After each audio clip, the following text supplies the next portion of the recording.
What up? What up? What up? What's going on, man? What's good? What's good? What's to it? That my What's man. going on, man? What's going on? Got everybody in the house. Hey, are we inviting people to the YouTube page to watch, or is this streaming on Facebook? It's on YouTube. Only on YouTube? Yep. Okay, let me collect. We got 3 watching right now. Okay, I'm gonna share this YouTube. You know what I'm saying? Yeah, it's about to go down, y'all. Mm-hmm. This should be good. Y'all feel it? Yeah, man. Feel the heartbeat? Yeah, all right. So let's get to popping this favor. Somebody just come. Don't nobody love me. Somebody did just come. God bless. I don't recognize the number though. Probably somebody fat. I saved 2 people. All right, so let's get it, man. What's the topic? So, we got should black women abandon black men? Right now, we got me, Questy Black, the misogynistic simp. You know what I'm saying? We got dirty folks on the mic. We got the Romeo over there, Love Alchemist. We got King Gorilla, Pimp Slack, Pete over there. Cadillac Mac. Yeah. All right, So what I want to do, I'm gonna start. I'm gonna start off with Vaughn. So, should black men abandon black women? Oh, you flipped the title on me. Should black men abandon black women? That wasn't the title, was it? Paying attention. Yeah, I'm paying attention. But my answer is hell no. Hell no. And it ain't even no 2 ways about it. But you know, that's my short answer. Hell no. You dance with the girl that bring you. Okay. Now, What you gotta say that? What you gotta say to that, Pete? Oh man. One, I don't know how that girl brought you. You know, you brought yourself. It's number one. And I disagree. I think it's time we detach our loyalty. It has been a hindrance for quote unquote black men because of their loyalty to black women. So men create culture, men create infrastructure, men create countries, rulership, everything. And if you look in the last maybe 50 to 70 years, really 70 years since what it was civil rights that kind of happened, when was that, the 60s? You know, you could see that black men have been constantly focusing their loyalty on black women, and black women have not been loyal to black men. They have defaulted to black men, but they haven't been loyal. And two, let me break that down. A lot of times you just think because a black woman is with a black man and she's necessarily loyal. No, if she doesn't have any options, then by default she's with him. But giving options, she'll go wherever she feels is best suited for her. But because she has nowhere else to go, you know, she makes it seem like she's making a loyal choice, and she's not. She's just taking what she can get. So where unlike black men are more wanted and have more options and can take advantage. And if you can see, when they do, a lot of times they tend to build more, you know. And last but not least, I look at black more as a culture. So not only are you abandoning a woman that represents a toxic culture, you're abandoning the culture black itself, because I just think black itself is a toxic culture. And that's it. That's, you know, my spiel on that. You got to reply to that, Vaughn? Yeah, I think that if you just look at the landscape of relationships, we as black men, we marry out and date out of the black culture at a rate that is what 2-3 times higher than what black women have been doing. That's So because they can't. That's because they wouldn't. Every time they get out the culture, they marry a white woman. They tell you can't marry a white woman. I don't know about this can't business. All I have is statistics, right? This is what Peter always drumming is these statistics, right? So it is what it is, and we don't know. We can't necessarily measure every single encounter, so I don't know why. We measure statistics, then black women are the second least desired behind Asian men. So you do what you can. It's the 80-20 rule. People who can date out, do date out. People who can date up, do date up. Women have hypergamy. Men have $40. How do you measure desire? How do you measure another man's desire? Easily. Men aren't that complicated. People desire food, shelter, clothing, transportation, and great company. And sex. Okay, you can. I don't have to know you to have sex with you. People have sex with strangers the night before their wedding and call it a bachelor party. I don't care about the sex part. They require good companionship. So when you say desirability, you talking in terms of what? When you say black women are the least desired, what are you measuring that by? That's measured by the dating sites. I have nothing to do with that because I don't be on Tinder or Plenty of Fish or nothing. But if you look at all the dating sites go categorically by who's the most and least desired, by who's the most and least searched for, and they the second to least searched for on dating sites. I think that's an important comment that we got right there. Black men haven't been loyal to black women, and I don't see where we've been loyal, man. I don't see it. How don't you see it? I believe that if black men weren't so loyal, that like 60% of black men to be married. I think the reason that the marriage pool is so low is because men in general are hunters and people hunt in their vicinity. And normally, let me say it like this. I don't think it's black. I don't think that it's just black women that are undesirable. I think it's black people that are the least desirable people on the planet, particularly black Americans. And I'm not talking about attraction, and I'm not talking about fetish. I'm talking about somebody who's being attracted to us for the purpose of building and establishing something that they see as worthy of having. So if the average non-black female takes the average, I'm not talking about a high value black man. If the average non-black female takes the average black man home to her family, she better have a hell of a story, because that's generally why. Okay. They gotta have. Okay, so that totally discounts Hobart, Indiana, all of Iowa, all of Minnesota, the northern part of Wisconsin. When you get toward Green Bay and Appleton, there's a lot of places that black male, white female relationships are very much a part of the culture and all the baby stage. So I'm not even sure if that's true. I don't. First of all, liberal women don't take anybody home to their parents because they yell and Papa don't preach. But that's still not really true. Because when I went to South Dakota, all I fucked with was white girls. You know why? Because black girls didn't want you in South Dakota, or they would have stayed in Chicago or Detroit or Indiana or wherever they came from. You know what I'm saying? The problem was that when black girls go to South Dakota, they become a fetish for the white boys. And the white guys become a fetish for the white girls. For the black guys become a fetish for the white girls too. But men don't care. Men don't care. Men don't care as far as sex goes, because we'll screw indiscriminately damn near.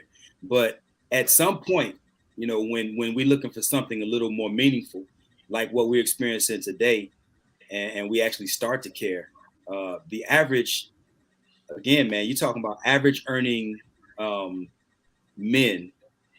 If you're going to go with the argument that women are hypergamous by nature, right? And I'm not necessarily convinced on that, but just for the sake of the argument, if you're going to say that women are by nature hypergamous, then they're looking to come up, right?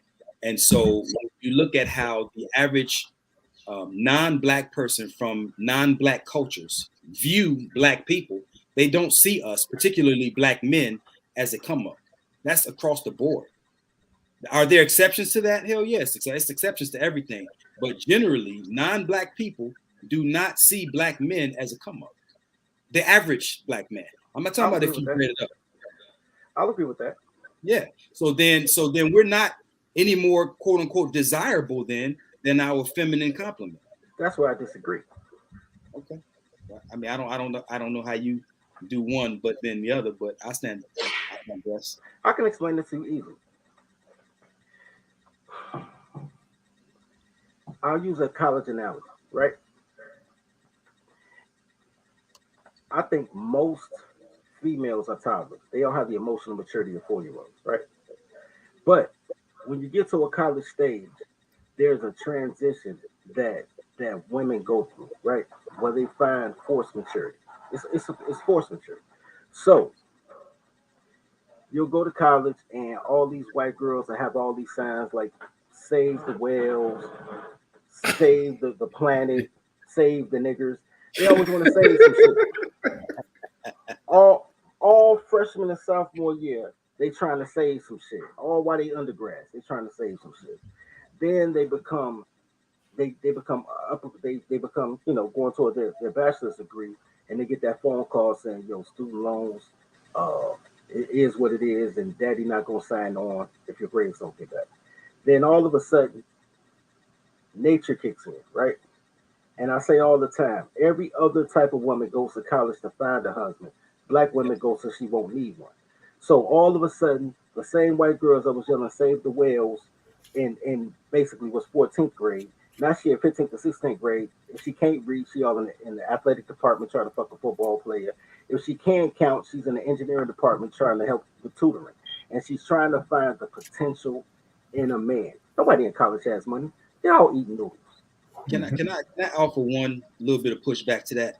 I don't think black women go to college so that they don't need one. I think black women have grown more accustomed to going to college because they haven't been able to rely on one consistently. Nobody give a fuck about them University of Phoenix ass degrees. Look, man, they go to college. I'm not saying that those degrees. I'm not saying that. So you're telling me that education okay, so what you're telling me is education told them not to marry. Because they keep saying they're the most educated, but they're least married. So you're telling me that they have more potential too, but they can't. Hold on, here's what's crazy. White girls will go to college to marry a white boy in college. Black girls will get a degree to come home and marry a family. Look, they don't even use college right.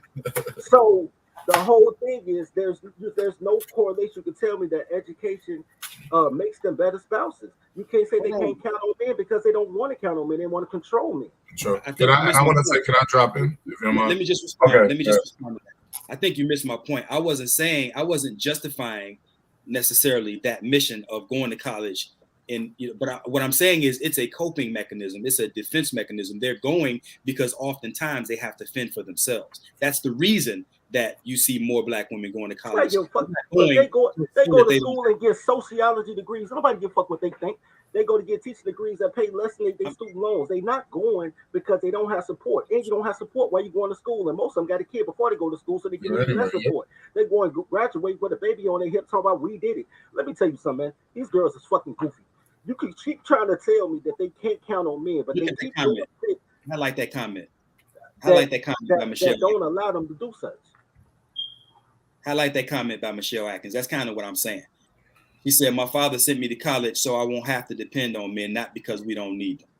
Yeah, but it's kind of an oxymoron, because when you say you if you're talking about having a mate, there is a level of dependency, right? If I want a baby, I have to depend on the woman to have a baby. I can't say, you know what I'm saying, oh, I don't need her to have a baby. So that's the thing. It's kind of a play with words. And okay, wait. No, Michelle. So answer this. So since you don't have to depend on a man, do you expect a man to pay for anything? Are you a 50-50 chick? Does he have to pay for the first cup of coffee? You don't have to depend on a man. You went to college, you learn how to read, count to 10 now. Now what? What is a man's purpose to you now that you know how to read and count to 10? And you still want to do traditional shit, right? But you want to have a voice, right? So you can say absolutely nothing when you got clothes on. Please explain to me what it is that school helps you with. So I mean, even the notion of the father saying you don't have to depend on a man, he's basically saying so you don't need a man. He just used a different word. And not only that, but depend on is no different than need. He just used it the word so it doesn't seem like you don't need a man. You know, he's basically saying, I hope you find a man that you could probably control or have control over because you have a Now degree. you adding shit. You adding No, shit. no, I mean, I'm telling you, look, Biggie said it. I want to give my daughter a college plan so she don't need no man. You know what I'm saying? Depend and need is the same thing, right? It is. So all it is just one word representing need. That's it. So basically what he's saying, you don't need, which means you don't have to adhere, you don't have to listen to, you have control. So I'm Why not though? agree, which makes it difficult for black women. You know what I'm saying? And I'm gonna say this: what Oak said earlier about the white girls going to college and all of that stuff. It's true. I heard that originally from black women who went to college. They say that they talk to their white counterparts. Their mothers train them. When you go to college, you got to find whatever boyfriend for a husband. Black women don't teach their daughters, go find you a husband. They like, you need to just get your degree. And Michelle, I know you might think that's not how you felt, but it in a sense it is, because most fathers don't want to give their daughter away. And most black men hate themselves because there's nowhere in the world I would tell my daughter that she doesn't need a man because I'm a man. I would try to tell her to find a man exactly like that, bring him home. I'll make sure he's straight so he makes sure she's straight. But you gotta understand. I ain't gotta say shit. Look, this is at the end of the day, man. Context is crucial, bro. Mm-hmm. Context is not crucial. My niece came. This is a true story. My niece came to me. My niece graduated with her PhD. She came to me like a couple of months after she got that goofy ass degree in psychology or whatever, and she said, "Uncle Oak, when I went and got my doctorate, there was no other black man in the doctor program, okay. And the ones that were, because motherfuckers think everybody black because they have no concept of ethnicity or culture, but there was really Nigerians and Kenyans." She said the ones that were dated white girls. She said, "Uncle Oak, I just want to find a man with a PhD that drive a BMW, got his credit right, got his life right, got his profession the same way I do. Where can I find my man?" And I said, "Yo, niece, you lost your man in undergrad. Because men don't like school like that. Men don't go to get PhDs unless they're being engineers or something. You don't go get frivolous ass degrees and get a doctorate in cleaning fish tanks like girls do just to say they have a degree." I said, "You have become the man that you want. Now you want a man to outman you at the man that you became. Meanwhile, the man that you want is going to date the hostess at Hooters because she's feminine." Mm-hmm. So now, then my niece was upset with me for a minute. But then my niece found a boyfriend who was doing better in life than me. He started from the bottom, washing cars at this car lot. Bought a couple used cars, they sold them, let them fix them up here, resell them on the street. During the course of 11 years, the same amount of time that she was not even 11 years, because they was around the same age, so maybe 6 or 7 years. The same time she was from her freshman year of college till she got her doctorate, he was working on cars. By the time she met the man, he owned a car lot. He was making about 1.5 million a year, just selling cars. Got his little car lot, he moving. She said, "Uncle Oak, this dude keep trying to buy me stuff, but I got my own money. I don't want to be dependent on no man." Like Michelle said, this was my niece's words. And I said, "So he can't buy you nothing? He can't show you that he like you?" "No, because I got my own. I ain't for sale." I said, "Okay, you fucking, yeah, but I don't like him because he's not tall, dark, and handsome, and he ain't got no degree." I said, "Hold on. He's selling cars making more than niggas that got degrees. He's making more than a doctor. With no student loans. With no student. But he ain't educated though. Look, let me tell you something. Black girls are goofy as shit. There's no way in the world you can tell me. All they do is they try to up. That's the hypergamy shit, but they hypergamy is ass backwards because girls is ass. And I love my niece, and I knew it wasn't gonna make sense because she had clothes on. But I never see my niece naked, so I know nothing she'll say ever makes sense. But I love her, so I listen. And the more she talked, the dumber it got. We had the same conversation over the course of 6 or 7 months from the time she got her PhD to the time she dated a millionaire that she's no longer dating because she couldn't be a girl for shit. Because just like I told her, she wanted to be the man, but then date a man that can outman her. All that shit was true. And I kissed my niece or I hugged her or something, and I said, you know what? When you hit 40 and realize I was right, your uncle gonna buy your first cat. So I'm waiting. She got a couple more years. I'm gonna buy her this cat. We're gonna pick it out. We're gonna pick it out. You gonna go to Petco? I'm gonna get off the street because you know girls with PhDs love hood shit. You know what I'm Get saying? an alley cat. Man, she gonna get an alley nigga. I guarantee when she get happy, it's gonna be a felon that can't read. All he do is eat pussy and take out the garbage. Because that's what girls do when they get a degree. That's what they learn. Like everybody else. We got a lot of ass backwards cultural ways, man. And so with where we are right now and the different practices, the different things that we engage in, like you said, going to college to be self-sufficient rather than like a lot of other women are going to college to find their man, to find their husband.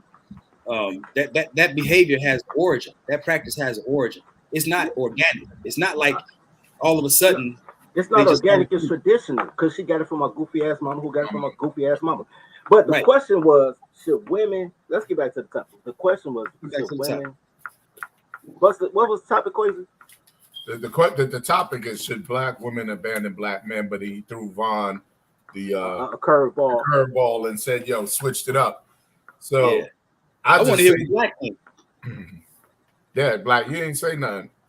What you watching back there, man? You talking to me? Warning him, he watching Terminator. You talking to me? Terminator. What's up, brother Black? Come on, drop some gems, man. I mean, it's like this for me. You know, my personal vision, my personal goal, when I started out trying to get involved in the community, was to nation build and to restore, you know, the issues in our community. Mm-hmm. And you know, part of that is you know, building a legacy with your children and their children, your great-grandchildren, and so on and so on. And, you know, I had to ask my question, you know, do I want to build that with others that look like me? Or do I want to dilute that and my lineage become something else? You see what I'm saying? So my initial vision was that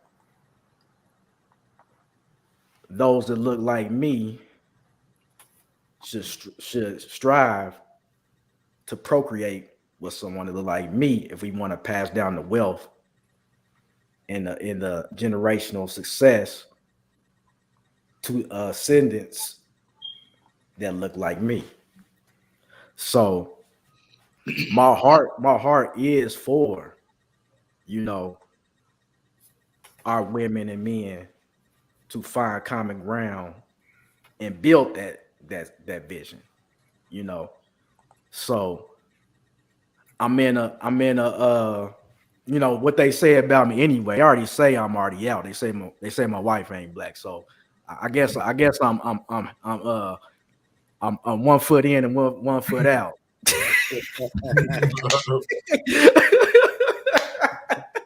You know, the strongest black anyway. So this is mad because you like to. So if they ask me the question, should black men abandon black women? They already got the answer from me. He already did. According to their perception, you know what I'm saying? So I got 2 fingers towards that. But the strongest players in this game are practicing culture first, right? But all jokes aside, you know, I'm happy to see Von with a woman that looks like him and that can pass down his what he's building on to the next to some children that looks like him.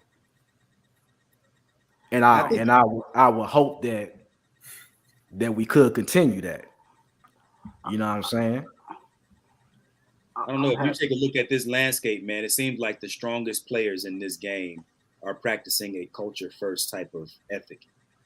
You know what I mean? And you correct me if I'm wrong on that, but I'm not talking about exceptions to the rule. I'm talking about just when you look at who's doing what, the biggest movers and shakers are moving as a collective culturally. When you go to Chinatown And you don't see no black mom and pop stores in Chinatown.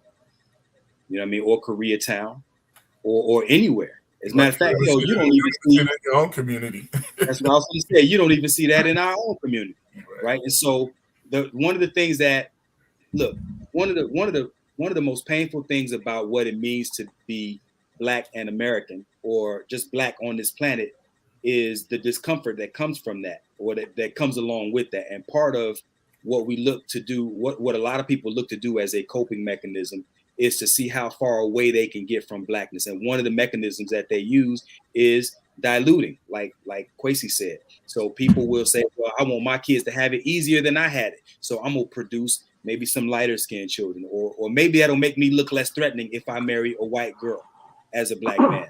You know, there are all kind of coping mechanisms, but one of the primary pains on this planet is the existence of a Black person. And so many of us are looking to run as far away from that as we can get. And I ain't running. I'd like to chime in on that, if you don't mind. And go ahead, brother. Akachi said it. He said our culture sucks, right? Yep. So the reason why a lot of times it's not necessarily the race of person, it is the culture of that. The Black culture is just a shitty culture. Yep. And unfortunately, we feel because of complexion, it's an automatic subscribe. Some people are not leaving it because they feel they need a lighter skinned baby. You know what I'm saying? You know, men are attracted to women of all races, just like women are attracted to men of all races. One, they may prefer better than the others, but ultimately a man is always attracted to a woman, a good-looking Asian woman, a good-looking Indian woman, good-looking Latina, good-looking Arabian, Persian woman. It's all the same. We don't find that they're ugly. You know, we find that they're beautiful, sometimes more beautiful than some of the sisters we have, especially nowadays, right? With all this weave and lashes and nastiness, whatever. So my point is that the Black culture is a toxic culture that most Black women subscribe to. And when you have Black men that's trying to exit the culture, because who wants to be broke? Who wants to be broke? Who wants to be victimized? Who wants to not have control of their destiny or their fate, right? You look at Dave Chappelle. His wife is Asian. He just went through a battle of them trying to bring the projects basically to his small town that he has that has like a farm style house and a whole lot of land that has been peaceful for him. And he said, no, don't bring that niggatry shit over here, because you bring that low income, everything is going to happen bad. Look at every project. Ain't no, this is a nice project. Every project has the same thing. They're all led by single mothers. They all have a toxic culture. There's no structure. There's none of that. So when we see men doing it, they're not trying to run because, oh, I want my kid to have lighter skin. Yeah, you might have a few men like that, just like you got women who do it. How many of these women are bleaching their skin to look lighter, or putting the MAC makeup to look lighter, looking more, trans than anything?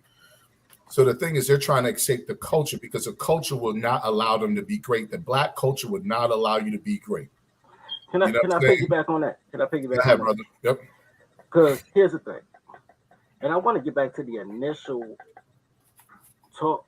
I don't think that's true since it fly, but I want to get to the initial topic. Should women divest? I believe they should. As far as to piggyback off what Pete was saying, here's the thing. Black culture is for women, gays, and felons. If you're not that, if you read above a 6th grade level, they say you're acting white. There is nothing productive that you can do as a Black person to say, you know what? If I bounce a basketball, they'll protect me from 10 years old because they got hoop dreams for me. But if I create an app, I gotta wait for a white person to cuff me and take me to a college to help me explore my intellectual property. It's a cultural minstrel. Here's where you guys get it confused. You guys are mixing 4 or 5 things together, right? You're mixing color with race, with ethnic group, with nationality, with culture, and you're calling all 5 Black.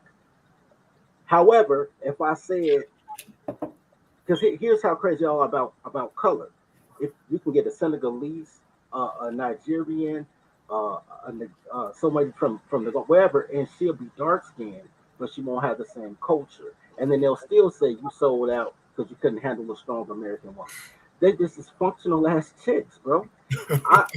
I believe that they should have that because I believe that they should go and be the person that they cosplay as when they do their little IG filters. Everybody has an opportunity and an inalienable right to be happy, to go where they're needed, not and appreciate it and celebrate it, not just tolerate it. Right? I want to piggyback what you just said. Oh, go ahead. I agree with black women. I said this a while back. Black women should abandon black men, and here's why. For whatever reason, they don't seem to maintain structure. Right? Black women on the majority level don't maintain structure. Black women. That's the woman's job now? Okay, go ahead. No, I'm saying they don't want structure. They want to be in control. So when they get with black men, right? When they get with black men, they don't expect the black men to be in control. They give them the hardest time. This is why they pick the felons and the lowlifes, because they have nothing. You know what I'm saying? Look his cousin, for example. His cousin went to school to become a doctor. His niece became a doctor, complained that no black men were in that room. All she wanted was a guy that made money and drove a nice car. You know what I'm saying? So now she meets a black man who may not have been in that room, but he's in another room and probably make more than a doctor, because most doctors make $500,000 a year, and most doctors have $340,000 in student loan debt. Trust me. Look, we loan officers, we've seen the paperwork, right? Oh, so my point that I'm making is she got with a man who could afford anything, and because she was more concerned of a man telling her what to do, she did not want to accept his gifts, and felt like that was a way of telling her something. And my point is that they don't want to listen to their own men to get structure. That's a better point. Right. But I was using that as an example. But this is how serious it is. My name's Oak. You know what type of people are named after trees? White women. So when I don't have a profile picture up and I say something, black women say, "You go ahead, you strong black Nubian queen. You so wise, you so smart." If I put my photo up, they be like, "Oh my God, you're a misogynist. You must hate women." It's the same information. All you did was saw the face. I got my homegirl Jenny will cut paste my shit, and she'll be the strong black Nubian queen. They know right from wrong. They choose to do wrong because they don't respect their men. That's why they need to divest and find men they can respect. Because y'all can tell me about love all day. I don't really care. Y'all can tell me about black kids all day, but girls are dirt. I am the seed. Wherever I plant my seed, that's the fruit that will grow. If I plant oranges, I'll get an orange tree. If I plant apples, I'll get an apple tree. If I plant an acorn, I'll get an oak. And the whole thing is, no matter what it is, girls is dirt. Girls can take 15 nuts and have 15 different kids that look 15 ways different. She'll have an oak tree, an apple tree, a peach tree, and a bunch of weeds because she's the dirt. It don't matter what grew out of her. But what I am, I grow. So the girl don't even matter. You know what I'm saying? So she could be the dirt for whatever seed she want to be with. I have no problem with her divesting because I won't not fuck. She'll get a white dude and I'll still fuck because all they do is shit on their husbands anyway. I'll still fuck her. I'll catch her on the rebound. It don't matter to me. I will say this. The question that was presented to me was, should black men leave black women? That was, I said, if you flip that question back and say, should black women leave black men? If black women leave black men, I don't know what happens to the 80+% of us who are left, because the other women of this planet, unless you bring in something heavy to the table, most women, like somebody left a comment earlier that when a black man talks to a non-black woman, she's typically at the bottom of the barrel, right? And so to that point, and there is some truth to that. That's not all truth, right? You see these fat ugly bitches that's having babies? Niggas is fucking anything of every color. Let me finish my point. Let me finish my point. What I'm saying is this: if there is 80+% of us, well, the top 20% of us who marry out are typically so-called high value men, 100,000 and above, right? The overwhelming majority who marry out are 100,000 and above. So that means categorically, as far as the women who are willing to marry black men, they are typically looking for black men who hit a certain threshold as far as income goes, right? And so the rest of us, though, and I'm not saying that there's not exceptions, because I know that there are exceptions, but the overwhelming majority, that bottom 80% of those, the overwhelming majority of that bottom 80%, it's not even available to you for the most part to even marry out, because most of those non-black women don't have a story that's good enough and soothing enough to their families for them to justify bringing you home. Okay, here's the problem I have. Number one, you give a fuck about what a bitch thinks. That's first off. Who cares what the child is? She care what her daddy think. No. If her daddy's there. So you talking about non-black women? No. Right? So you telling me that the Caucasian Tyler, from a non-black wait. Right? You telling me that the Caucasian and the Mexican Tyler care about what their daddy thinks, but the colored Tylers don't.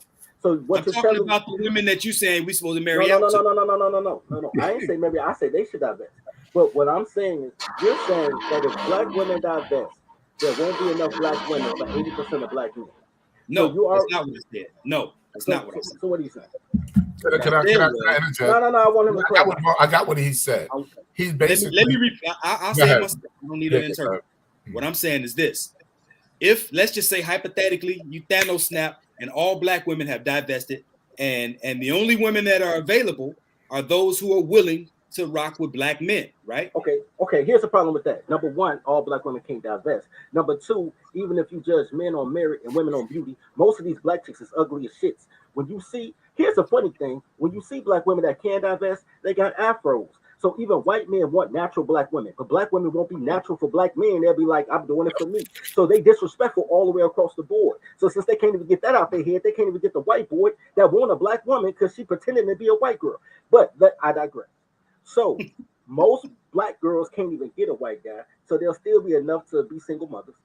Secondly, the ones who can divest, it don't matter if she shrinks the dating pool for black men, because most of these niggas ain't fucking no way. Me and my guys is fucking, and we'll always fuck, because we've been fucking since Candy at the shopping mall, because we know how to hunt. Most dudes don't know how to hunt because they was raised by the same single mothers that won't let their daughters fuck them. Single mothers like, this is the type of guy at 36. This is the type of guy I want my 10-year-old son husband to be, and he is that. But nobody wants that except mama. So can I add something to what Oak said? Hold on. Can I add something to Oak said? Here's the thing. Some of those men don't get the woman they want in the black community. So let's take what's his name?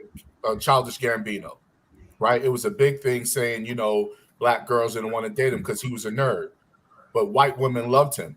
So a lot of times we think, okay, I say if black women divest away from black men, we feel like black men won't attract other women.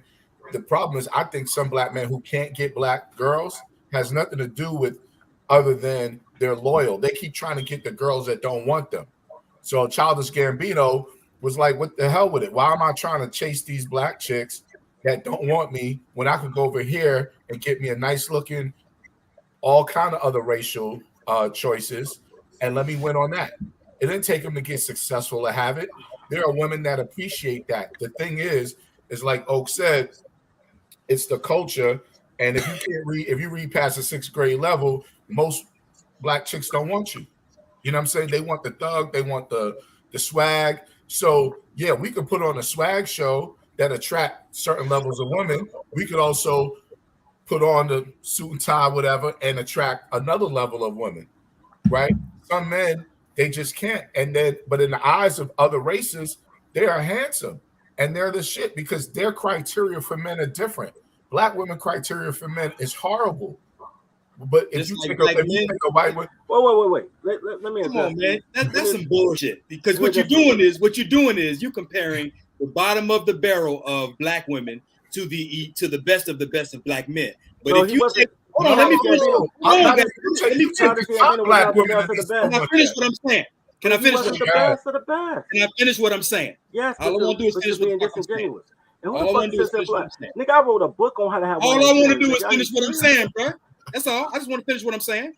What I'm saying is, if you look categorically across the board, and you take the average, or I'm gonna say below average black man, and make this conversation apples to apples, you take our below average men with our below average women, you're gonna see some bullshit ass behavior from both of them. Because if you look, I mean, I'm not here to drag either one of us. I ain't trying to drag black men or black women, but I'm saying bullshit is bullshit. And black women are dying at a rate of every 6 hours a black woman is being killed, right? So we're not offering them the best of what we got either. So, I mean, let's stop the cap, bro. Well, they being killed because they're in the middle of shit. They don't need to be. Now you want to chaos. They love chaos. They love chaos, and they like being in situations where they that's what happens when you date a felon. But check this out. Right. First of all, let me say this. Childish Gambino was penniless when he got this white girl. He became successful. He was a struggling comedian. The dude who ended up being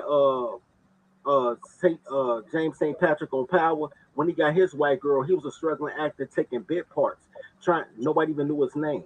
They stuck with their man because they saw the potential and they rolled with it. What I am saying is that's the same analogy I used in college. That every other, and it's not even about white girls. It's not white versus black. This is every other race except black women see the potential in somebody and ride it out, while black women want the finished product, which is fine. So they'll take you if you have nothing, so they can control you, or they'll take you if you have everything, so you can entertain them. Now, in your particular situation, and I don't give you credos for dating for marrying a black woman. What I give you credos for is meeting your wife in high school. I think that high school sweethearts, that's a beautiful thing. I don't even know who says it last. Anyway, look. Well, thank you, O. I appreciate that. I think Hey, who was this? Who was this saying Oak don't got no damn hoes? Hey, look, I do think it's value in I think there is value in meeting your woman early, because by the time they get into their 20, late 20s and 30s, they got so many wounds from the game on them. And even our men, I mean, you got a lot of brothers out here that's hurting like hell too, and we have a lot of trouble being purposeful as it pertains to relationships, right? As it pertains to finding a wife. When you look at every other demographic of men, as they make $100,000 and more, their marriage rates go up. When you look at us, when we make 100,000 and more, reportedly our marriage rates go down. And so I think there's something to be said about just the fact that other people have stronger community and cultural values than we do. And so we tend to linger in that perpetual land of wanting to play a little bit longer than other men do. And then when we talk about, they answer this question: how come every single woman you talk to can talk about the 2 marriage proposals she turned down in her 20s? If men were really perpetually trying to play, so is it men playing or is it women that decide that they don't want to have a? We all playing. But men control access to marriage, right? Ain't that what y'all say? No, because if I ask you, you tell me no, then there's no marriage. How does every woman have a "I wasn't ready, I turned down a proposal" story if men weren't trying to commit? Yep. Yeah, I think there are. All of them, 2 or 3. Yeah, no, I'm with you on that. There's a lot of brothers who do want to be serious, but at the same time, I think again we have some very weak cultural values, man. But let me add it, and that's not just. Hold on, bro. Let me finish. That's not just affecting the women. That's affecting the men too. You can't just say that we got this shitty ass culture and the only ones that's fucked up by it is the women. Come on, man. That's not. I'm not saying that. I got a question. I got a question. This one. Hold on. I got a question. Mm-hmm. This goes to Oak and Peter. What do you think about this? Is there some type of accountability that men have to face? You see what I'm saying? Is there anything on our end that we fucked up at? I'm gonna pass it on to y'all. Yeah. And I'm gonna say the thing we fucked up on is that we empowered our women instead of empowering ourselves. You didn't empower your women. Your enemy. All right. Can I finish? Right, brother. So when as soon as civil rights kind of ended, and men had the right to not be affected or whatever by whatever the civil rights movement was for, right? The first thing they went to was feminism, empowering their women, right? Black queen this, black queen that. They did not begin to build anything. Who's That's that? where I felt that black men was affected. When you even look at the drug game, right? In the early 70s, late 60s, you know what I'm saying? Black men were making a lot of money selling dope. And all their focus was on women, right? Finish, bro. Either way, the amount of money they were bringing in was hundreds of millions of dollars. And their concern was more towards showing off to get more women opposed to building infrastructures. Men started listening to their women, started doing what the women wanted to do. Instead of, Martin Luther King said when after he completed civil rights, he said he felt like he threw his people from the frying pan into the fryer or something like that. And what he was saying was the first thing black folks did was all the boycotting they did, they ran to those same people. Instead of saying we have our neighborhoods that have dilapidated buildings, now that we can get loans from the bank, now that we can borrow money because there's no discrimination, why don't we build in our own community? And instead of focusing on that, they didn't. They ran and they were chasing pussy. They were pushing the feminist movement themselves, right? When the women were saying what they were saying, black men got on that. Just like you're saying, black men should get married, sooner. He hasn't even figured out his personal purpose yet. And the first thing you want him to do is to take on a wife, a responsibility of another person, yet he has not even found the way to be responsible for himself. You know what I'm saying? This is why I'm not an advocate. I get finding love and getting true love of your high school sweetheart, but that man, that boy does not know anything. He hasn't figured out what he really wants to do in life. So all he now has is, I went from my mama and daddy taking care of me. Now I've got to take care of this person before I even earned my first dollar. I must marry her at 18, and yet I haven't even got a job yet.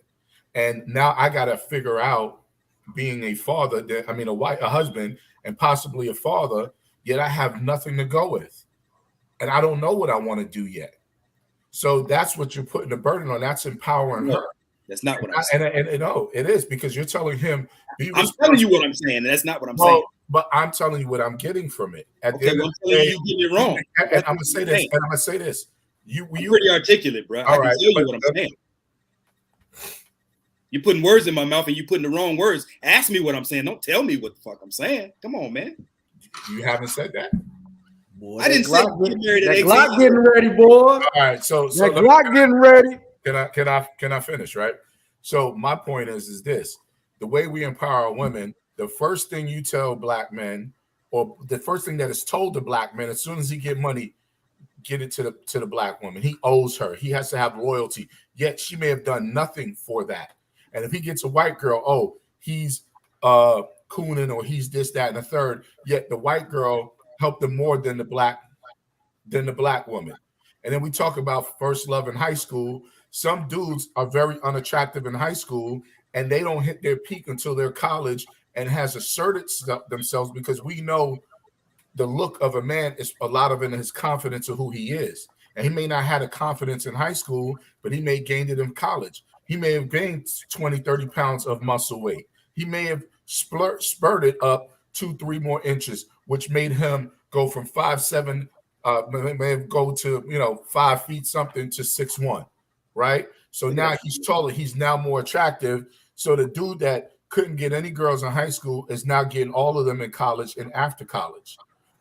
So my thing is that we empowered women. We ran to the woman. Can I respond to that? No, can I finish, man? I mean, you doing a dissertation. I kind of want to move it, but go ahead. So my point is, go ahead. My point is that the first thing we are told is to empower black women. Work hard, get your crown, get your throne, and then give it to a black woman. That's it. And that's empower her. No one just tell black men, hey, ensure what you have and fulfill a seat. I like that comment. Which can be anybody. And so that is where a black men are accountable, I say, is because instead of building, we're trying to give it what we don't really have to a black woman. The first thing you do, you in the streets, buy her a Birkin bag. Come on, man. Like that's silly. Peter. But it's telling him to go out there, risk his life, and give it to her, where she's done nothing to earn it. I got a question, Peter. You know, go ahead. You ain't really never had no hoes, have you? Why? Come on, man! Don't put the man out like that. Nah, I want to ask. I'm asking. Have you? Man, you really got to see my catalog from high school to after high school. You know what I'm saying? Even in my overweight status, man. Yeah, pretty boy now. Right? Yeah, like I just had to mess with you. I had to mess with you because I wanted to play it. I wanted to play it. But now I ain't got none, because I seen Pete's pictures when he was a young man. Pete, yeah, Pete was smooth back in his day. But look, let me address something where you asked. I'm just messing with you, Pete, man. You know I love you, brother. Look, you said where did men go wrong, right? Do we have any responsibility in this thing? And one of the things that he said first, which is the single most inaccurate thing that you said men empower women. Black men didn't empower black women. Your enemy kicked your ass, and then he empowered your woman. That's what that is. You ain't empowered nothing. We haven't empowered our women. And I could leave it right there. So when you talk about, when you look at what happens in the context of war, right? Because all of this must be viewed in the context of war. Nothing that we're experiencing is outside of the context of you getting your ass kicked as the men of the culture, right? Men build culture. Let me finish. Let me finish. You can. Let me just rock for a minute. Men build culture. Now you can say whatever women's responsibility is after men build that culture, right? Mm-hmm. There's some responsibility for sure, but men are the ones that establish the culture. And men are the ones that are primarily responsible for protecting what we build. If another man comes into your house and kicks your door down and you can't defend, so you get your ass kicked, how you gonna then turn around and blame your woman for not holding down your law when you got your ass kicked? And I'll stand down. All right, so here's hold on. I agree. No. We should have beat the shit about women and kept them in the house and say, no, you ain't getting section. You can't beat the man that beat your ass, so you turn and beat your woman's ass. I don't know. I could beat up both of them. I'm equal like you, but this is what I'm gonna go with this. Mm-hmm. Here's what happened. Now, I don't know about the enemy empowerment, but I will say that if that's the case, then black women were the enemies, because as soon as before Martin Luther King body turned cold, Coretta Scott was yelling for feminism. Before Malcolm X body went cold, Betty Shabazz was doing parades for feminism. I remember in the I'm just saying, no, you want to understand, but this is what I'm saying. I remember watching Good Times when James tried to get a job at the department store, and the people came to him and said, why don't you hire Florida, because she's a double minority, will get paid more money. I understand that happened.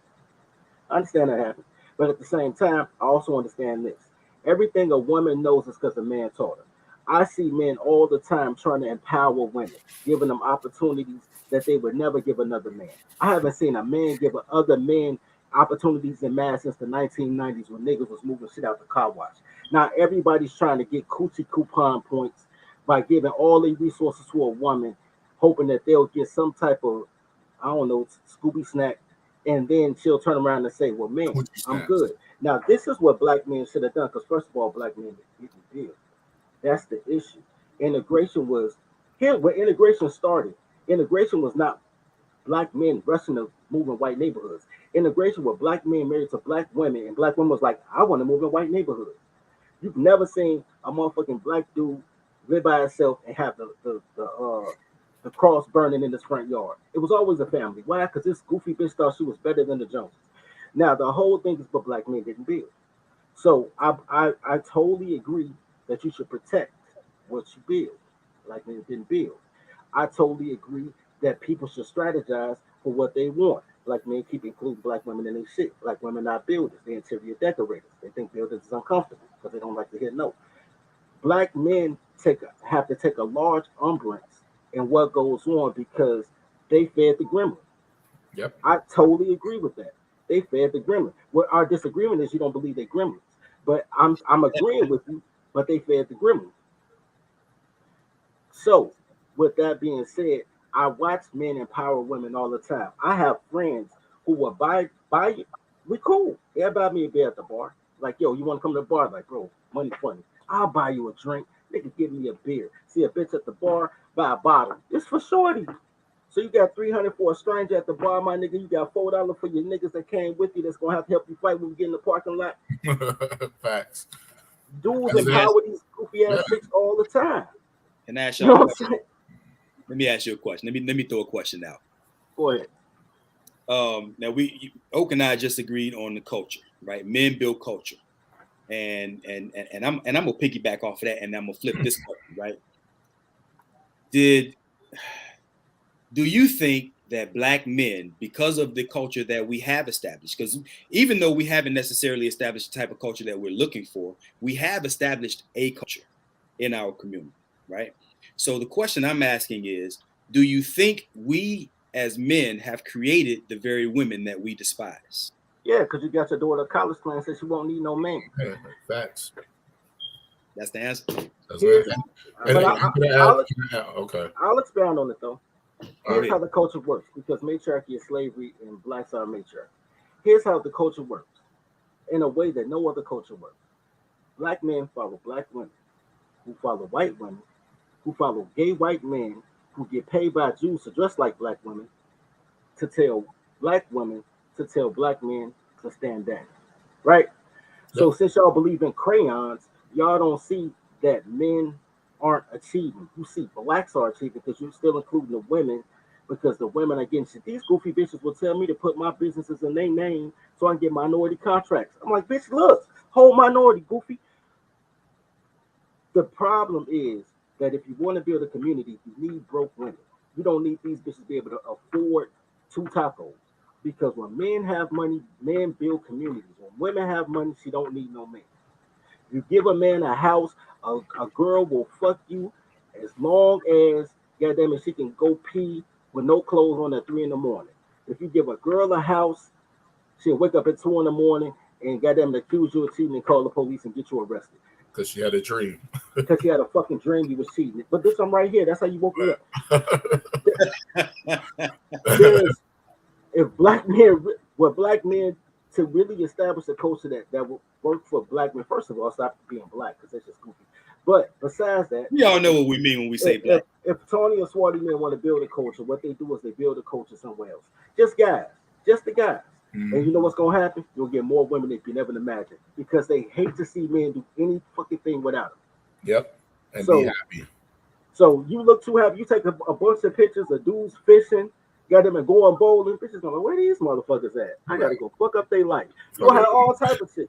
Look, to add to go to the strip club. You see more women there than you see men. Before, I remember going to strip club. That was a man's play. That was for mostly married men. Hey, they wife giving them hell. They're going to the strip club. They're gonna have a beer. They're gonna see some booty shaking, and they happy. And that was a man's paradise. Same Now, question. I'm gonna bring up this comment. Now you go. I see the woman's line longer than the man's line, and this was years ago. And it's gotten worse. So he's right. Like as soon as wherever men are enjoying shit for themselves, women want to be a part of, and that's just what it is. I had that same question that I wanted to pose to you though, Pete, and I kind of wanted you to kind of articulate it in your own way. Do you think that we have created the women that we despise?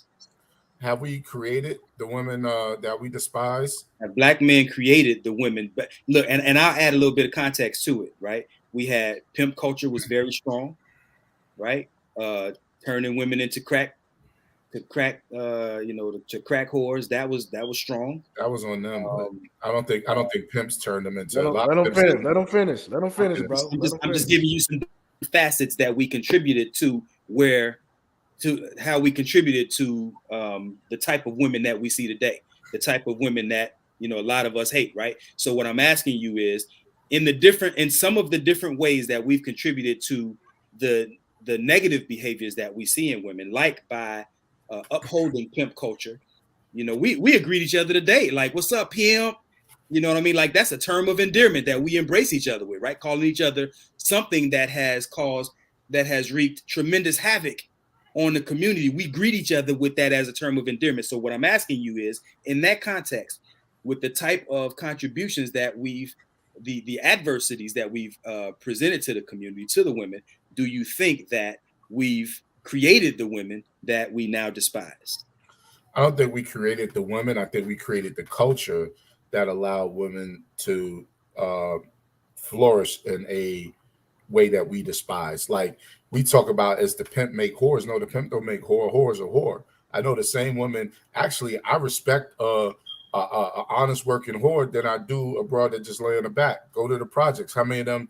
Look, me and talk about it growing up. How many dudes ran trains on girls, like 20 trains, and girls around fucking the whole projects? And not only do that, you know, like what Jay-Z said, went to Tompkins projects, you know, but them dudes is just like us. They just went across the street and they went and did the same thing for like everybody in the projects, and actually got no money for it. And only no, it just comes from that woman or horse. Go through the Bible. No, that's not what it comes from. It doesn't come from a woman has a pussy like a man has a dick. That is a natural born instinct. And if she's in heat and she wants to fuck, she just want to fuck. We always want to give an excuse of why women want to do shit when that's just what women want to do. They will fuck anything and tell men they want to fuck anything. Hey, can we rewind a little bit? I'm trying to answer the question, but you know. Okay, my fault. I just, you know, I like to offer a little bit of pushback. Yeah. I mean, you know. Yeah, you're right. My fault. So we can't blame the pimp. The pimp is no different than we can't blame the crack. You know, I'm blame the drug dealer in a sense, right? People want to smoke crack, they're gonna want to smoke crack. You know what I'm saying? People want to fuck, they're gonna want to fuck. He just offered an option to say, hey, get paid for what you do. You know what I'm saying? My brother loves fixing cars. He's a mechanic with or without a pay. But you know, he got a job, you know, fixing airline, you know, engines and shit like that. Now he gets paid for what he loves to do. Some women love to fuck and they get paid for it. I think we keep trying to blame men for what women do. You know what I'm saying? It's been Jezebels. It's been all of that. Some woman just was whoring, pimping. What they said, pussy's the oldest business in the game. Pimping or prostitution. That part right there. By women. By other women. Whoever. But the point, though, is still that it is not a girl's aspiration. Typically, it is not a little girl's aspiration to be a whore. So when you find little So P, are you saying that it's more women molesting little girls than men? Yes. Is that what you're saying? Yes. Think about it. Most women are in the company of women. A man has to be there for her to be molested, and most women won't allow. You got stats? You got stats for that? You got stats for that? I don't know if you got stats for who've been abused by men. You know what I'm saying? I could tell you a lot of women have been abused by other women. Yeah. I'm not denying little boys done been abused by women, but what I'm saying is exactly. And is there stats showing that women commit more pedophilia crimes, or is it men? All crimes, hold on, let me take this one. All crimes are based on proximity. Women have all the access to kids. So just by proximity, that would be true. But every girl that I know, if we're not talking about rape, we're just talking about sexual deviancy. Most of them talking about some touch her pocketbook. You know what I'm saying? Most boys were turned out by an older girl. You know what I'm saying? I mean, catch a girl, freak a girl, house. They're like, if you turn double dutch with me, we can play doctor. All those are initiated by girls. Show me yours, I'll show you mine. I saw little girls telling boys that in preschool. Yeah, girls are freaky as shit. I don't understand where y'all get this sugar and spice and everything nice thing. People are only as faithful as their quota of discipline, right? So whatever your penalty is, people just act under their sense of penalty. Whatever you can get away with, you'll do. There's no penalties for women, so they do what the fuck ever. Boys know. Girls can hit you and you tell boys don't hit them back. Girls can feel on you. You tell boys don't be touching on girl stuff. But women have no. They like God, nigga. They for real. They like there's no nothing. They think you mean and you're massaging if you tell them no. Like, can I have this? No. Oh my God, you hate women. These chicks is unhinged. So you think they not touching little kids? And even when they lie. They lie. They say, okay, here's the thing. R. Kelly situation. Hit them last two. The same 40-year-old woman complained about R. Kelly's a pervert and this, that, and the third. With the same woman when they were 16, they were jumping in the cars with 26-year-old men who was driving the box Chevys. You know what I'm saying? So it was been going on. But they'll sit here and at 40, now they got daughters and children. They'll tell you R. Kelly is this. But when they were 16 years old, you know, they wanted to be with LL because Tina had a big old butt. You know what I'm saying? They wanted to jump in the Jeeps. They wanted to jump into whatever. So, and they're 16 and they'll tell you, oh, that grown man touched me. No, you're 16. You know what the fuck you was doing and what you wanted. Facts. You wanted to be with that 23-year-old, that 26-year-old, that 30-year-old drug dealer. You know what I'm saying? Because he had a nice whip and he bought you bamboo earrings. How many? 2 pair. There you go. So I got a question for you, Pete. If you had a 16-year-old daughter and she brought home a 36-year-old man and she was interested in kicking it with him, how would you feel about it? You be okay with that? Because she knows what she's doing? Well, if I had a 16-year-old daughter, I would sell her at 16. So I wouldn't worry about it. I'm telling you, I would bring dowries back. She's not going to college just so she can bust down with niggas like me in college. I'm gonna find them motherfuckers like, yo, that's your new daddy now. I'm giving you away. That's where the whole tradition comes from. A father giving their daughter away. They found a man that can put him under the cover. Older man, because so he had I know, yo, this nigga cut like me. Here, hey, little nigga, don't better. All right, big homie, I know how you get down. I know you know how I get down. Make sure my daughter's straight. And you take that. Give me the money. All right, cool. You take the girl. All right, I'll see y'all at Thanksgiving. Wait, you're not gonna tell her to take the ugly one? Hey man, if I had more than one daughter, I didn't live my life right, bro. Right. You know what I'm saying? Look, take the ugly one. You know, our boy. The same way, Pete. Do I feel the same way? Yeah, you sell your daughter 16 to a 36-year-old man. You good with that? I mean, I'll say this: if she's proper, like, I'll say this. My first reaction when I hear the numbers is to be like, nah. But what Oak said, I understand the process where women go through from 16 to 25 to 30. You would look at it as that's bad, what he's saying.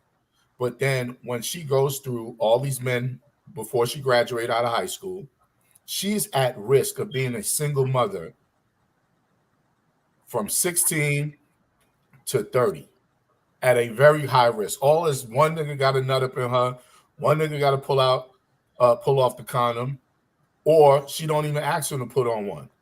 She's actually safer with that 30-year-old man who has stuff established.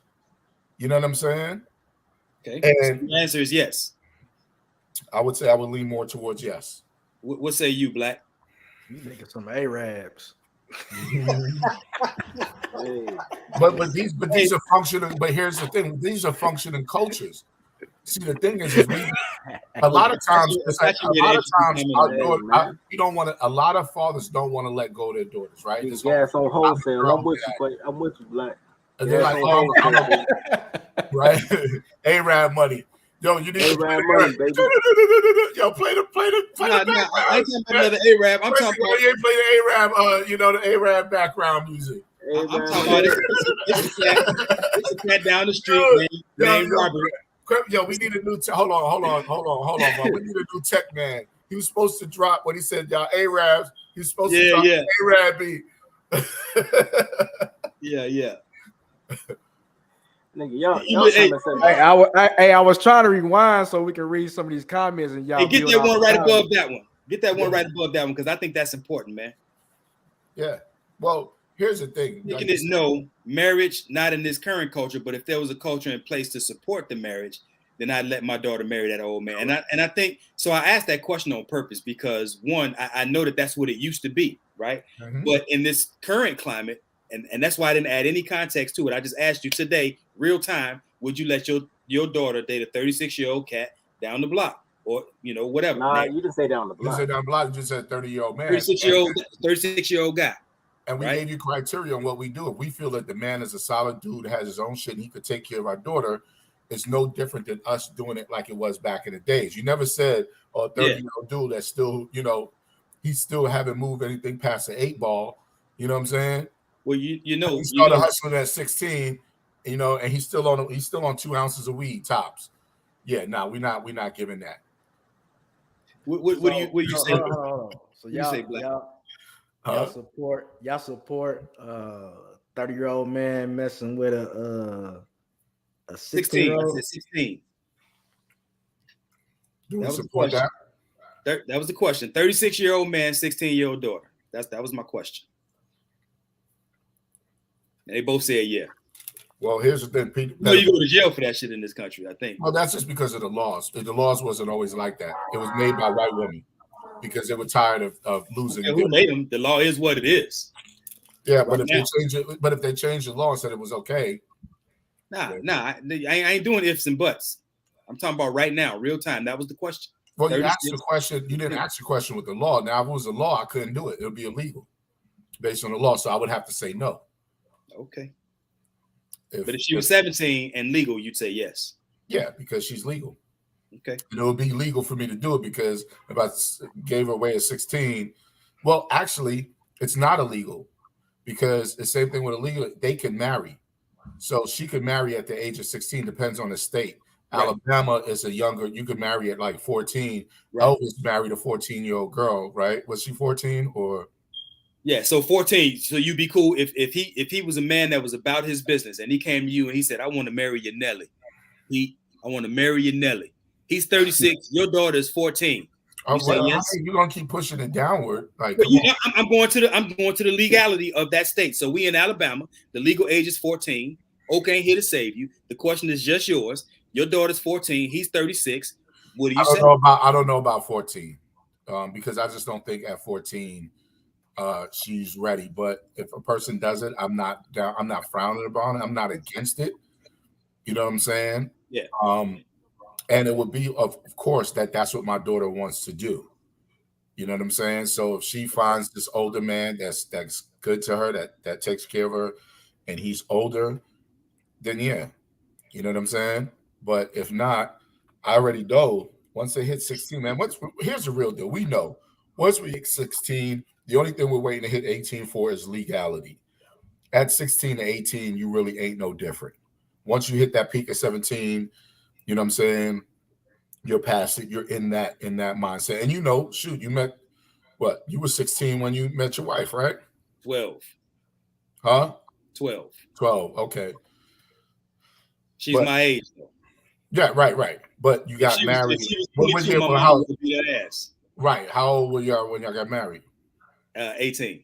18, right? Because legally you could make that choice, but you probably would have married her at 16.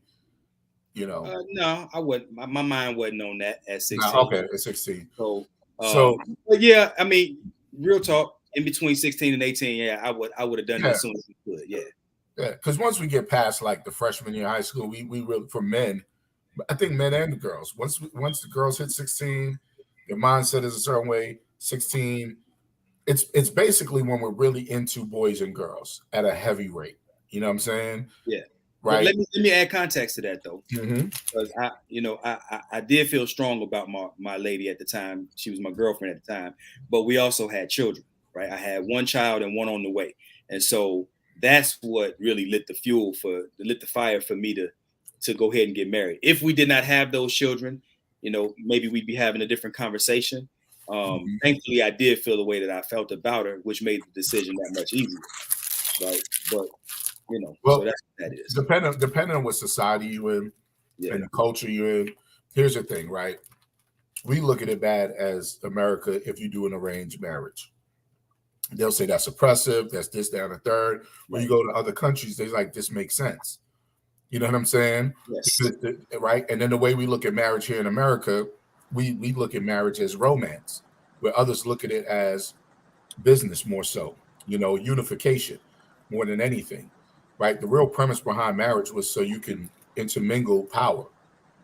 Before poor people really didn't marry, and really before certificates, all you had to do was jump the broom or bring her over the threshold. You know what I'm saying? And that was it. So, and then we also had a level of arranged marriage, right? You could not marry the guy's daughter unless the father gave you approval. This is why the man had to if somebody wanted to marry your daughter back in the days, he had to come get your blessings or your okay, and your daughter wouldn't marry unless she. That's where the whole thing elope came from. When daddy said no, but she wanted to get married, she eloped because she didn't want to listen to her father, so she eloped anyway. But the man had to ask you for your hand in marriage, which was a reason for it, because you being a man, you got to see what that man was about, because you knew if he was some bullshitter or if he was a real dude, you know what I'm saying? If guy asked for to have your daughter's hand in marriage, he got his pants sagging, he like, what's up? He's smoking a blunt. You're gonna be like, hell no. But she's like, but daddy, I love him. And you be like, hell no. But if he comes in, he's astute, he shakes your hand, he's like, hey man, I'm working on, I'm getting my license in as an electrician. My daddy's an electrician, he has his own company. You're gonna be like, okay, cool. You'd be like, hey, I'm gonna meet your dad. Who's your, back then, who's your pastor, right? What you do. And men had to sell it. They like, look, hey, I'm third generation electrician. My granddaddy did it, my daddy did it, now I'm doing it, and when I get my license, I'm gonna work down at the plant that my dad, you know what I mean? That's what men had to do that, and they had to prove themselves. And if he came at the age of 30, chances are he's like, hey, look, I like your daughter, I love him, she loves me. Hey, I got a business going, I make X amount of dollars, I'm educated, I'm balanced, I'm not chasing hoes. Why not give her away to that man instead of going through the heartbreak of she fucking another 17, 18-year-old who just want to hump and dump, you know what I'm saying? And she go through the college years of all that, because once you go to college, it's wide open. So she gonna get humped and dumped, maybe having to go through 2 abortions, you know what I'm saying? Hey, look like we got our first troll, man. Yeah. Let me see.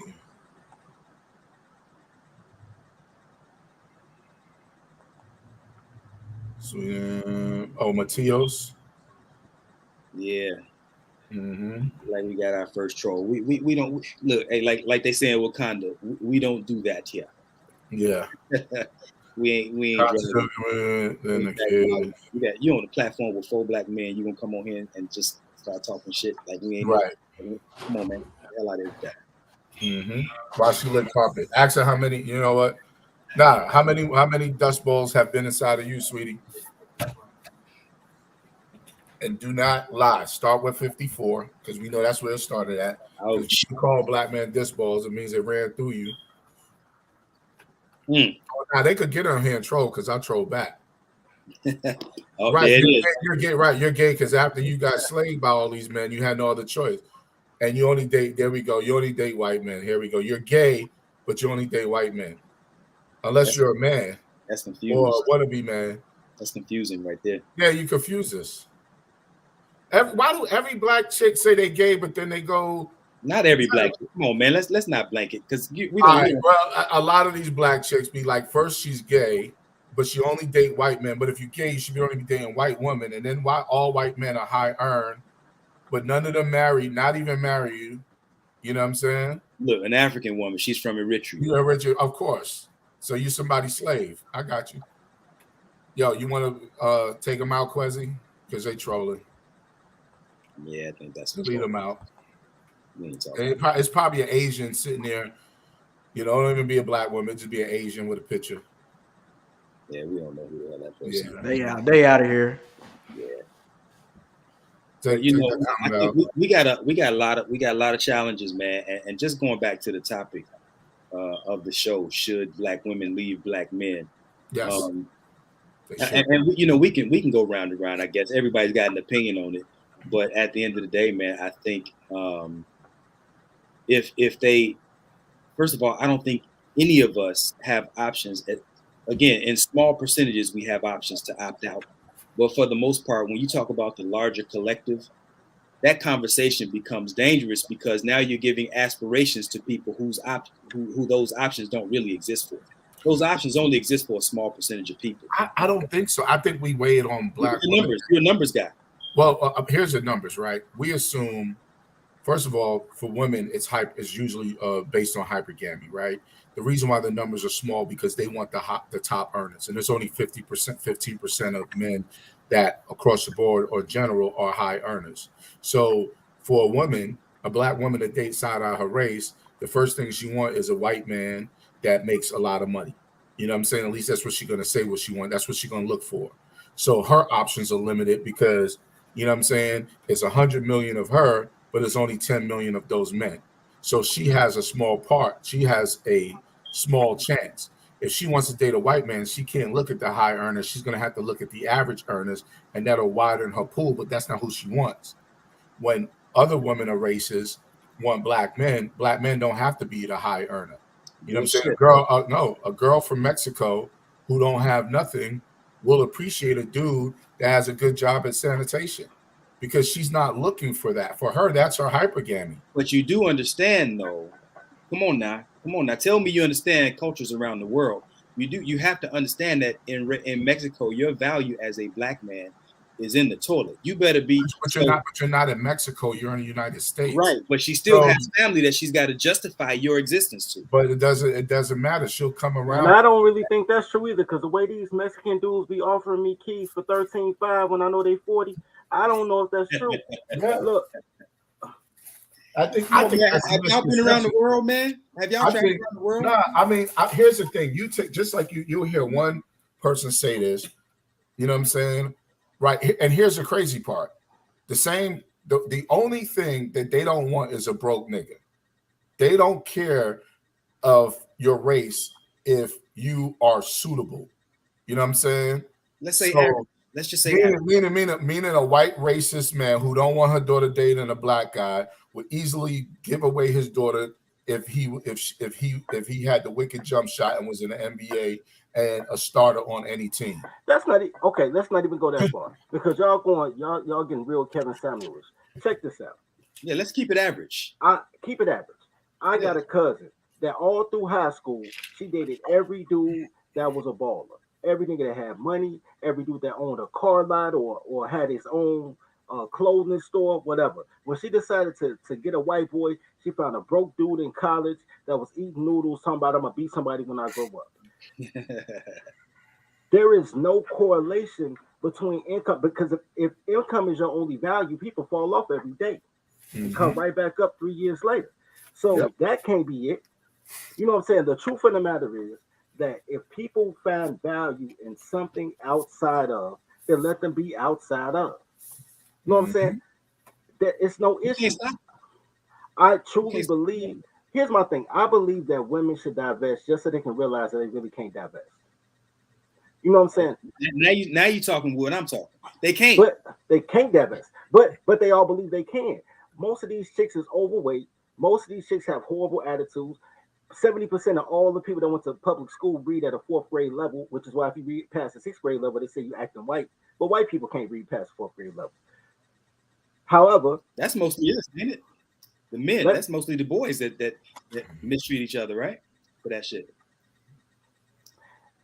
Ain't it? No. I mean, girls. No. See, because I'm not gonna let you put everything on me because we're talking dating. If a boy is a nerd in high school, will the jocks tease him? Maybe, but the girls won't fuck him. That's what's more important. She fucking a 26-year-old nigga in a box Chevy. A 16-year-old girl is not gonna date the 16-year-old debate champ. She's just not. She's gonna go for the 16-year-old football player because the social currency is there. Women's hypergamy isn't necessarily based on money. It's based on social currency. That's why they take 247 selfies a day to try to get some likes, to get some type of validation. Yep. Women don't even care about money. They don't even need money. They just tell you to go get money so they can get stuff because they're empty on the inside and they need to buy shit to feel better. Women don't need no fucking money. They'll date an ugly guy for money because he can give a shit in compensation. It's like you said, social currency. Oh, and don't forget the box Chevy with the BBS rims, bro. Like, forgot the BBS rims. Y'all real stereotypical. First of all, bro, that's a New York 80s and 90s. You can't talk about no whip without BBS rims. No, that's some New York shit. We in Chicago, bro. Chicago. Okay, so it was a Chevy with the hammers. No, we had the hammers and the blades on our shit. Oh, you had the hammers? Okay. We had hammers and blades. Y'all worse than riding all blades. Y'all worse than 1800s blackface TV, man. Hey, no, look. Here's the thing. You have your hunting equipment. The Chevy is part of your hunting equipment. If all the girls is fucking niggas in box Chevys, you better get you a box Chevy because you're hunting.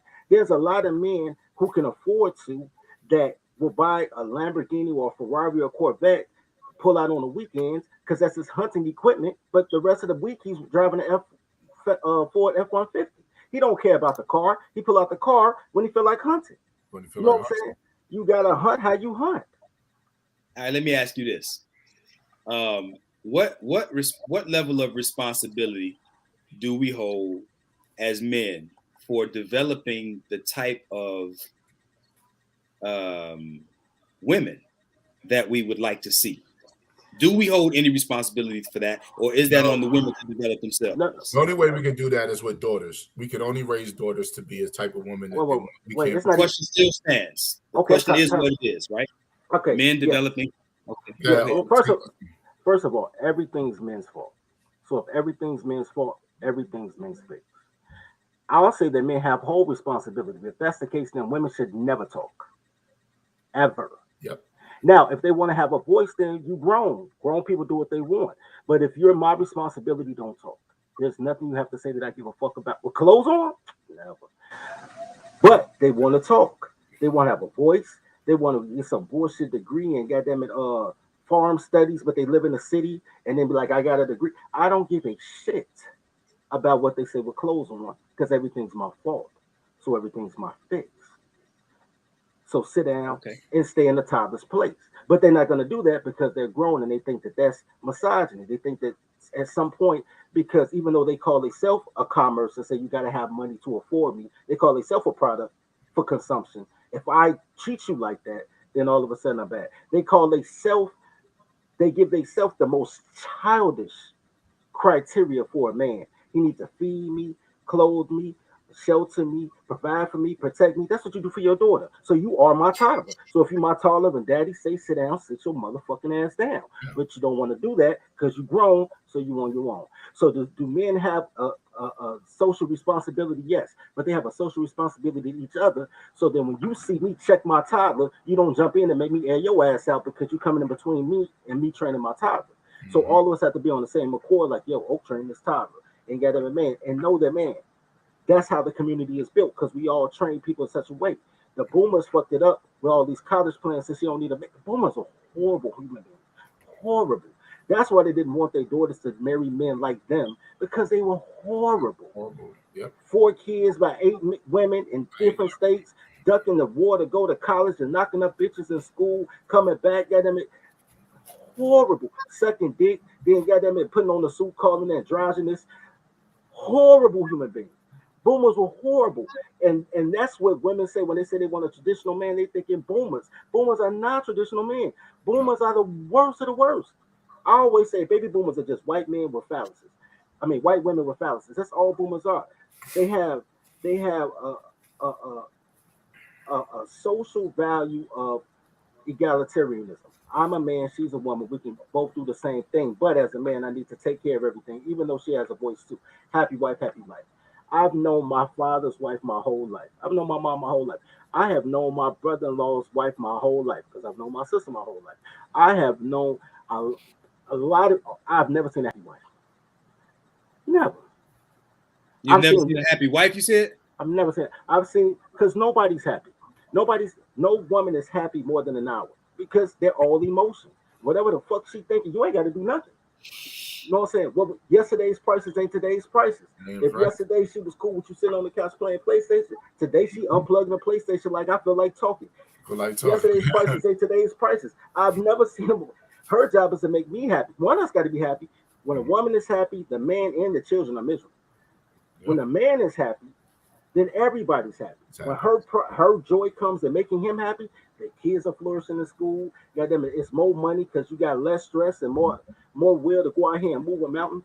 Vaughn can't disagree with that right there. But no, I don't believe what he said. He said if her joy is making you happy, then everybody else is happy. And that's one thing you talk about, right? Your wife's joy is making you happy. So therefore you good, she's good, and the kids are good.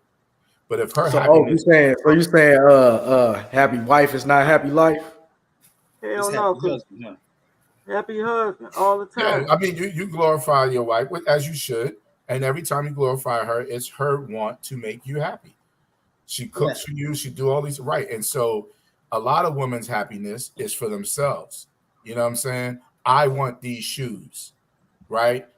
And I don't care what has to happen. I don't care if you have to dip in a kid's college plan. I don't care if you gotta work extra hours so I can get these Louboutins, red bottoms, because I want these shoes. It's right? But if and I'm not gonna be happy because I don't get them. So now I ain't making dinner. I ain't giving you no sex. The kids get on my nerves. Go in your room. You know what I'm saying? You're damn to this, da da da, and the whole house is miserable for her happiness. You know what I'm saying? And then she get those shoes. You done took money at their college plan. You don't work them hours. You frustrated. You know what I'm saying? And she want to go out with them shoes, so she still ain't gonna cook. You know what I'm saying? But if her happiness is engaged in you, and she like, man, I can't wait till my husband come home. I cook the food. The kids are bathed. They're chilling. We were playing board games, and we were laughing. Wait for daddy to come home. Daddy walk in. You know what I'm saying? Children and everybody. Daddy's home. Daddy's home. She make your plate, and you You know got what's a really big crazy? fucking piece of chicken. Hold on, cause I got this streaming on 2 yards. All right. It's somebody on my other stream talking about they've never seen a person say that black men were good fathers and husbands. But the crazy thing is, as I'm reading that, Gorilla P said the realest shit. I've never seen a child not be happy when dad walk in the door. Mm-hmm. Kids excited as fuck for that. I know girls that's mad at their baby daddy because, like, I feed this boy, I put the clothes on him. Daddy come, all he do is bring fireworks on the 4th of July. They're like, Daddy got fireworks. That is awesome. And they call us fun. I have to go to. Look. Oh, you're the fun parent. No, I'm the parent he loves the most, or she loves the most. You know what I'm saying? Let me ask Black. I've listened to you two explain your idea of the interaction between a husband and a wife, a man and a woman. I want to hear from a married man. Has that been your experience, Black? Black, you've been solid. What's up, brother? We need you talking.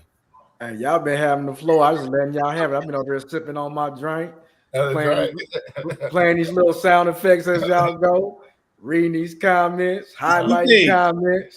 It's two things that I heard. I heard that a woman is never happy, and I'd like you to address that. And I also heard that as long as her duty is to serve you and make you happy, then by default that makes her happy. So just kind of touch on, and then whatever else you might have heard. The first part of what he said was women are happy, the house is okay. not. Look. From my experience, if the woman ain't happy in the house, goddamn, it's chaos in that motherfucker. So look.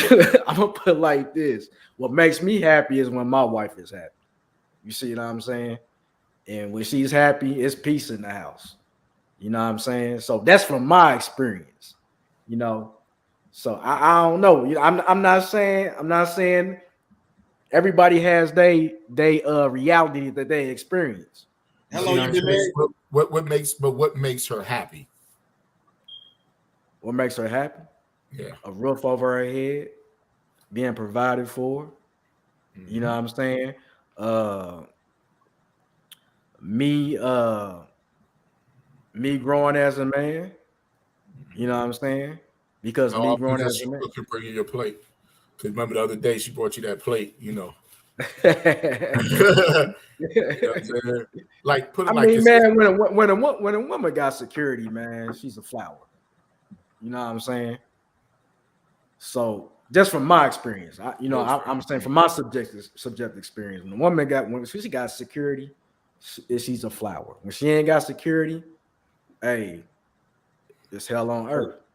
So you saying that when a man provides security and all those things that you just said that you provide for your woman, when a man provides that for a woman, then she maintains the ability to remain soft. Is that what you're saying?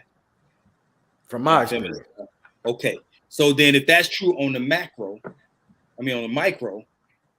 then it's probably true on the macro. Yes or no? You asking him or us?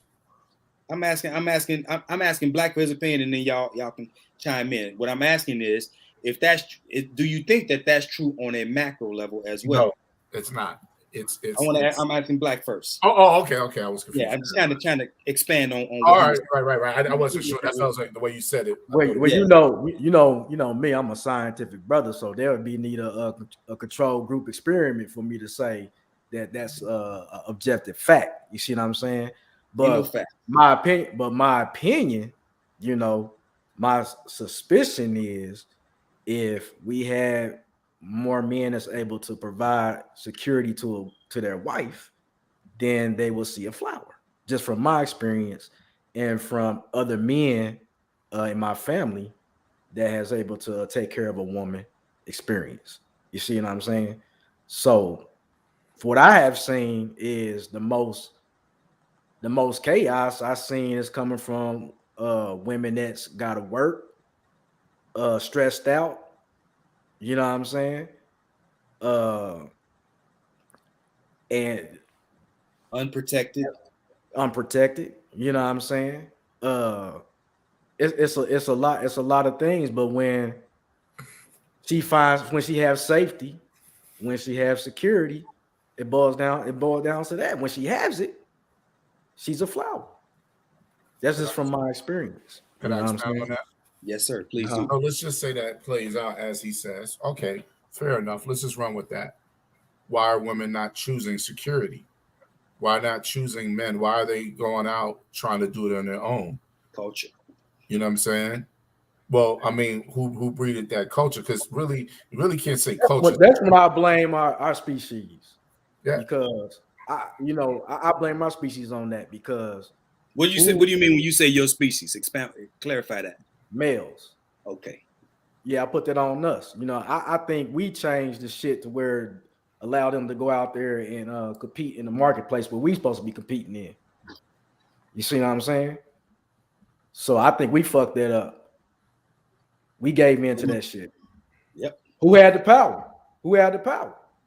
Well, here's the thing. I don't think, first of all, we generally don't compete in the same market.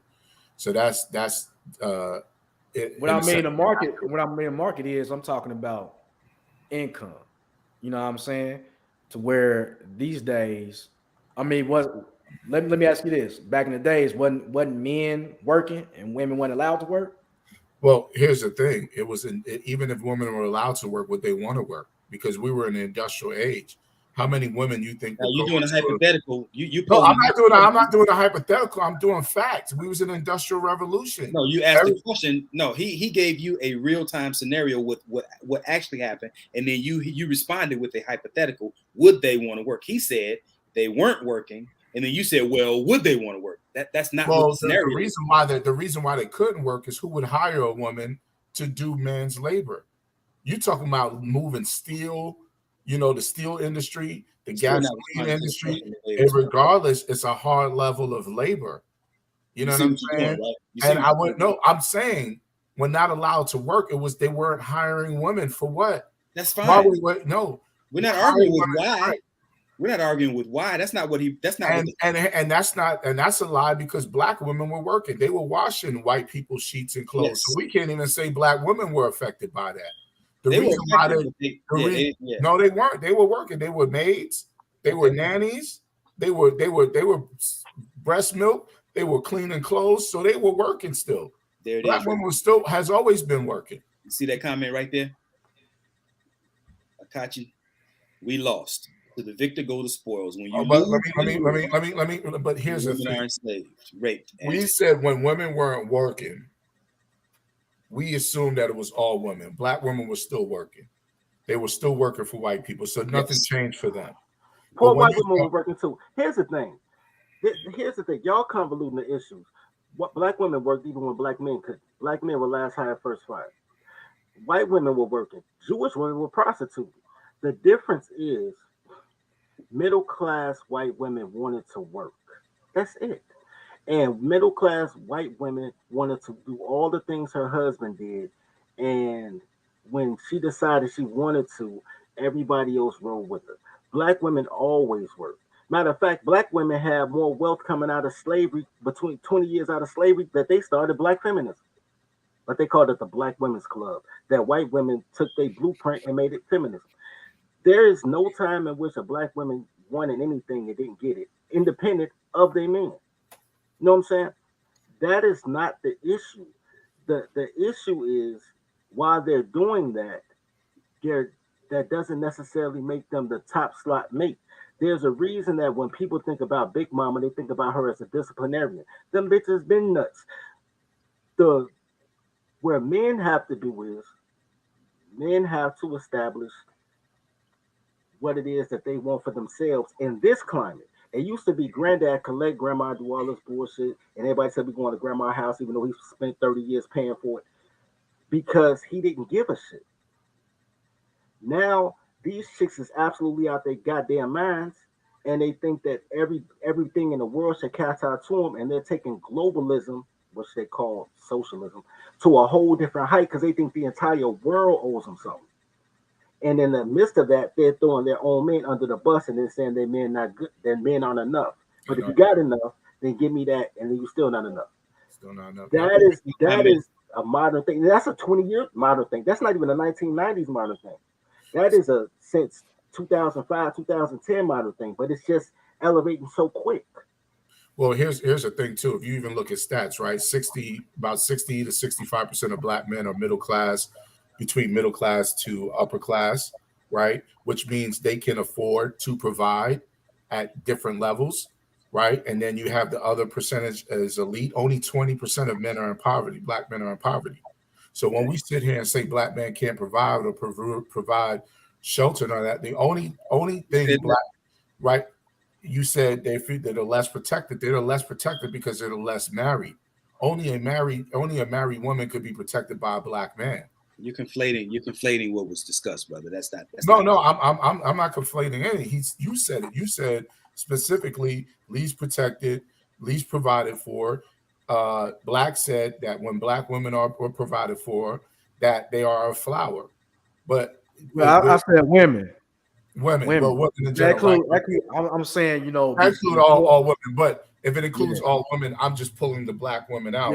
Okay. Specifically on Black women. Right, and you got a Black woman, and Vaughn got a Black woman, and you say they both flowers because you provide for them. Well, any man that is middle class generally can provide for his wife. You know what I'm saying? It all depends on the terms and what she want to be provided for. It really is the level of luxury is the question. If I'm making $50,000 a year, I'm considered middle class, and at $50,000, I can get me a small house that costs me $80,000. And my mortgage is only $300-400. I can get me 2 Kia Sports, you know what I'm saying? Pay $200 a month. You know, I could afford those things. And I can live not even a meager life, but I can live a sustainable life. You know what I'm saying? With a wife at $50,000 a year and work, and she doesn't have to work. She could stay home. I don't have to pay daycare costs if she's home, right? I could buy food, and I'll get more out of the food that I bought than if I went and bought breakfast at $10 in the morning, lunch at $15, and dinner at $15. It's $50 a day. I can go buy a pack of chicken and some rice that'll last me 3 days. You know what I'm saying? Or and that's just me eating. That's not feeding the family. It costs me $50 a day if I just want breakfast, lunch, and dinner on the outside. But if she cook my breakfast and pack me lunch and I come home to dinner, she's not only saving me the personal $50 a day, she's saving me another $50 because she and the kids got to eat all day. But if she's home cooking, you know what I'm saying? That $100 a day I'm spending to eat out, and she's that $100 I'm spending a day for both of us to eat out, she's saving me because it's probably only costs her maybe $30, you know what I'm saying, to make all of that so that the kids eat, she eat, and I eat at least 3 meals a day. So can I sustain? Yeah.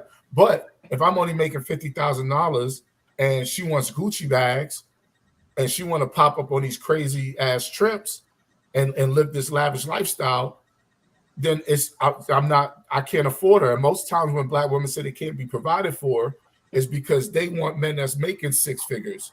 And you see it all the time in manosphere. I want a high value man, which is immediately she really talking about I want to make $120,000 so I can live this lifestyle. I can live in this neighborhood. I could do this. I could do that. She doesn't want to be sustained. She wants to live a luxury life.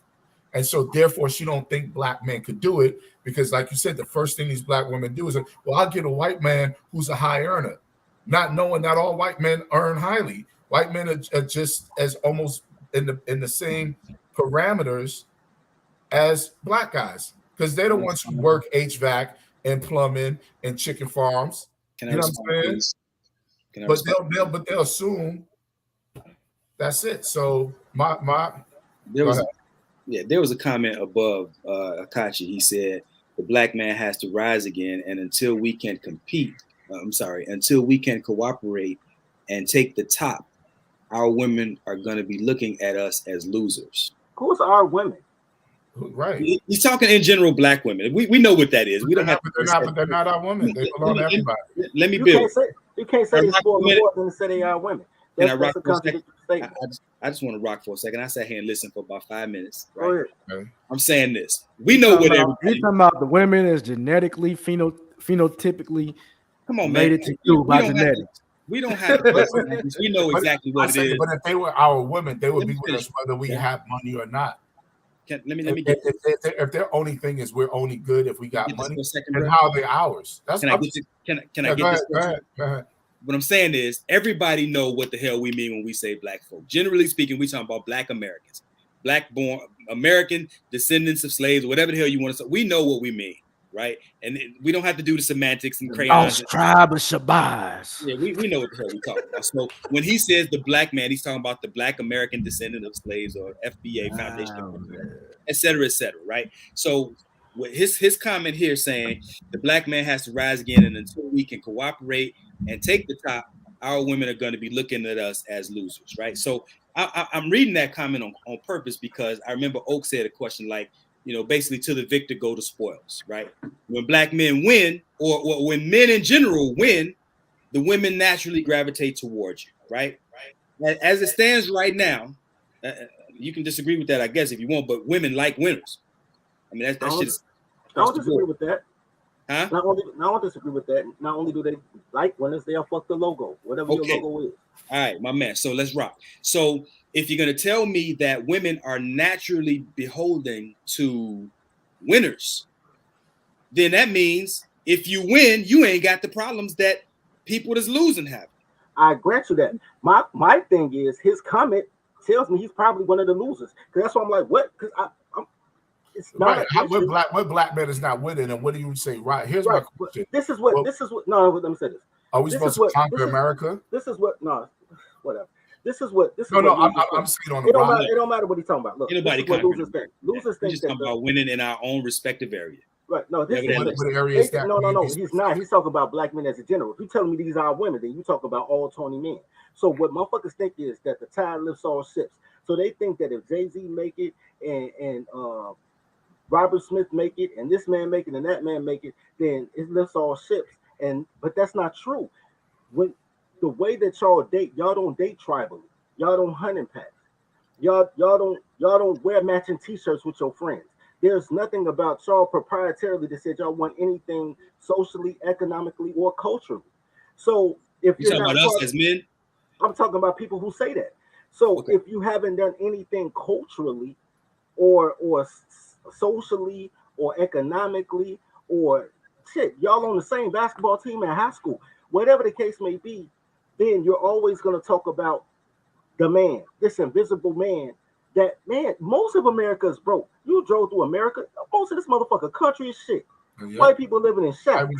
Had the highest poverty rate. Ain't nobody got no real fucking money. Man, when I listen to these married white women, they work a job, their husband work a job, and they still work on like a farm. She's talking about, well, after I leave here, I got to get my pigs. I can't get these Keishas to go clean a fucking pig. They can't even cook a pig. But my point is that there is no huge, it's all a psychological mind fuck. There is no huge difference between anybody in America. The only difference is that when Chinese people join together, they make Chinatown. Greek people make Greektown. Italians make Little Italy. Mexicans make Little Mexico. When y'all have y'all shit, y'all make the ghetto because y'all double park next to parking spots and litter in your neighbor's yard. That's a y'all problem. That's not a rise all both problem. Can I push back on that?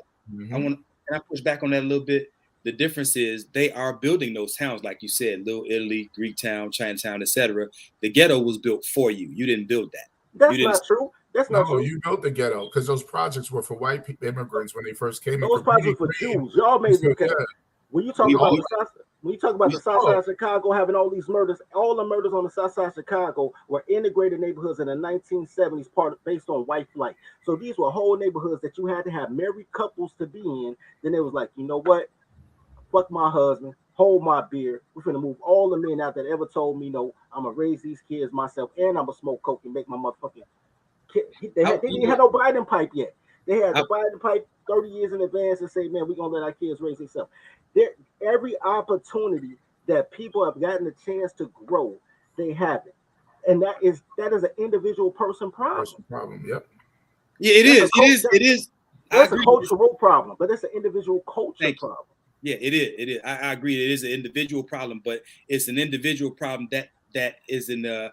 These individual problems are an extension of a culture that does not serve us, right? Our culture is hold on. Our culture is go to church, get a pastor all your money, and the church does not reciprocate, right? Our culture is partying and bullshitting, right? We masters of that, but our culture is not building, right? So when you go into, let's say you go to Chinatown, and even in our communities, right, where Chinese or Koreans have their shops, where our women go and get their hair, buy all their hair and all their makeup and all the stuff that they want, where they go to get their nails done, you have men of those cultures who have established businesses and their women work in those businesses, right? They are providing they're providing a culture for those women and those families to thrive in. And that's largely what we're missing. What we have not established yet is a culture of manhood, masculinity, where we've built an area that serves our people. If you want to just talk about our demographic, just black people, tawny men, whatever you want to call us, we have not established that. And so our women, black women, tawny women, foundational black American women are more dependent on non-black people, particularly non-black men, than any other demographic of women, right? White women depend more on white men than they depend on anybody else. Hold on, let me rock. Asian women, whichever demographic you want to go to, whether you're talking Indian, Chinese, Japanese, Asian women depend more on Asian men than they depend on anybody that's not Asian, right? Every other demographic of women depend more on their own men for sustenance, basic sustainability, than non-black women have been able to do, right? And so when you talk about how quote unquote hard these women are and how uncooperative and untenable and all these other whatever adjective you want to put on them, there has to be, what is there in place, right? For them to, what culture is in place for them to remain these protected flowers or soft women that you want to see, right? Okay, wait. I got this one. Let tag me. Okay, look. First of all, there's an old phrase. Tag me in. Men put you on, girls get you on. So men put you on, girls get you on. That means, man, your girl might give you the money to get that pound of weed, but your man say, if you give one, I'll front you 3 so you can be straight. Men get you on, girls put you on. Here's the thing. When girls have an opportunity to put that man on, they don't. If you see a black woman in human resources, guess who she not going to hear? Hire. Straight black man. No, it don't matter. She there. For the Jews were broke as niggas. In the 1930s, the Jews was broke as niggas. Everybody was prostituting their girls. You know what I'm saying? The Jewish girls was bringing that bread back. Now I'm telling you, that's why there's a Jew in every mob movie. The Italians was broke. Everybody was fucking broke. Everybody was broke. Everybody had their break right then. Let's get it. While everybody else said, man, we finna get it how we live. White girls was like, let's move next to the black guy. The black girls like, let's move next to the white guy and get our crosses burned in front of our crib. But that's not even the point. The point is this: in every opportunity that you're talking about, it's threefold. Number one, the fact that there's an Arab in every black neighborhood is black people's problem, because that means that your black elected official that had to live in your community turned down every black man in your community to give it to an Arab. So they are already traitors. So all the boomers was traitors anyway, because nobody hates young black men more than old black men. Then you turn around from that and you say, okay, So my girl works at such and such, and I work at such and such. Now, I just gave the analogy that the husband and wife, when they white are working in order to be 110, you know what I'm saying? Both of them making 55, and then they go back and they got a farm in the back. So everybody's working. Everybody's working. The fact that these chicks, listen to what you're saying, all these chicks want to be pampered. They broke as fuck selling food stamps to get their nails done, hair done, feet done. Those are luxuries. I cut my own nails. I don't be like, yo, $17, yo. You ain't a woman. I don't have to be a woman to know how to use soap and water and a pair of clippers. These bitches don't want to do shit. The reason that they can't feed themselves, but they always want to feed. Man, I had a girl invite me over for dinner. This bitch gave me some microwave fish sticks, yo. I was heated. I couldn't even eat that shit. I fell asleep on that couch. I was so frustrated. I just took a nap. God damn it. She's like, you don't want the pussy? Sorry, leave me alone. Look. Women are not built. Hold on, can I say this? Except we can't win. But what do we have to win? Here's the shit. This is what I want to ask. We're quick to say black men have to rise.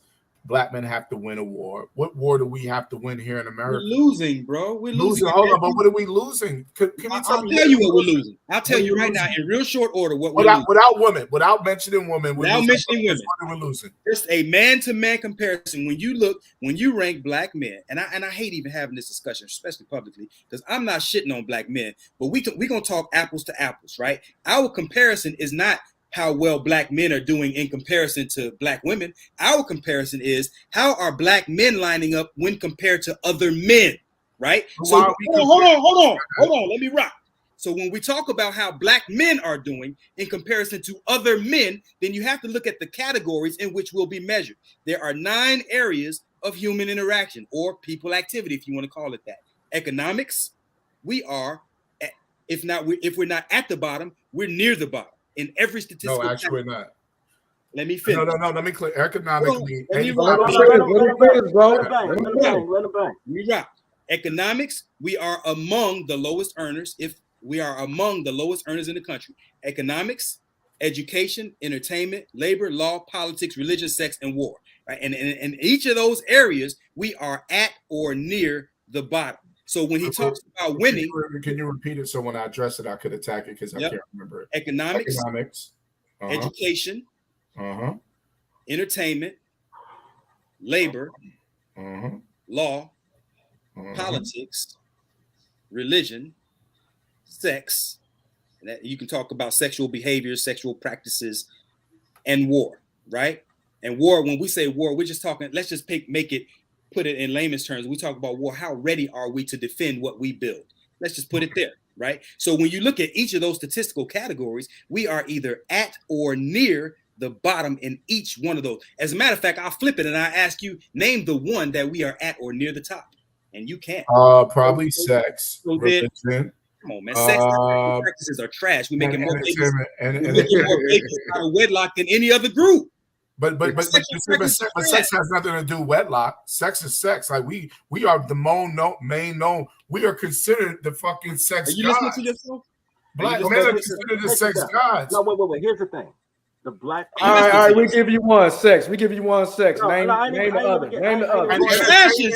Hold on. Can I finish? Can I answer it? Now, if you say marriage, different, but you're saying sex. So if marriage is not required for sex, we are considered the most. No, come on, we the mandingos. Okay, so let me put that in the package for you. Let me put that in the package for you. Sex, the purpose of sex is to produce, right? And so we produce like a motherfucker. Don't we bust the most nuts? No, man. Let me get this out. I'm not talking about how good it feels when we having sex. The hell with that. Anybody can feel good having sex. I'm talking about what is the outcome of your sexual practices. Abortion. Children. Abortion. Check this out. Listen. Come on, man. Can I answer? Let Peter roll. Let Peter roll. Because you asked me a question, I want to answer it. Let Peter roll. When you say sex, right, you're talking about production, right? There's a 50%. Hold on. There's a 50% decline in the births of white people. And yet, say it again. The birth rate of white folks, 50% decline. Okay. Right? Okay. Black folks, you know what I'm saying? Obviously, the men are doing their thing in sex because black women have the highest rate of abortion rates. So if you count the babies they don't kill, and the fact that we have the highest rate of single motherhood, niggas is fucking. So you can't tell me. Oh, God, Hold on. killing me, Peter. You killing me, Peter. Sex. Now let me say the other one.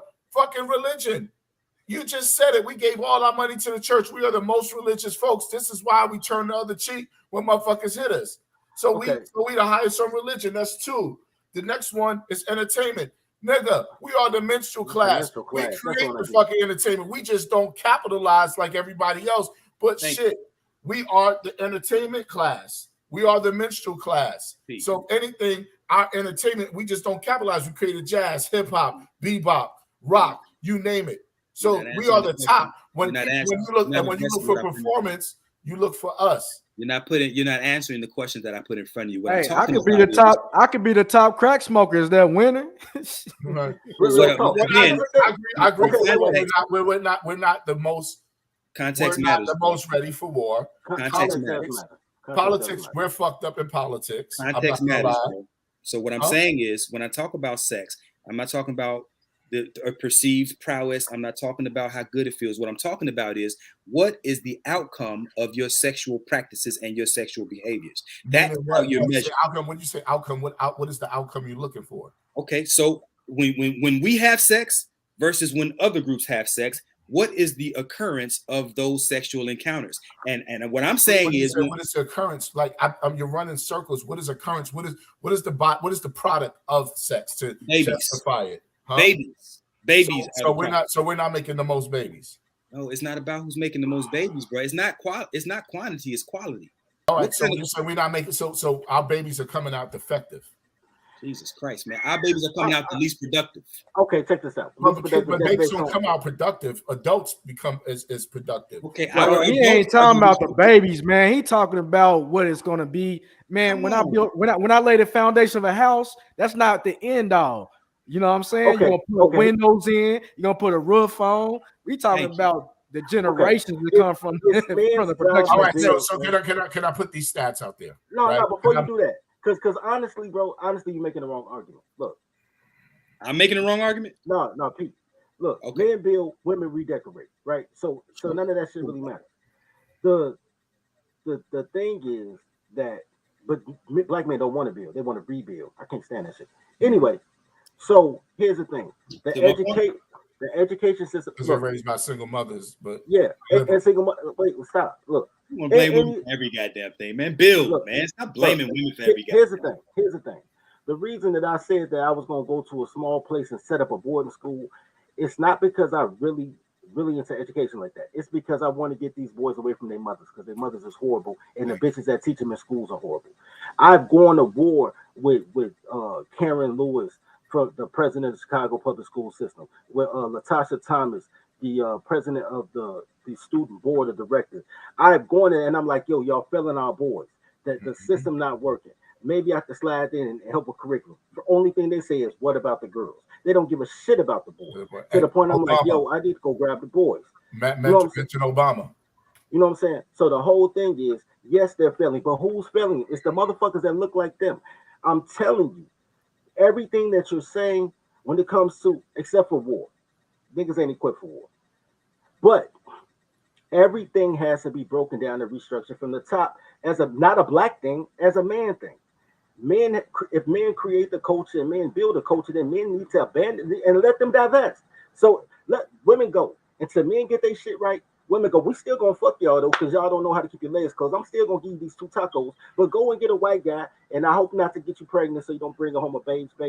And he be like, yo, this ain't me, yo. Look, it's no problem. I totally agree with the fact that I have a real issue with the aldermen giving contracts to 4 Arabs and decline 5 black people and try to make the excuse why declined the 5 black people that live 2 blocks away from them, from the location that was zoned, but gave it to Arabs that live in the suburbs. They got to travel to the city.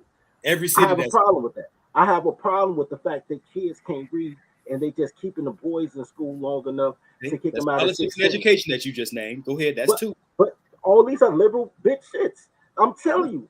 I'm with you. Liberal chicks and boomers. That's all it is. Toddlers and boomers. I'm saying they're not supposed to be the forefront of that fight though, bro. The men are. Boomers. Some of these boomers is men too. Toddlers and boomers. But the boomers empowered the toddlers. because they hate men. I'm telling you, these old men hate young men. I have seen the things that they have done to young men. You know what I'm saying? They have crippled young men in all types of ways. So you're looking at a whole system that takes Jew money to keep their own people there. I could say the same thing about the churches. Every church, every black organization is run by a pastor. Look it up. NAACP, Urban League, Operation Push, all down with the pastors. And the reason that they all down with the pastors is to get federal money. You got to have a location in 26 That's states. number 3. That's religion. So now, the religion. So not only does the religion affect religion, it also affects politics and education because they give all the funding to the religious organizations, and the money come up missing. I ain't seen that $200 million. $200 million Obama gave for the neighborhood reintegration plan or some shit, rebuild plan, whatever. When he was supposed to be giving people $100 houses because of the crisis, Urban League stole that $200 million. When Bill Clinton came to Chicago, was like, yo, this neighborhood fucked up. I'm gonna give you $20 million. They gave it to the churches. Not a motherfucking stop sign. So what they want to keep you doing is they want to keep you begging. Because coloreds need to be victims. They need to be victims. To the point that they won't date a nigga unless they're allowed to be a victim. Ain't nobody be like, yo, check this out. This is what we're gonna do. I need you to follow instructions. You go over here, you over there. They be like, who the fuck is this nigga? I don't know about needing to be victims, but bottom line is we got our ass. But we keep saying we got whether we needed to. Everybody got their ass kicked. I ain't talking about everybody. I'm talking about us. Since we hold on, since we're gonna sit here and we're gonna say black women ain't whatever, black women ain't measuring up, then you got to look at black men too then. And so how are black men showing? But how do we get our ass kicked though? Hold on. Yeah, you got your ass kicked. That's why you dead last in every. No. We got fucking traded on. Our black woman's over there giving white men information. Fucking. I'll give you that. Right, and so that's why we could have probably warned a motherfucker if she was. Whatever the method is, you call it whatever you want to call it. The result. Then you say it's our women after they traded on us. So basically, they went and blame who you want to blame. I'm saying the result. You blame who you want to blame. So you mean to tell me you want me to accept black women as my woman, yet she went and told my enemy that I was coming. I'm saying I'm looking at the Asian community, right? You're gonna turn around and tell her to tell me I didn't do good. I'm looking at the Asian community, right? I'm looking at the Asian community. She gave the coordinates to I'm looking at the Asian community, and I'm looking at how their women are serving their men, right? Because they're loyal. Come on, man.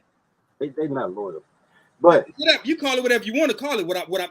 Look, I'm looking at the result. You can calculate all these methods that you want to calculate. I'm talking about the result is what the fuck it is. And what it is we're at the bottom of every statistical category. Now you can blame. We're not on the bottom because economics black people own 85%. Black people own under 5% of the wealth of a country. Can I finish? 3%. We talked about this already. Can I finish what I'm saying? You're lying. Can I finish? You're not being exact. You said let me finish everything. And I'm telling you we're not. Let me finish lying then. Let me finish lying. Okay. We talked about this already, right? So what I'm saying is this. Show me the statistical category of the 9 areas of people activity where we come in top. Top 2, top 3. Huh? But here's the thing. There are things that you're not clear on, right? So when you're with sex, you're not clear on what it really justifies. I tried to, but you kept talking over me, so you couldn't. No, you did. Everybody else hear me, but you didn't. But you're saying sex is having children. Sex has nothing to do with production. Damn, man. Let me try again. Sex has nothing to do. If you only production is bringing more children, bro. You know what I'm saying? Everybody in this comment section, people in the comment section understood what I was saying. Oak understood what I was saying. Quasi understood what I was saying. You the only one sitting here still sitting here saying. I just don't get it. Let me try again. I'll try again. So explain sex again to me, because that's the part I don't get. When I look at sex, when I talk about sex as a category, who is the least productive as it pertains to the outcomes of your sexual activities? We have disproportionately high abortion rates. That means we're depleting our army just by virtue of not wanting them. Is that black men fault or black women fault? I'm talking about black people, right? You blame who you want to blame. I'm talking about the result. Abortion, you can't blame. You can't put that in together because women make that choice. Listen, women don't abort babies that they want. Is that right? Can we agree on that? Yes. Okay. So and men don't impregnate women who are unfit to be mothers. Purposeful men.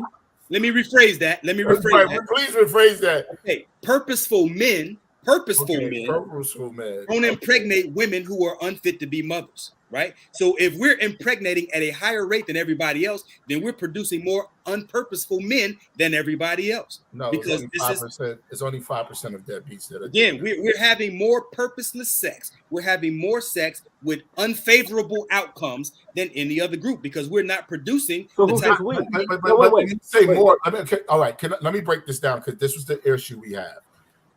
Out of all black fathers, 72% are married, 16% cohabitate, 88% total are in the homes. Right?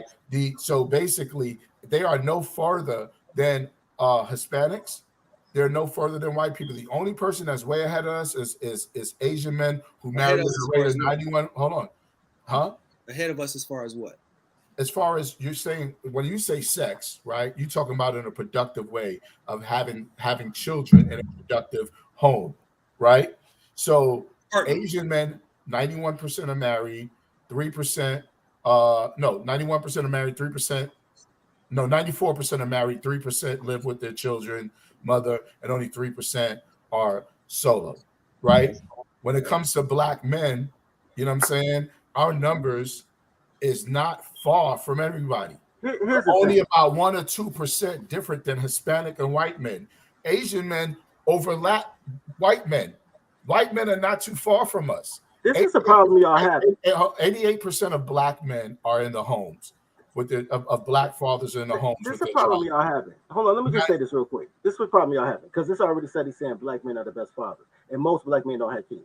Here's the problem y'all having. When y'all talk about how to get a toddler in line, y'all talk about the top 10% of white men. When y'all talk about shit like sex and illiteracy, y'all talk about the bottom 10% of black men. It's an unfair argument. Most black men don't have kids, and the ones that have kids are involved. If you have a bunch of derelict children that raised by single mothers who want to be with derelict niggas, unless you raping these bitches, you're not choosing to have poor procreation. They just horrible human beings. Y'all just worship them. I'm telling you that the toddler problem is way bigger problem than the race problem. Way bigger. Way bigger. Yep. Way bigger. We don't got to worry about white supremacy. We got to worry about them. Don't those problems go hand in hand? Unless you say the Tyler is a white supremacist, then no. The Tyler problem is totally different. Y'all yell white supremacy all day, but the only white people you will ever see in the hood are teachers and police officers. I don't yell. You ain't never heard me say nothing. Let me bring this. Hold on, y'all. Hold on. Wait, pause. I want to say this so the show won't get effed up. All right, so it won't get fucked up. Let's be careful with the R word because YouTube will bang it. Yeah. Hey, Black, somebody, Brody, take him out. He's a spam. Brody. Okay. He's spamming. Yeah, you don't hear me saying that WS word. I don't even talk about that. So I have my thoughts and feelings on it, but you've never heard me say it. No. I was just going to what he was saying. My point is, now, here's the thing. 85% of white men own the wealth in this country, right? Okay. Right under 5% of black men do. Less than 4% Hispanics do. I pulled up the stats, right? And then the rest is 7%, which is divided between your Arabs, the Asians, and other people. So if anything, all races are losing in America. Yet we never consider Asians as losers or Hispanic people as losers or Arabs as losers. You know what I'm saying? We don't have to have more wealth than white people. We just have to maintain our own culture and our own community. So when we saying, oh, we're not doing as good as this person, it makes it seem like we're not doing good at all, right? It's like if I compared you to Jay-Z, you would be a failure, wouldn't you? No. If I compared your wealth to Jay-Z, would you not be considered a failure? Why would we even compare that? I'm asking you that question, yes or no? No. You look like a failure. And if I said you're losing the war on economics, Jay-Z is not my competition. No, earnings, right? Because economic is earnings. So if I say, hey, Vaughn, whoever makes the most money is the winner, and I put you in line with Jay-Z, who would be the winner? Who would be the loser? Okay, I'll give you that for this example. Go ahead. Right? Can you say it? Who would be the winner? Who would be the loser? Sure, go ahead. Yo, you saying Jay-Z would be beating me? Right. If I'm measuring would you agree? Would you agree? Sure.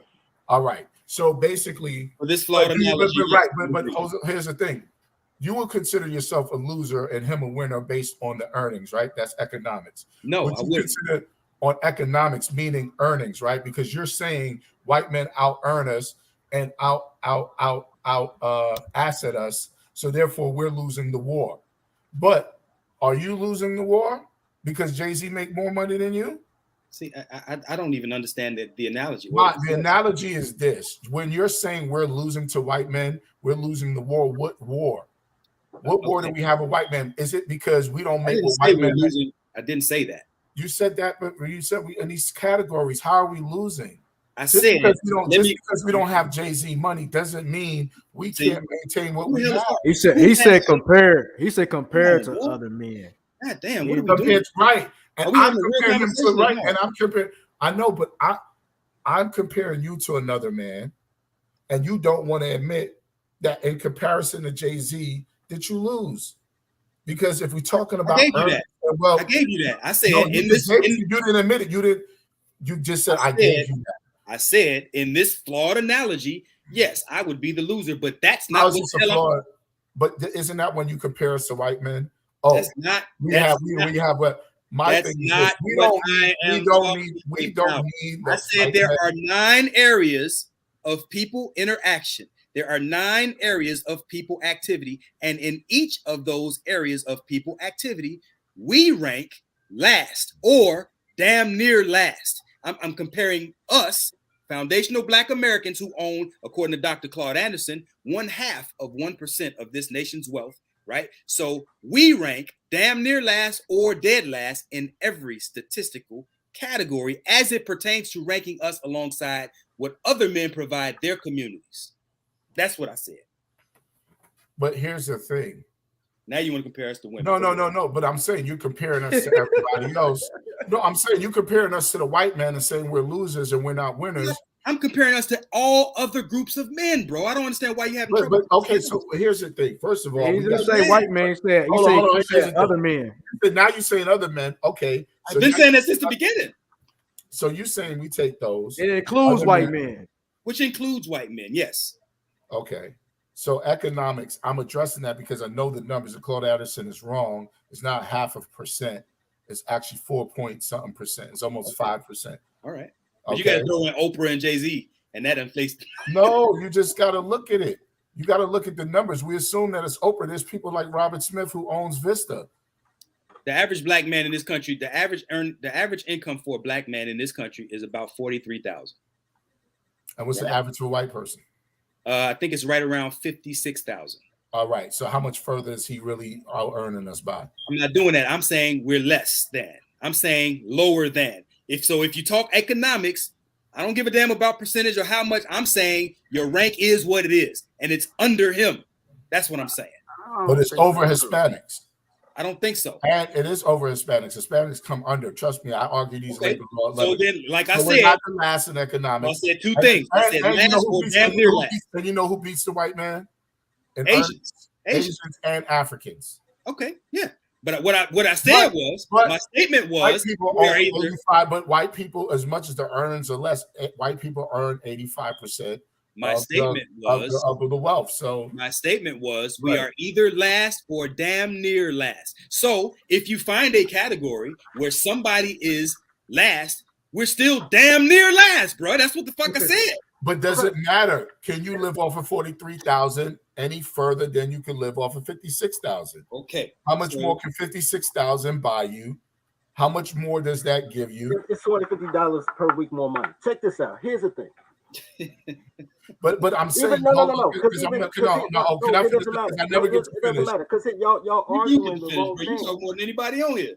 No, because I get interrupted all the time, bro. All I'm saying is that I hate it. No, because here's a term that I hate. We need to get you I keep saying, here's what I hate. Down I hate when we keep saying this person is last or first. You know what I'm saying? As if we're defeated. You know what I'm saying? If Quasi made $5 more than me, and I'm last because he makes $45 an hour and I make 40, then you're gonna say, "Oh, Pete, you're dead last. You're losing." Because I make $40 an hour. No, last does not mean unsustainable. It just means you just make less. I didn't say unsustainable. So I didn't put no adjective on it other than can we sustain a family at 43,000 a year on average? Yes. So do we need to make 56 to say that we're winning? Like, what are we winning? We only winning who makes more or less. This is why, like, I asked you the question of Jay-Z and you, right? It's the same thing. White man make 56. Let's just say that's Jay-Z. Vaughn, black man, makes 43,000 a year. I compared you.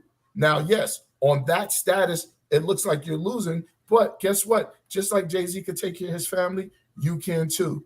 The point is still that in every statistical category, we are last or damn near last. And but it doesn't mean we're losing as people. Stop, because it's comparative. If you make 56 and I make 44, man, that other $250 per week that you get, you still buying $12 salads and I'm buying $2 salads that's bigger than yours because hood prices are different. What y'all arguing is arbitrary. Look, Akachi said last is last. Women want the winner. No, winning is winning. No, women want the winner. These black chicks ain't women. They want the losers. That's why they get PhDs and date felons. Look, you're fine with no bread. You'll get more pussy that way. You have something to lose. You don't date these toppers. You just say that reproduce. If you have a purpose, you don't do that. We gotta change the pussy. The bottom 5%. That's the whole point. So all this is arbitrary because you're convoluting economic stats with trending dating stats. I'm saying they need to divest if they feel that way because I'm still gonna hit. If nothing ever stops to hit. Nothing. Look, I don't need to assume somebody else's debt. I don't need to come in here. If I just made $44,000 a year and she's making, let's say she's making $65,000 a year, but she got $150,000 in student loans, plus she had to get a brand new car because she needs that shit. Plus, goddamn it, man, you ever been to a girl crib? They sick as shit. Like they renting all type of furniture. I don't need your debt. So what she wants me to do is fuck my way into her debt. I'm fine on that. You can take these 2 tacos and we good. If we're not building from the bottom, then everything that I'm building, I'm giving away anyway. They are net loss. What I'm saying is this. Again, I'm not comparing just for the sake of comparing or just for the sake of highlighting some idea that we're losing or that we're last. That's not the reason. Context is crucial. And so the reason that I mentioned these 9 areas of people activity is because you keep highlighting how poorly black women are performing, right? And I'm saying no, I'm not saying how poorly they're performing. I'm saying how poor of a partner they are. I'm not saying nothing about their performance. They're the same damn thing? No, it's not. Because tell you what, I can find this is us, right? No, it should be, but it's not. It's their employer. They can only worship one God. They got 3. They got their employer, they dick, and they got their pastor, their job, and they dick. They got 3 masters. That's why 3 masters is like having no masters. That's why they just chickens with their head cut off. What I'm saying is, it has nothing to do with that. Black women can do 2 things, but they can't do both at the same time. They say they can multitask, but they can't. They can help you succeed, or they can fuck you. They can't do both. Can't do both.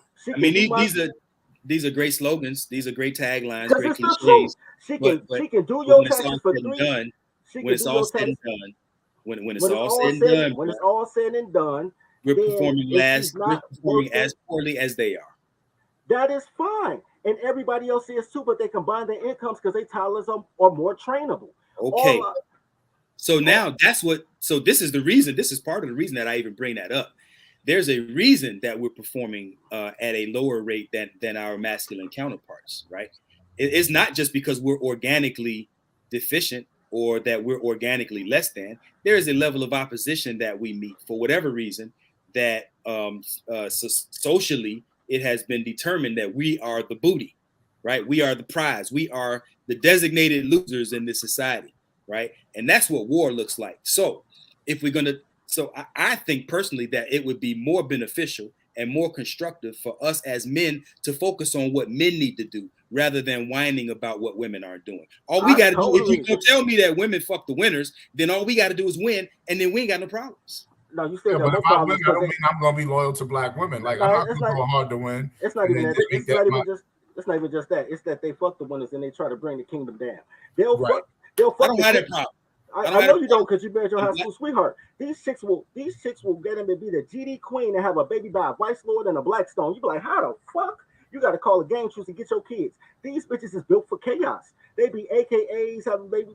Look, what I am saying is, We're creating chaos, man.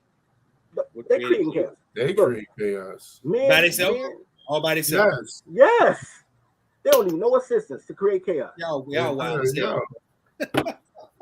They create in any Y'all situation. wild as hell, They bro. create chaos, man. Nigga, I've damn near been in a shootout because goddamn it, man, I looked out for a chick and got her daughter some goddamn birthday gift. And she tried to get the goddamn GDs and the Masons to jump me. Luckily I was GD and the Mason. I'm like, how the fuck you get bad because you broke and I got your daughter a little $11 gift? Like, they'll cause chaos over any goddamn. You look, a girl can do your taxes 3 years straight.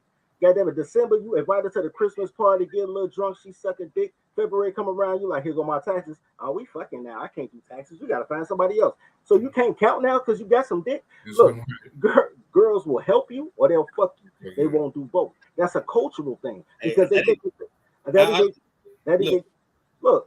There is a very different experience, and this is why I tell young brothers and any man, if you look, you have to determine what type of relationship you are trying to have. You should be 27 years old and rock a 16-year-old girl. Marry the 16-year-old girl at 37 years old. Right. That's what you should do. Let me rock. I'm saying this. You, as a man, you have to determine what type of relationship you want with a woman, right? And so if you want the type of relationship that looks like something that resembles a harmonious relationship, then talk to men who are experiencing harmonious relationships with women. Don't talk to dudes who haven't yet achieved that because all they can give you is coping techniques. They don't know what the fuck they're talking about. Okay, first right? of all, that's what it is. So, because men who have harmonious relationships with women, they have a very different explanation of what it means to relate to a woman than men who have not yet achieved that. No, relate to that woman, not women in general. I'm talking about general. No, that's not general. You can only relate to your one woman because, like you said, and I'm not just talking about me. No, here's where the hypocritical come because you say men need to find the right woman that he could work with, which means you know for sure that all women are unworkable. So just because you meaning not all women are workable, right? If you said men have to decipher or distinguish between a chaotic woman and a right woman, that means who she is as a person, he has to figure that out. His only harmony comes because she is a harmonious person. No, not because he's harmonious. Well, it is. You're saying, hold on. Your relationship, you're basing it on, I'm harmonious because me and my wife get along and we have a good relationship. And I'm saying that is your wife because the woman she is and the woman you trained her to be, because you've been with her since she was 16, right? So you created her over those years how you wanted her to be. No, I did not train my wife. I did not train. Okay. Look, you can tell me how I interact with my wife, or I can tell you how I interact with my wife. What I'm saying is you train her by saying, you don't train her ain't like, I'm going to put Pampers on you. I didn't train her, bro. I did not train my wife. So you didn't train her. So she came perfect. Damn near. My wife was more ready. Let me say it this way. Exactly. My wife was more ready for womanhood than I was for manhood. And that's great because she was ready for it. And that's discernment. And that means that you picked a woman that was ready. What you're trying to say is because you got the woman that was ready for womanhood, that it's on the men to find women that's ready for womanhood. I could agree with that. Yeah, that's on everybody. But the others are chaotic. And and here's the thing: you met your wife before you understood discernment. Yeah. You didn't know if you didn't understand manhood before she was ready for womanhood, then you got lucky. Yeah, I was very fortunate. It was right. There's no skill set. Not lucky.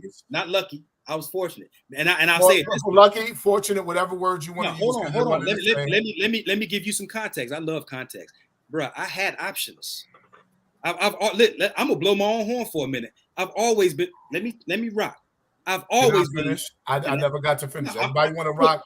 You just told me I was lucky, so I know, but let me finish. I'm trying to give context. I'm trying to give context like everybody else. Yeah, but before you run over, but before I can give, I can't leave the audience. I can't leave the audience with that statement that you made. So I want to give you right. But I can't leave him with what I've always been a ladies' man, bro. I've always been nice with the ladies, always. And so I had options. I chose her based on what I thought was best for me. Dude, you just said at 16 years old, you didn't know anything about this. You weren't even ready. I was with grown women at 16. I was with grown women. Dude, I was fucking grown women at 11. So who doesn't? That's so you were being molested then. Okay, so were you being molested? Not at 16. Ain't no difference between 16 and 11. Ain't no difference between 16 and 11. That's what you're telling me? No, what I'm saying is, so if the 37-year-old dude with the box Chevy slide through on your 16-year-old honor. All right, but here's the thing. There you go, right. You see how you switch narrative? There's a different look, there's a small window in which women are coachable between the ages of 16 and 20. Not even, they can't even be legal yet. 16 and 20, it's a small window when they coachable. Once they go to get indoctrinated with the liberalness in college, they fall off for another 15 years. It doesn't really matter. Here's the thing. We could talk about till the victor goes to spoil. And there's a lot of different areas you can be a victor in, right? You can make the best web app, you can win the championship, you can run a truck company. If there's a lot of wins you can get, micro wins, and you can still get a girl, right? Yep. But that's a personal goal. We're talking about culture. So culturally, all the winners will have to leave the black community and actually build their own spot and then get chased by all the toddlers, because toddlers love logos. Because you can't rebuild as is. It's a matriarchal culture full of a bunch of men and women that will try to kill you for training your toddler. Dudes be mad at me because I say I don't want to take. I'm like, yo, I don't even want that. What's wrong with you, nigga? What's wrong with it? So you mad that I don't want to fuck who you want to fuck? These niggas is nuts. Look. So you gotta men don't train women, bro. Women train women. That's that's not how it's supposed to go. That's why all these women fucked up. Because you ever been pregnant before? You ever had a period before? Women can be midwives all day. They don't train women. Let me tell you something. I have never been anywhere. Train your daughters or your sons. Look. Once you check this out, man. If a slave trains a slave how to be a slave, then that's fine. What I'm telling you is, if I want something, then the something I want needs to train me on how to be palatable to what they like. So if I'm eating my girl pussy, I'm like, yo, I want to eat pussy. I ain't gonna go to my dudes like, hey, dude, how you eat pussy? No, I'm gonna ask my girl, how do you want? Train me on how to make you feel better. So she needs to be listening to me like, yo, shorty, this is what the fuck you need to do. Don't ask your mama, don't ask Facebook, don't ask the gay best friend you got like it's a male perspective. No, it ain't.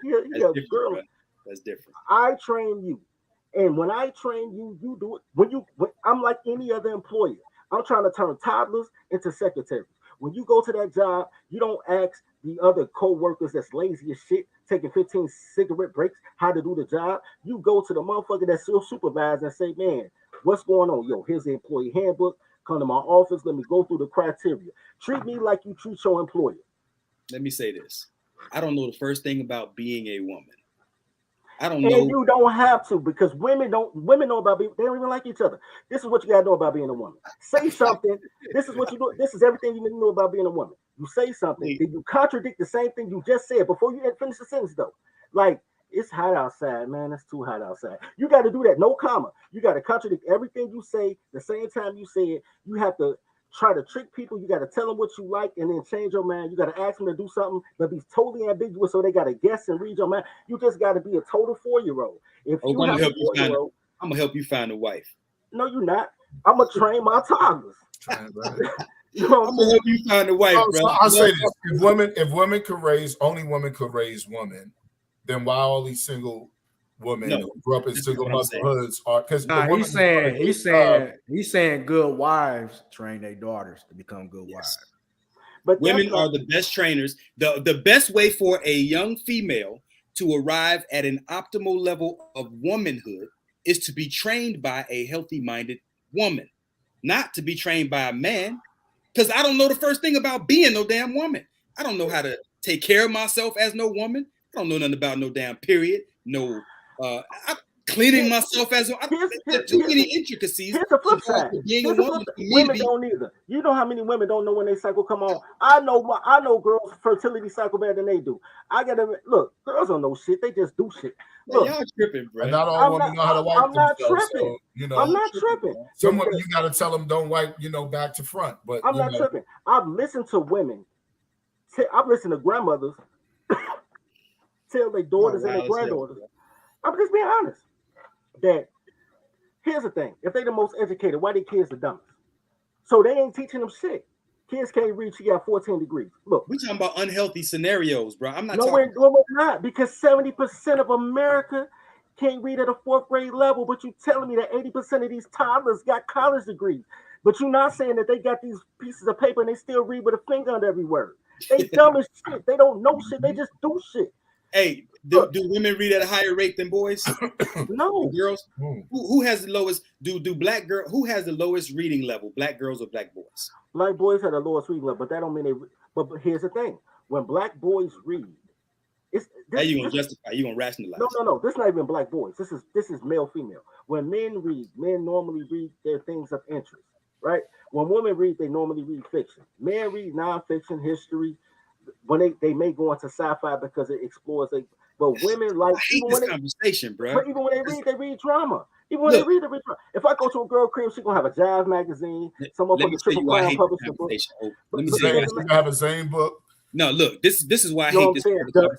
They all reading Dutch. This is why I hate this part of the conversation, because I don't like comparing men to women. But they have Olympics. But you have no problem comparing black men to other races, and it's like, come on, man. Because when you watch the Olympics, who's running against who? He's comparing to other men of races. He's comparing to other men. And women, because when I'm playing basketball, I ain't trying to play no women. I'm playing other men. I'm competing against other men. I'm doing the Trans Olympics. No. I'm not even doing that. You asked Olympics is nation against nation. No. What you asked is, who reads more, men or women, boys or girls? So reading is a fundamental thing that happens before you reach school. Like, I'm a reader because my dad used to give me coloring books and comic books. You sit me on his lap. I used to read the comic section in the newspaper. My dad did that. My mom didn't do that. But it's fine if a mom does that. Either way, that is how you encourage people to read. So even with that being said, that's to say that people who give a shit about their kids read better, regardless of gender, than children who parents don't give a shit about kids. Right. I would love to argue that these motherfuckers don't give a shit about their kids. And that's why the literacy rate is so high. Right. You know what I'm saying? They got the highest I don't think it's a gender-based thing. But I think motherfuckers just are horrible stewards of children. So it's not even a gender-based thing.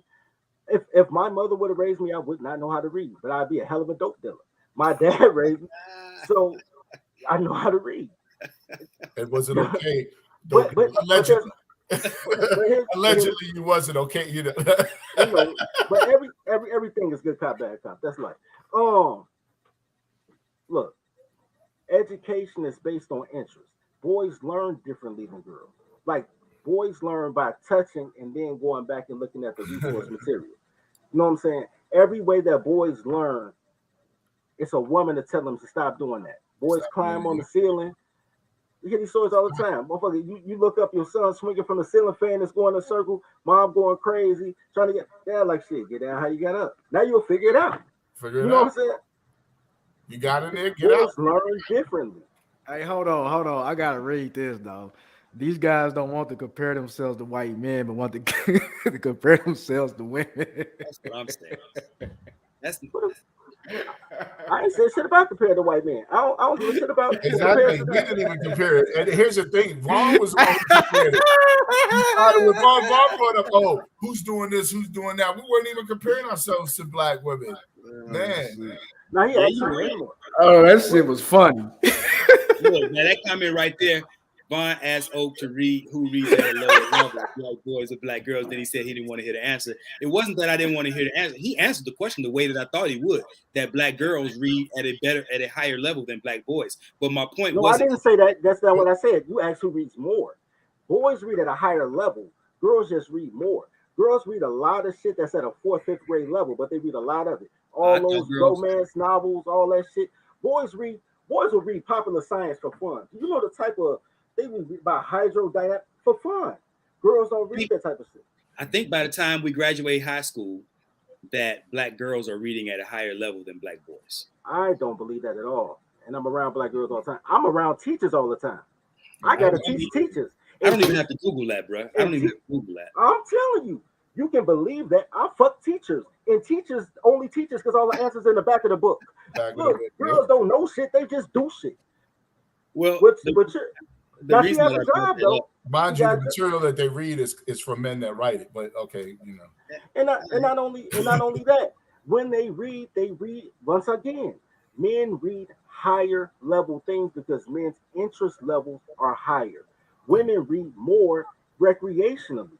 Men don't really read recreationally. Men read for function.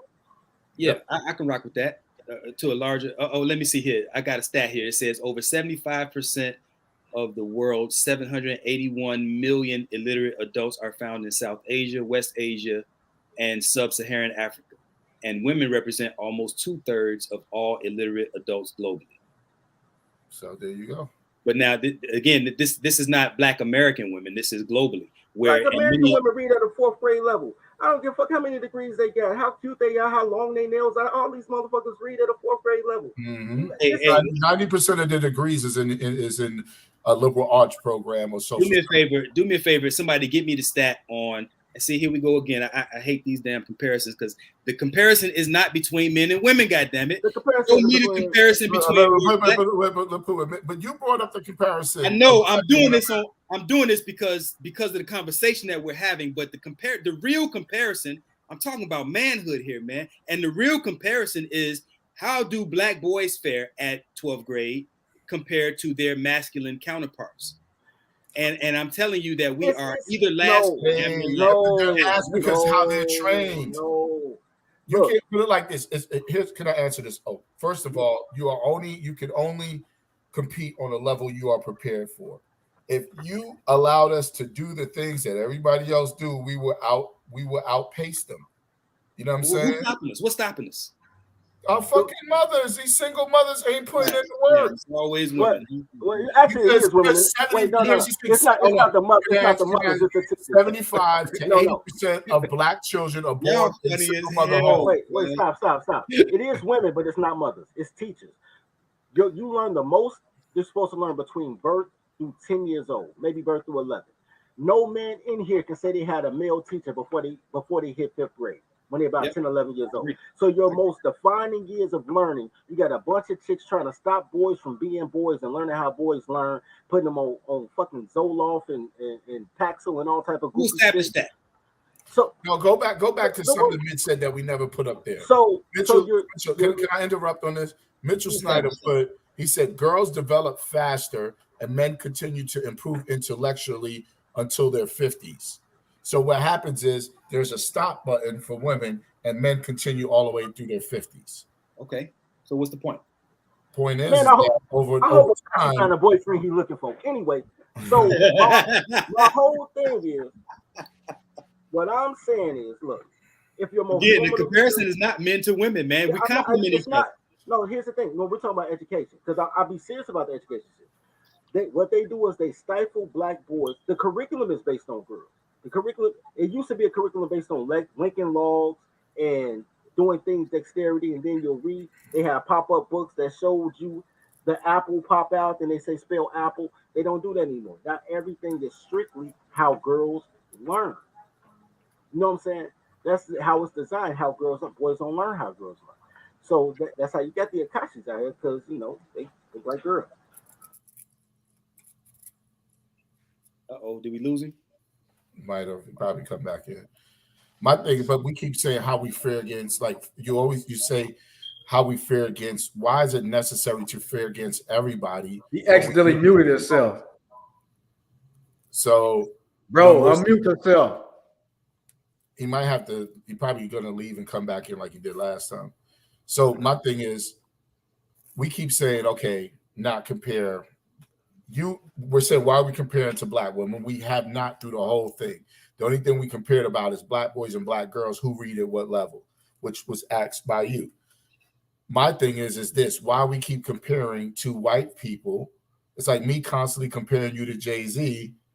It's not. You know what I'm saying? No, it is, because why do I have to do better than a white man to say that That's my why it's culture called a is race. good?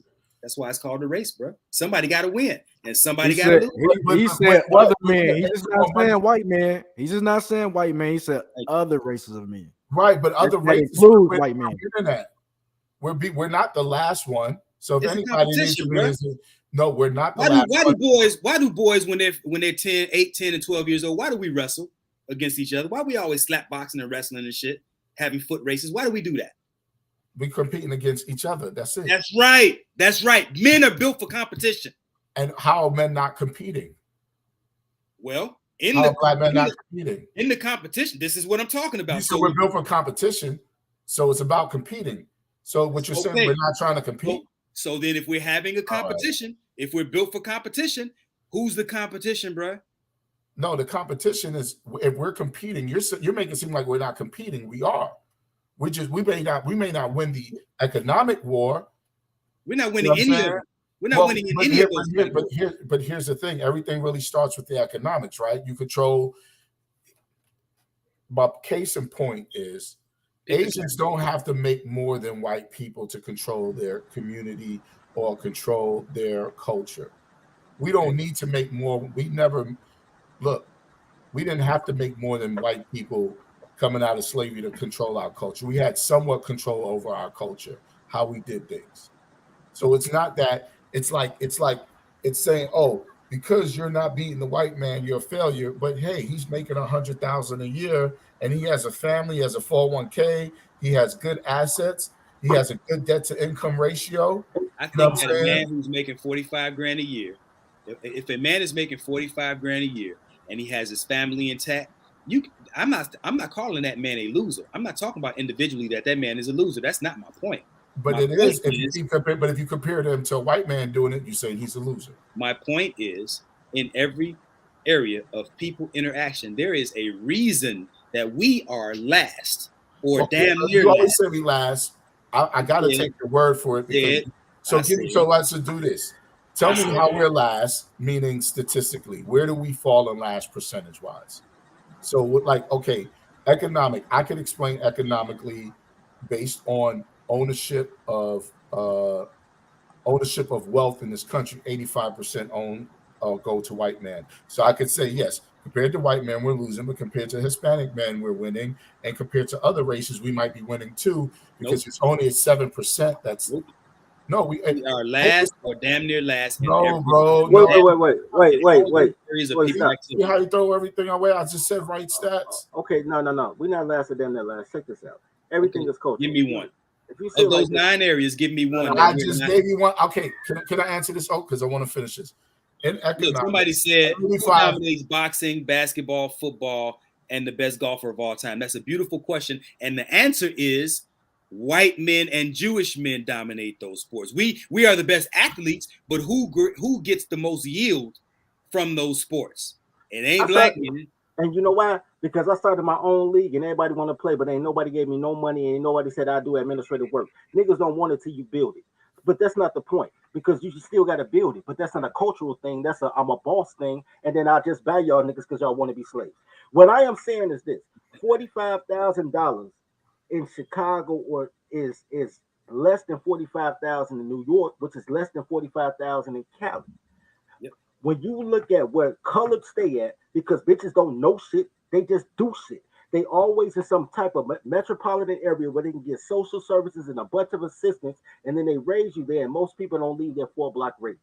When you look at other people, they can earn the same yield, but be in a smaller town and have a better lifestyle. I can be in Topeka, Kansas with the same 40,000 and live like a king, but 40,000 in Chicago, I'm still in the hood ducking buckshots. It's just relative. It's relative.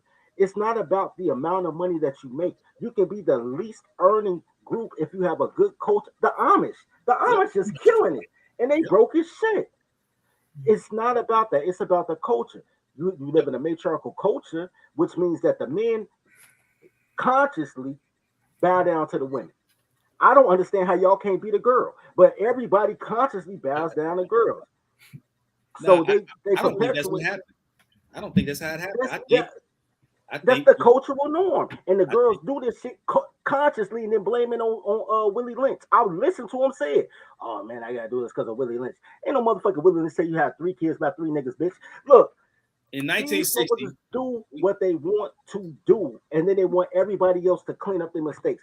70% of the jobs that black women get when they go get those degrees, 70% of the jobs they get in those degrees are to supplement all the labor they would have had to do if they just been fucking white. They so why is babysitters, it? they Why is it?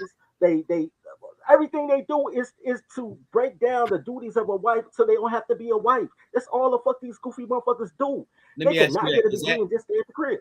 is that an American woman problem, or is that a or are you talking about just black women? Talking about just all women, but Oh, woman, white women get the degree and still be a housewife. She'll be a housewife with a master's degree. Yep, and teach our own kids. Keisha wants Right, to get I didn't hear your answer, bro. Say that again. no, because Becky will get that same stupid ass degree and still be a housewife, while Keisha gets that degree and she'll want to go to the workforce and take The care. Amish, the Amish got us beat. The average income for an Amish family is 64 grand, 64.5 grand. So again, last or damn near last in every statistical category. That's you realize? us. No, you're taking one category and saying it's No. He's talking household income too. Do you know how little 65,000 is for an Amish house? You know how many motherfuckers in that house? Yep. Yeah. You know what I'm saying? So household income, if Akeisha could follow instructions, our household income would be 110. Yeah, because she had 40, I'm at 45, and she had. So what's stopping us from cooperating? Because she don't cooperate. If she cooperated, she would have taken one of those job, so she wouldn't have to cooperate. So why? Look, Becky, we get the cooperation from our women and other men from their women. Look, Becky would get the job to help add to the total income of the household. Keisha gets it so she could not have to be part of the household and don't listen to the man. Becky will get the fucking 40,000, her husband will make 45, and she'll still cooperate with him because the importance of the household is bringing home 85,000. Keisha is like, no, fuck that. This is my 40,000, and I want to be separate. Now, to answer your question, you asked why can't we do that, but other races can't? Because every other race, they man raised the daughter. You're the only one that can think that girls can raise girls to actually not be dysfunctional. When you have, that's not quite what I said, bro. Well, you did. You said men can't raise daughters, but yet here you are. The most girls that suffer are the ones in a single mother home. And we always say women have no crazy could rewind this shit later and you can look at it. I don't mind being quoted. Just quote me accurately. What I said was the best way, the best way for a female to reach the ideal level of womanhood is to be trained by a woman. I'm not talking about true. That's not true. And you also said men can't. She cannot be trained at all. If she eats enough food to make it to maturity, she'll be a woman. The same shit she knows at 3 years old is all she needs to know at 16 years old. She's not required to know how to read, write, and count in order to reproduce. You know what why y'all have that perspective is because you don't think very highly of women. You think that's not it at all. You're judging womanhood. No, you're judging womanhood based on these bitches can't cook or clean. Have you been to their cribs? Well, sometimes they can clean. This show can't cook. You're not gonna get both. Well, actually, you'll get the cook, but you won't get the clean. Or you get the clean, won't get the cook. But if you get the cook, it come with 5 kids by 8 niggas. So goddamn it, man, you standing in line. Hey, like read that comment. Read that comment.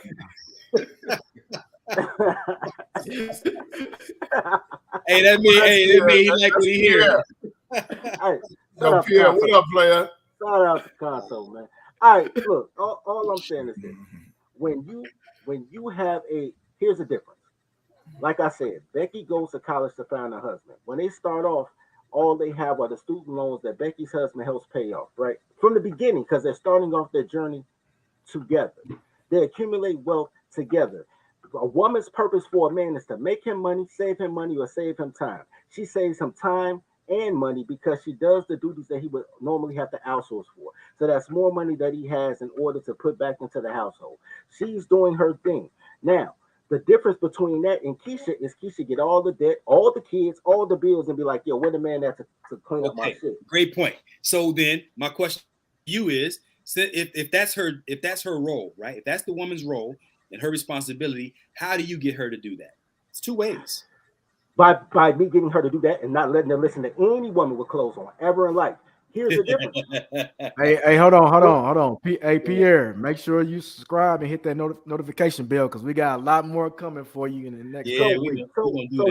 So here's the difference. If for her to get married, for her to find her spouse in college, that means she found them at 19 years old, which means they probably got married anywhere between 20 to 24 years old. She got to be groomed to do that, though, right? She was groomed by her parents, parents. But her father's the one that told her, yo, you better find a man while you in there. Dad tells her that. What women tell other women, live your life, girl. That's why they spend 15 extra years in a whole phase for nothing until they out the dating market. They say, hey, where's the real man at? They try to find the bitches in high school. They got a box Chevy now, bitch. I don't know what to tell you. But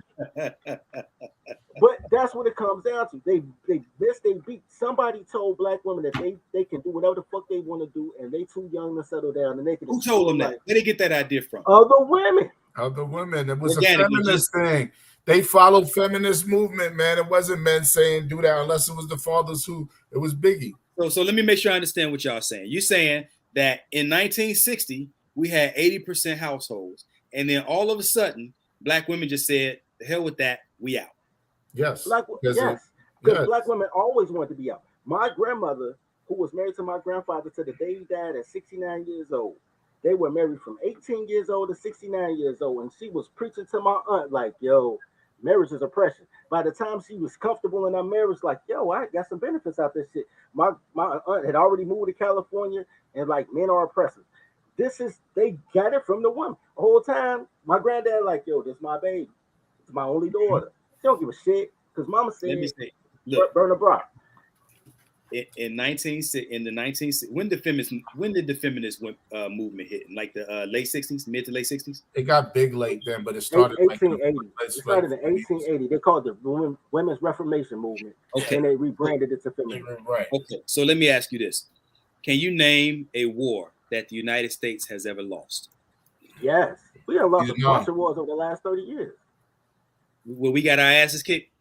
Yeah, Vietnam, we lost. Korea. Did we lose, or did we just get what we came for? No, we was getting our asses handed to them, and then they retreated. We just lost Afghanistan, but we said it was just a pullout. We was there 11 years, couldn't beat a motherfucking place the size of Iowa. I have a little bit different perspective. I think those were drug missions, and we got what we came for, and then we pulled out. It's a war. It's still a war. Okay, wait. Hey. If we just steal drug dealers, I give that. If it's just about the dope, so Biden can get his crack pipe, I roll with that. Yeah, that's what I'm thinking it was. I don't think. Truth Mary just put a little Glock out on y'all, like, you know what I'm saying? She can't speak for all black women. Huh? She just pulled her little Glock on y'all. What I gotta say about that? I don't care about that. Not all women. She's talking about every girl that say not all women is like all women. I don't care. Right.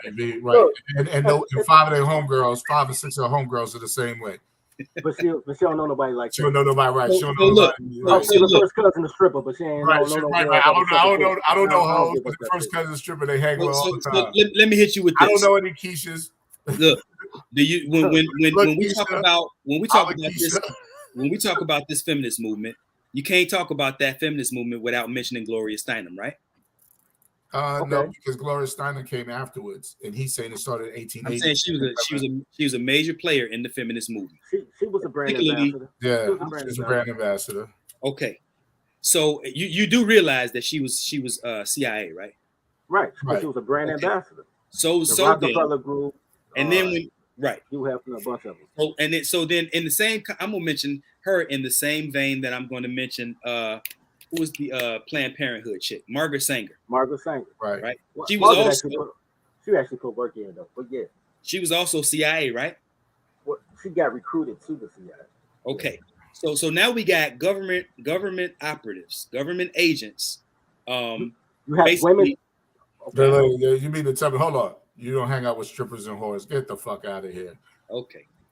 So no. He's about to tell us about how women train women. Go ahead. Tell me about the CIA women that train women. Okay. Why you say women should train women? And you all right? We do date strippers and whores, but it's okay. So you don't hang out with strippers and whores. Your girl's not the shit. Find you some strippers and whores. Anyway. So we got these government agents, CIA agents, right? Because when you have these people have think tanks, right? And they strategize.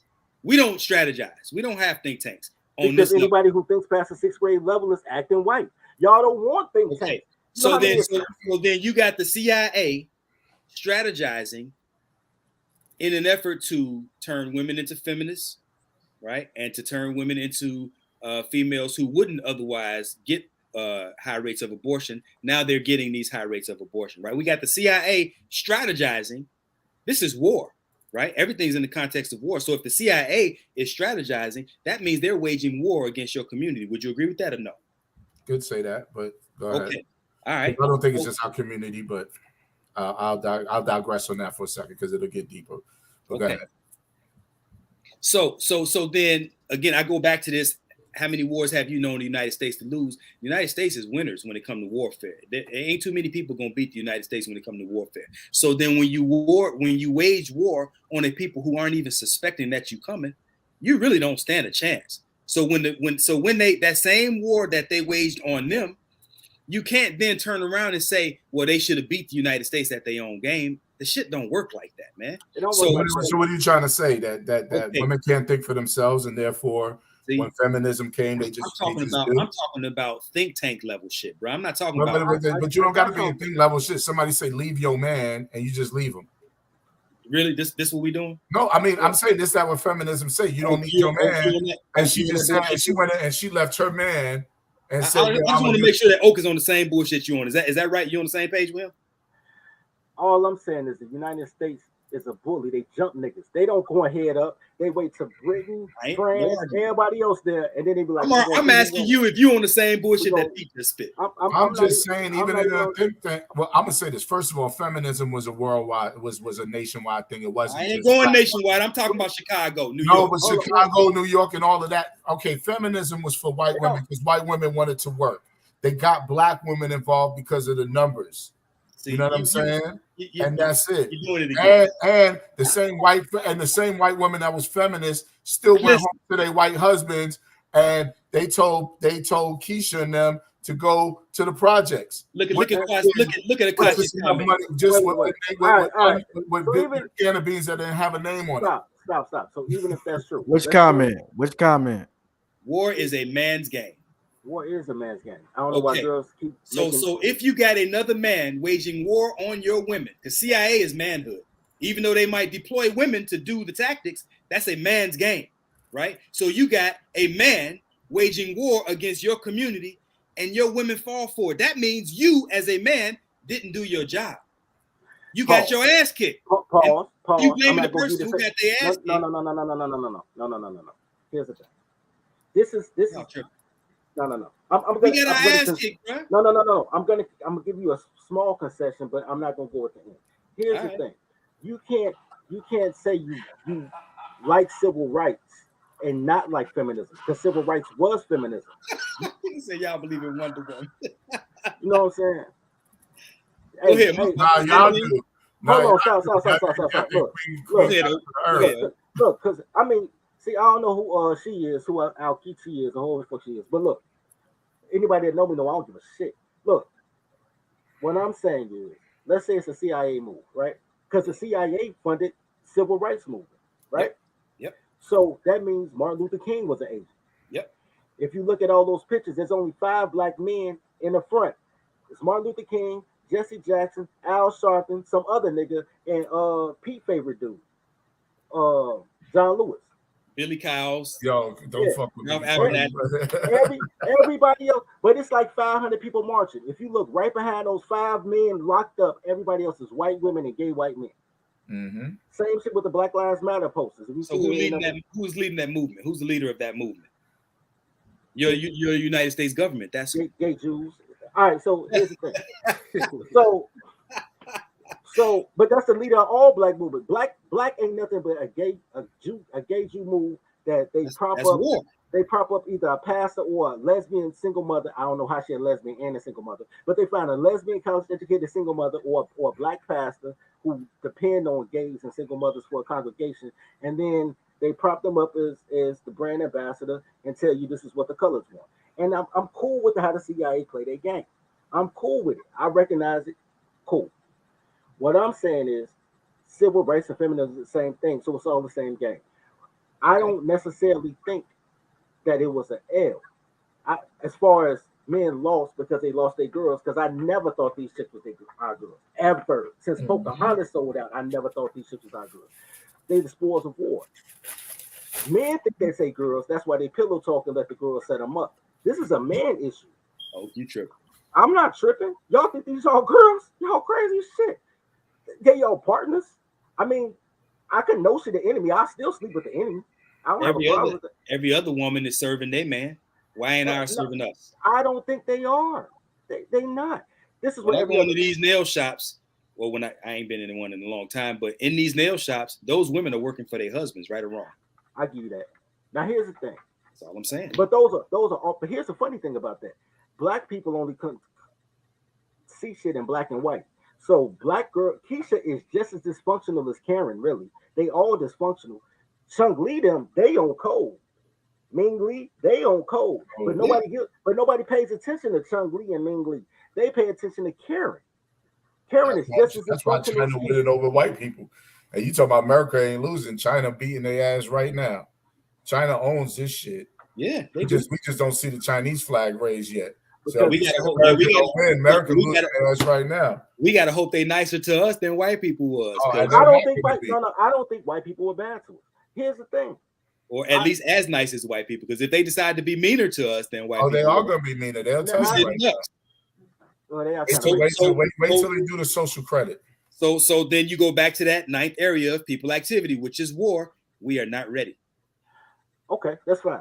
Now, you know why we're not ready? I've talked to these young boys. I listen to these young boys who rally and do these protest parades, whatever they call them, rallies. I don't know what they call them. These protest parades. And all these boys is androgynous. It's like the 1970s all over again. Like, yo, check this out, young man. This is what you got to do. Whoa, whoa. No, because the women said, and they damn near girls too. So the war is lost. That's why I just tell them to tribe up and let's move around. The war is lost. The war been lost for about 12 years now. The same way China owned America and they ain't said it yet. These motherfucking toddlers have waged war against the colors and won. They are all the way integrated Americans. They just don't want to admit it. You say the toddlers have waged war against the boys? Yeah, they won. They won. That's because your enemy is giving them fuel. No, that's because my enemy can't give my allies fuel, nigga. It can't happen. So they went over my allies. Right. I'm talking about the same people. I'm talking about the same people that turned your women into feminists, the same people that convinced your women that abortion was a good option. These are the same people that you're talking about who are fueling your toddlers, so-called toddlers, to turn your boys into whatever you're not. But here's the thing. Here's what I'm saying. You're right, or am I wrong? You're right, but you're incomplete because they did the same thing to Karens. That's why they had Madonna coming out talking about Papa Don't Preach. I remember that song. I'm 15, I'm gonna be pregnant, and you can't say shit. White girls are just as disrespectful toward their patriarch as black girls are. That's why I don't see why black girls always compare themselves to white girls. And now I'm making a white girl. That's why I just keep it on toddlers. All toddlers gonna toddle. You know what I'm saying? All I'm saying is it's always a man problem. This man's fault, this man's fix. And if this man's fixing, it don't matter what the fuck these toddlers doing. They gonna get down and lay down. Either we gonna fuck or I'm gonna fuck. I don't give a fuck which way it go. But I know that my will shall be done. I don't agree that it's our fault, but I do agree that it's our fix. It's our responsibility. No, it's not. I don't think we need to fix it. It's unfixable. You know what I'm saying? Here's the thing: you cannot. Well, then die then. It's not. You're not gonna die. You just rebrand or redo. You just create your own. You're not rebranding. No, what I'm saying is rebrand, meaning create your own brand. You'll get bleached out. Remove yourself to this brand. Why do we feel? But see, here's the thing. Just as much as you say we could fix it, as soon as I say we don't fix it, you're like, oh, but then we're gonna fail. Like that's what I'm talking about. No, I'm telling you, black men don't have to fix the shit that's fucked up. Do you know why? Look, do you know why? Do you know why Asian people excel academically? Why do Asian people excel? When you think about, well, actually, they all don't excel because she just read the numbers that 70% of Asians are failures. So when you look at Asian kids in this country, and even abroad, they excel academically. And no, they don't. Many of them are uneducated because they work in rice fields, man. They don't all excel. They only a certain amount excel. Those that excel come to this country, and they take the upper echelon, and they realize that to Obviously, excel I'm in not America, talking they about have right. No, you're making it seem like all Asians excel. They don't. She just read the Come on, stats. man. 70% of Asians are illiterate. So Uh, only 30%. So you can't tell me Asians as a whole excel Okay. academically when 70% is illiterate. Of It's the Wait. Asians, let me repackage it for you. Of those who are in the school system, right? Because we know some work in the rice field and some aren't allowed to go to school. I'm not talking about them. I'm talking about the ones that are actually allowed to go to school. So when you think about the average Chinese kid or the average Japanese kid that's going to American schools, they are synonymous with academic excellence, right or wrong? Pause. Wrong, not because not all aspects to they. Wait, stop. That's just like saying I could say the same thing about Kenyans and Nigerians. There's a difference between a student visa when America only takes the best of their crop Yep. than being just here. So Yep. you can say Asians, or I could say the same thing about Nigerians, Kenyans, Senegalese, Yep. because they're the problem with the Mexicans is that the Mexicans was illegal, and it was like, yo, you sending us your killers, your I'm not rapists, disagreeing with any of that. word. I'm with you on all that, No. but I'm still making this point. Right? I'm But if you bring saying the best, you're of going to those- perform. that's fine, right? So they come here and they're excelling academically, not because they're organically smarter, but it's culturally unacceptable for them to fail. Would you agree with that? Yeah. They're gonna work their I ass don't know off if it's to make sure they culture. get the grade. It's because they came here on a visa and they have to. Yeah, So right. it's So they have to unacceptable perform right. because you're gonna dishonor your family if you fail, right? There's social pressure on you to excel. Some of them fail. The numbers of them failing are small, bro. I don't believe that anybody's better than me, and I believe that they're better coaches. But I think that's a bad analogy. I think it's a bad example. That's the perfect analogy, actually, because I think it's a bad example. I think you just laid it out, bro.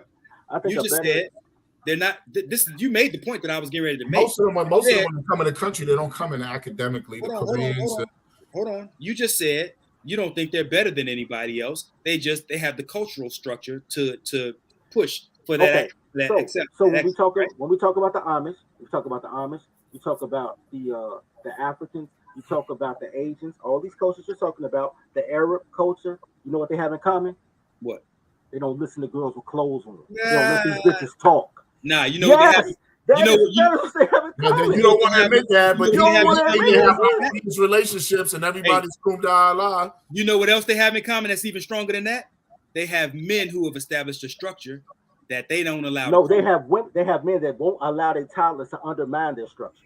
Who don't allow the toddlers to undermine it? Asians, Arabs, yes. The men. No. Once you go outside the culture, they kick you out the culture. Once you go outside their culture, you can't. Who kicks you out? I'm saying we're talking about those the same coaches I just said. They don't let the women have a vote. Are the same coaches that if the women do decide to have a vote outside, they can't come back to the culture. Well, I'm saying the same thing. I don't want the culture. The Asians, the Arabs, the same people you named. No. The same coaches you said they don't listen to toddlers. They kick you out the culture. Who is they? Men? The 4 or 5 different cultures that we mentioned, yes. The men. Yes. Okay, so then men build culture. Right. Men exclude women from the culture. So when I say train your toddler, and man, we need to go ahead, trab up, and leave the keys over there, let roll burn, and let's build our own. So then you're saying. So then if you're saying, so what you're saying then, you correct me if I'm wrong. You're saying if black culture is failing, then it's because black men have not built. No, as we say this, that they allow women to see how you change it. No, he said it exactly. He said those cultures do not let women undermine their leadership. Meaning, who the people specifically? The Asians, the Arabs, who are the people the Africans. Hold on. The men of those 5 cultures that you mentioned. That's all I'm saying. The men, right? Because they'll cut their head off and they'll burn their feet. Men. That's what I'm saying. That's all I'm talking about is men. Right, but here's the thing: the tactics. Like naming women. Oh my God! No, you won't even. I keep saying men too. Men too. We just saying the tactics. We scared to beat our women. Yeah, that's it. You gotta beat women for. You don't think they don't beat their women? What? You don't wait. I told you. Wait. We didn't have to talk before, Ron. Although I would take one for the team because I'm just toxic like that. America is not a capital punishment place. we're not a corporal punishment place, we're a capital punishment. You're supposed to time out your women, put her in a closet. You're not supposed to beat her. We're a jail system, not an execution system. This is America. But with that being said, hey, Black, when was the last time you put your wife in the closet, bro?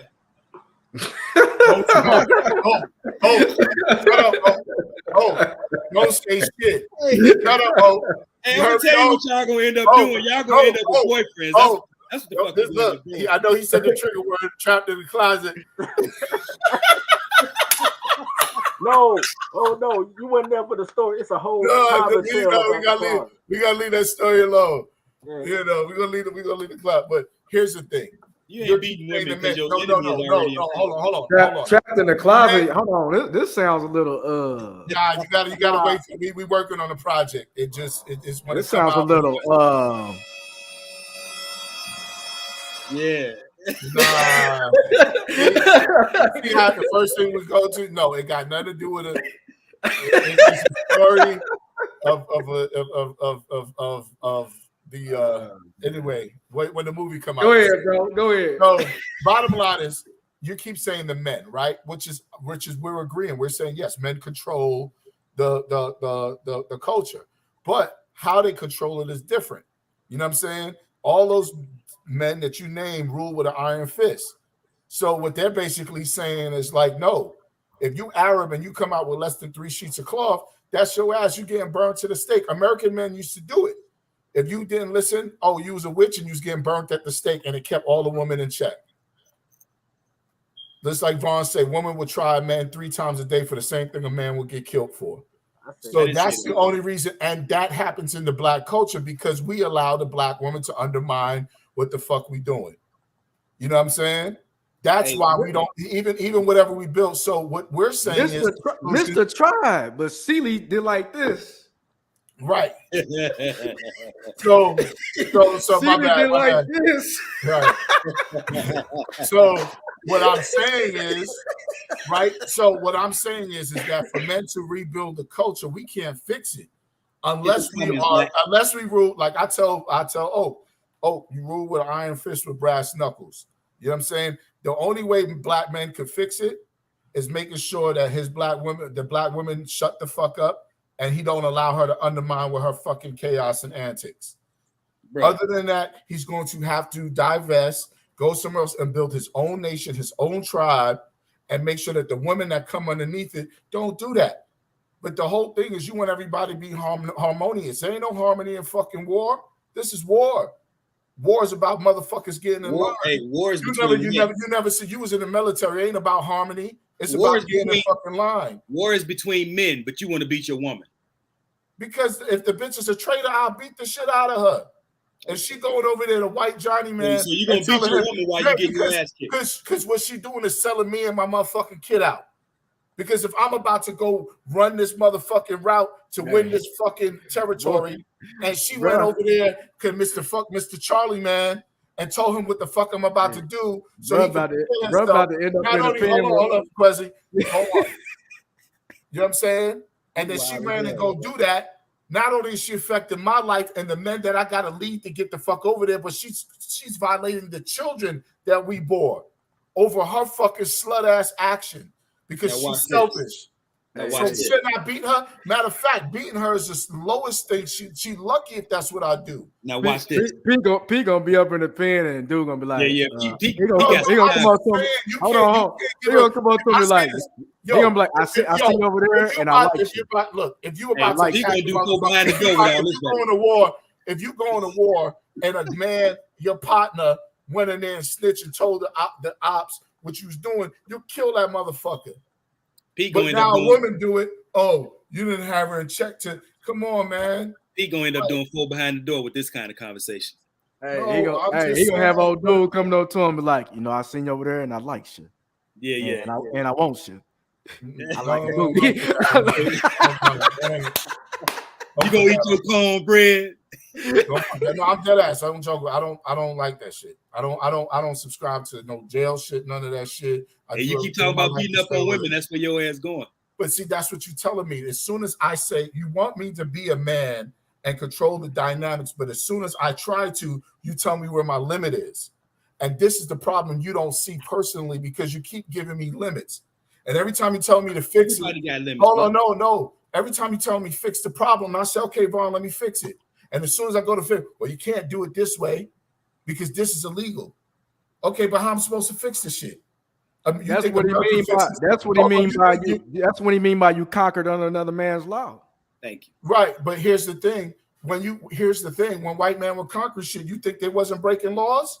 They was breaking other people's laws. So here's the thing. You want to limit me because I'm not limiting you. I'm not limiting you. You want to limit master limiting you. Listen, it's not master limiting me. My thing is we'll go beat our ass then and see what happens. You know who limit me the most? Black men. You know why? Because black men will tell me I could only go this far. Ain't no white man told me I can't go past away. If I say, let us build a nation, let us build our own tribe. Oh, you can't do it without this. You're limiting me. Why can't I do it? Why can't I build it? Okay. But then you want to tell me. He's saying you can't do it. He's just telling you if you put your hands on right, whatever. So what? You know what? Men beat women all day, and women have no fucking problem with it. Okay, here's the thing, man. Because hold on, I'm pro Tyler training, bro, but I'm not even gonna go with the massive abuse. He said women have no problem with it. You know we gotta throw jazz, man. Come on now. No, I'm just here. No, can I finish this? Because I know everybody joking, but I want a level of seriousness right now. Let's get it. Because go ahead. I'm go talking ahead, solution. Go ahead. And it ain't about beating our women, but what I'm saying is it's controlling what we do. And when you compare us to other tribes, other men, or other nations, how they do it, there's no limit on how they do what they do. Okay, but here's fine. But this is where you're wrong, Pete. Let me help you out. Let me finish, please. Let me finish. I get it. In the United States, I have certain laws. I understand. But do not compare me to other types of men and say I'm failing when they have more ability to do what I can't do.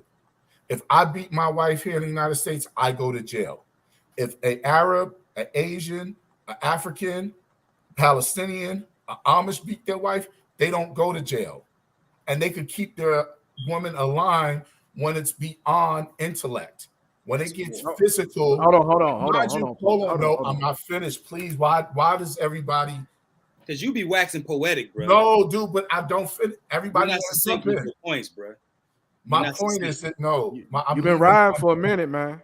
Yeah, you're going too long, bro. No, you know, I ain't even said nothing the whole session. But let me just I'm gonna tell you this. I'm gonna say this one thing. I'm gonna let you rock. Man. I'm gonna tell you, in Morocco, these are Muslim. You see what I'm saying? These are Middle Eastern genetics. Nah, they can't whoop on no woman. They'll get beat up and thrown in the paddy wagon. So it's not like what you think, brother. You know what I'm saying? I've been world traveling. It don't go down like you think. Well, it go down to other places, and it don't got to be Morocco because everybody changes time. All I'm saying is this, and what I've been saying is you cannot compare me to, or you cannot compare here to somewhere else and saying we're not doing what they're doing, but they're allowed to do more than we are. In China, there is no Section 8. There is no helping single mothers. But they kill all their daughters. Huh? Look at that last comment. And they kill their daughters if they have too many girls because they can only have two children. But that's why. But here's the thing, bro. You're looking at it backwards. Look, man, I am pro toddler trainer, right?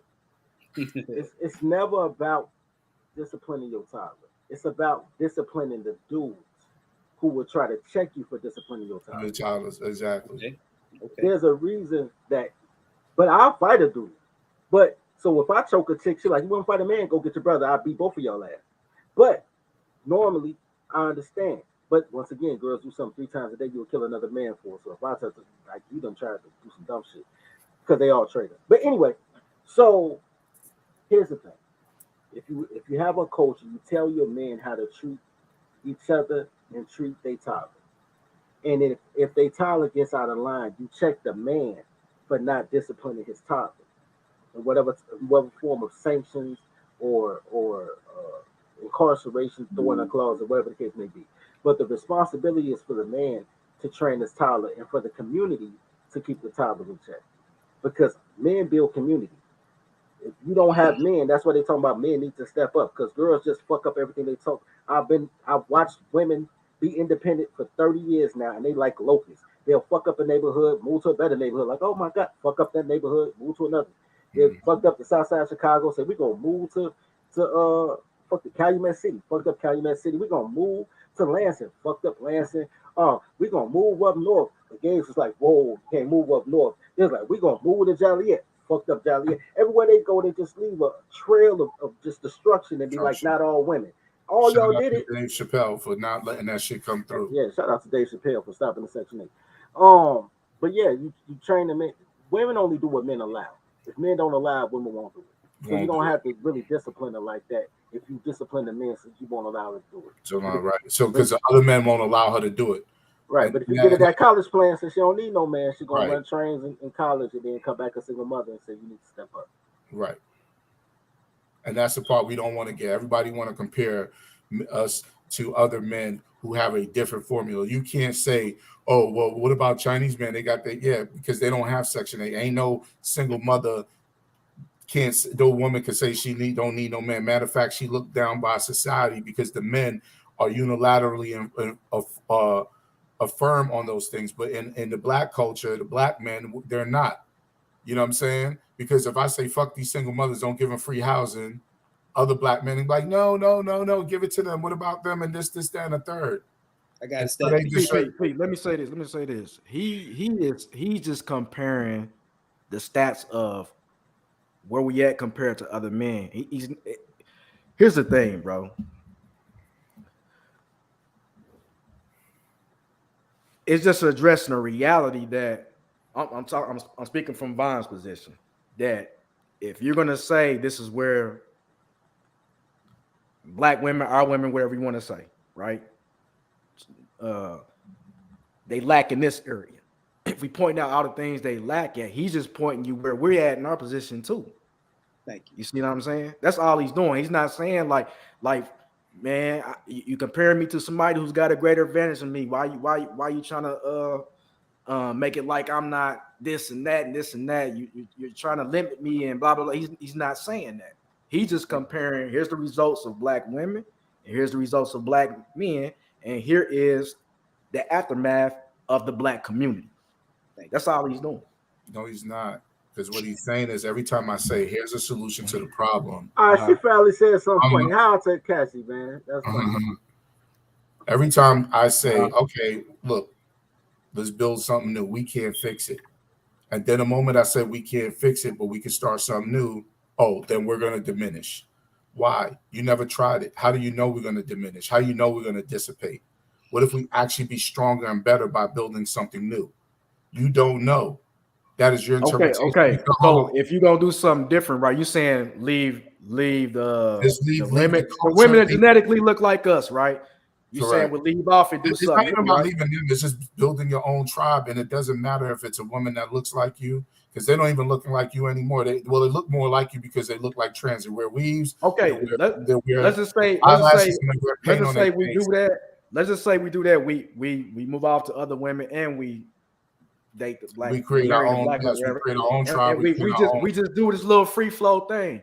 No, not free flow. We do like the Amish do. We get our land and we build on that shit. No. What I mean by free flow is not really. I'm not saying free flow. I'm saying like listen. I'm being specific. I mean by free flow. Listen, what I mean by free flow is you might have an Asian woman, you might have a black woman, you might have a Mexican woman, whatever. It's just you picking the woman that's right for you, right? That's what I mean by that. Okay. Okay. Say we do that, right? You say then we'll get stronger, right? The we after all that melange, it's a French word. After all that mixing, ain't no more we no more. It's a whole different species. Thank you. My neck, me and you light skin. Obviously, we mixed up with a whole lot of motherfuckers.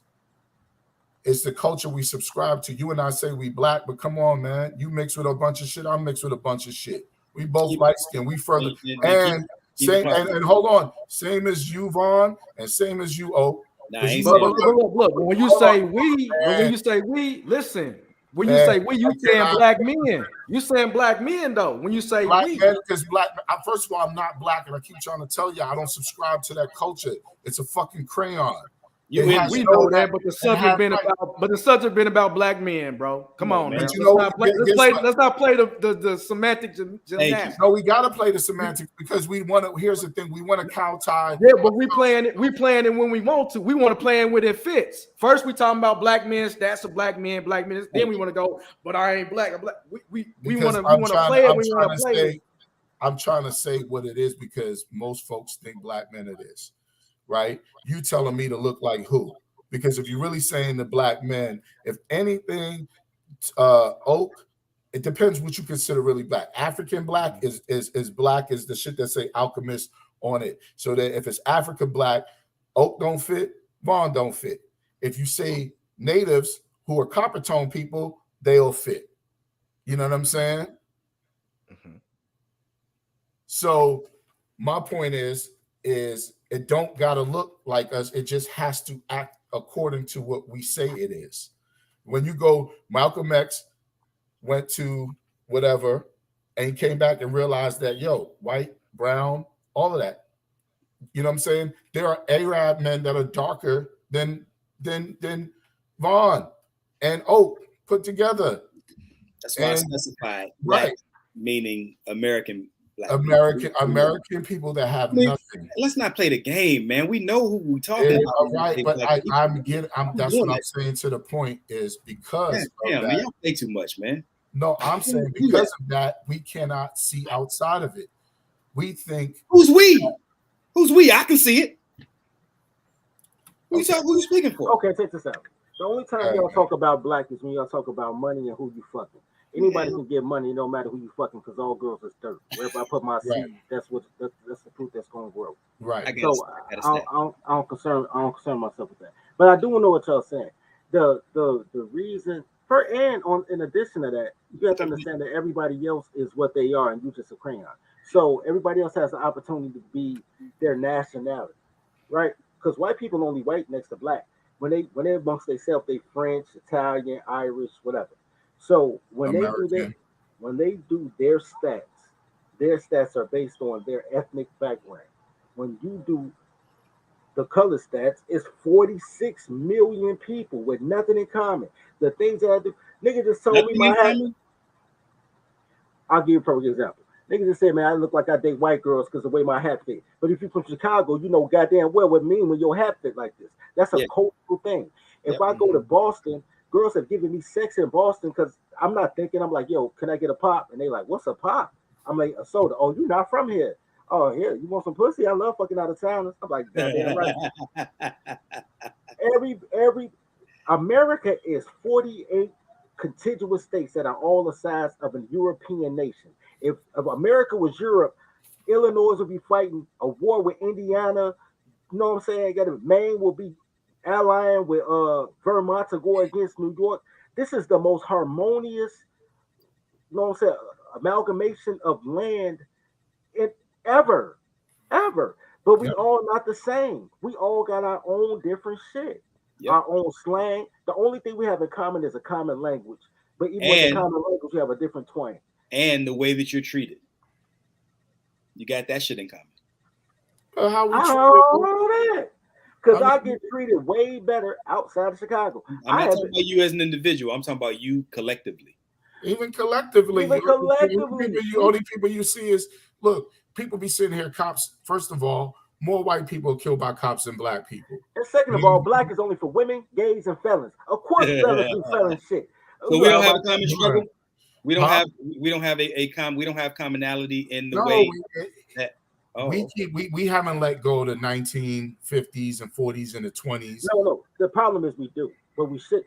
There's a reason that the Africans don't have a commonality with American blacks. They're like, these niggas is dumb as shit. What do you think the reason is? Because they think you dumb as shit, and they think everybody lazy, and they listen to women. No, nobody want to fucking listen to women. I see them. They be like, yo, I'm working 3 jobs fucking a white girl. Yo, hey, like, let me hit y'all with this stat real quick. let me hit y'all with this stat real quick. Overall, Asian Americans have the highest level of post-secondary degree attainment. Regardless of economic background, they are far more likely to enroll in highly selective universities than their peers of other racial and ethnic groups. So to the point that I was making, they are academically excellent. And there's a reason that they're academically excellent. It's because it's culturally unacceptable to not be. Are there exceptions to the rule? Yeah, it is. But as a rule, they represent the cream of the crop when it comes to academic excellence in this country. In this country, okay. So let me ask you a question. Why is it that you're acting white culturally if you read above a 6th grade level? Why is it that you're talking white culturally if you speak articulately? So you're telling me that the bottom feeders want you to be a bottom feeder? Oh my fucking God! Look, all I'm saying is that move around. It will be all right. I literally changed my ethnicity because I didn't want to be associated with niggas. I'm dead ass. I was like, yo, these kids. You're a white man now? Everybody's a white man unless you black.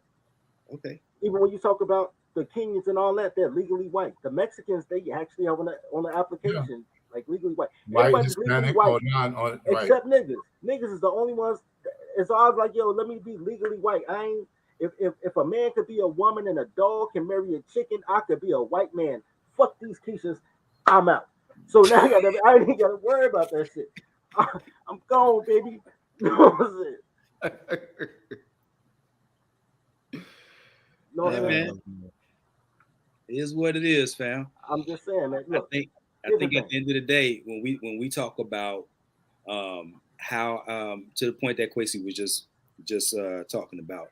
When we talk about how black women are stacking up, we are comparing them. Because if you're talking about leaving, if you're talking about other women being softer or more suitable or whatever, if you're talking about divesting from black women, it's because you're comparing them to something that you think is better, right? No. Let me tell you something. Either that or you're going to get a boyfriend. No. Let me explain something to you. As a kid, I never knew what I wanted to be when I grew up. So everybody else wanted to be a fireman or a doctor. I didn't know what I wanted to be. I know what I didn't want to be. And then I said, about the process of elimination, whatever's left, maybe that'll be what I'm supposed to be, right? I'm going to just, addition by subtraction, right? When I look at the Keishas, outside of, when they have clothes on, nothing I want to be. With naked, best pussy on earth. I swear to God. Now they all fat. But like 2003 earlier, Keisha. Mexicans, you said? No, Keisha. No, Mexicans smell like paprika. But the Keisha. So Keisha's physically, like there'll be good side pieces when I get an actual woman. But Keisha's physically, everything that come out their mouth, everything that come out their thoughts, look, there is when you look at it, when you have it's men's fault though. When you have a one, no, the culture is men's fault. But goddamn it, that's because men let women teach women. That's why it's men's fault. Never should let these bitches talk with clothes on. Anyway, when you have a woman's supposed to inspire you. You're supposed to have nothing. You want to go out here and get something. When all these 27-year-old niggas in box Chevy was fucking my 16-year-old classmates and she told me she was too mature to fuck a 16-year-old nigga because she's 16, she inspired me to get a box Chevy. Now, what I'm saying is, a woman is supposed to inspire you to do great things. I agree. These bitches ain't inspirational, so they not the women for me. They make that's symbiotic though, right? Huh? That's symbiotic though, right? If a woman is supposed to inspire you to do great things, what is it that you're pouring into her to keep her being inspirational? No. You said it's just organic. They just remain inspirational despite what's going on. No. I'm saying that they go against nature. Nothing these chicks do is natural. Nothing colors do, period, follows natural law. And somehow y'all call it the new norm. No, it's not a new norm. This shit is retarded. If I look at any mammal in nature, they move the same way.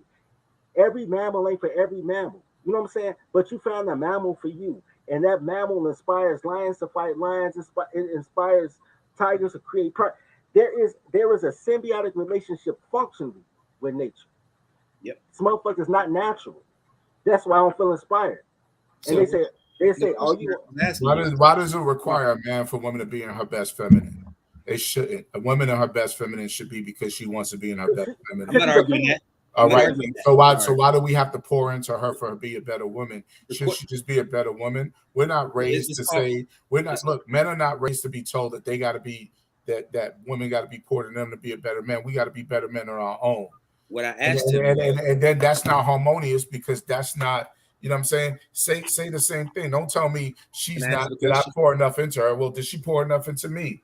Because if a black, hold on, me as a man, if I ask a woman to pour into me, I'm wrong because as a man, I got to stand alone. But the moment I accomplish alone, then you got to tell me I'm wrong for not giving it to her. Look, first of all, you're not wrong. First of all, you're not wrong for her wanting her to pour into you. That's what the inspiration is about. What I was addressing was he made the statement that women are supposed to be inspirational, right? And I'm asking you, do you think that a woman is going to be inspirational regardless of her circumstances? I'm saying, listen, I gotta be inspirational. I didn't ask you that, bro. I asked you, do you think a woman is going to be inspirational regardless of her circumstance? I'm not asking about you. Yes. Yes. No. Yes. Hold on. I believe it. I'm just giving my answer, but you got it, Oak. Okay, Oak, what's your answer? And then I want to hear from the married guy, the bald-headed married guy in the top left-hand corner of my screen. My answer is I'm everything a girl ever said she wanted in a man. That's my answer. You say you want a smart dude? I got a 163 IQ. You say you want a thug? GD, folks. You say get a man. You want somebody socially with social currency? I've been in 3 movies, wrote 11 books. You say get a man. You want a motherfucker that's motivated? I do all that shit. All I want you to do is suck dick, fried chicken, and make me feel better. They can't do all 3. There's nothing to fall back. I don't give a fuck what the circumstances is because I am the circumstance. Exactly. You know what I'm saying? And I'm not even going at being a pride shit. I'm just saying, if you're looking for a motherfucker that's awesome, the first thing you're gonna do is run from a motherfucker that's awesome because you can't control awesomeness. This is women's job in fucking life. Women's job is to be a $1 switch. That's it. Men are power, women are control. Women want to control power. You can. That's fine. You can control power with a $1 switch. I just need you to maintain the power. You can't do that, bitch. Flicking the lights up and down, turn it off. Look, goofy bitch, get on all this shit, and then you go somewhere else, and then women who don't even know you pour into you. Women of other cultures pour into you, and you be like, whoa. They be like, man, you doing what? Let me help you out. The reason that we got the national deal for the soap is because a white girl was like, you know what? Let me pour into you. Let me be something of you. Let me be of service to you in hopes that you see value in me. Goddamn right, I do see value. Thank you. I needed that opportunity. You know what I'm saying? 50,000 bitches do that shit. Shit. Girl power. Black women are the only motherfuckers that break their shit down to the point they're another race. So you'll have an expo, right? And then you'll have a black expo, right? And then they'll be like, yo, fuck that, because this nigga said we're going to have a black women's expo. Everything about these bitches is compartmentalized for another goofy bitch to tell them some goofy bitch shit. And then they come to you like, I'm full of yoni eggs and motherfucking pop rocks and goddamn man love me. Goofy ass toddlers, man. Soaking in a cucumber bath with mint. Hey, look. Thinking it's gonna roll the 43 men she fucked. Go ahead, Black. None of them gave her more than $30. I need a bathroom break. I was gonna say we coming up on the 4-hour mark, y'all. Yeah, this is good. Well, all right, we got like 20 minutes, so let's kind of everybody get a little good. I think let's have our closing. So whoever I'll close out first, or it don't matter if you want to close before out. Before you do that, I would appreciate hearing what Black thinks about. Yeah, Black, go ahead. The topic we were just on. As far as women remaining inspirational regardless of the circumstances, like how does that work in your mind? Oh, wait, hold on. Before you actually, can you pull up that thing by Mitch? It's after Candace White. Wow. Because I don't want anybody saying I'm the one tripping. It says Mitchell Snyder. It's after Candace White. People talk for like 10. Go ahead. It's the third from the bottom up. Oh, third from the bottom. Hold on. Oh, people talk for like 10 seconds before Vaughn starts interrupting. This one? Yeah. See?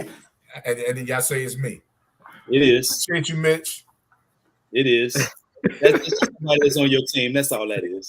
Hey, look, I'm just saying that the audience speak. They're telling you.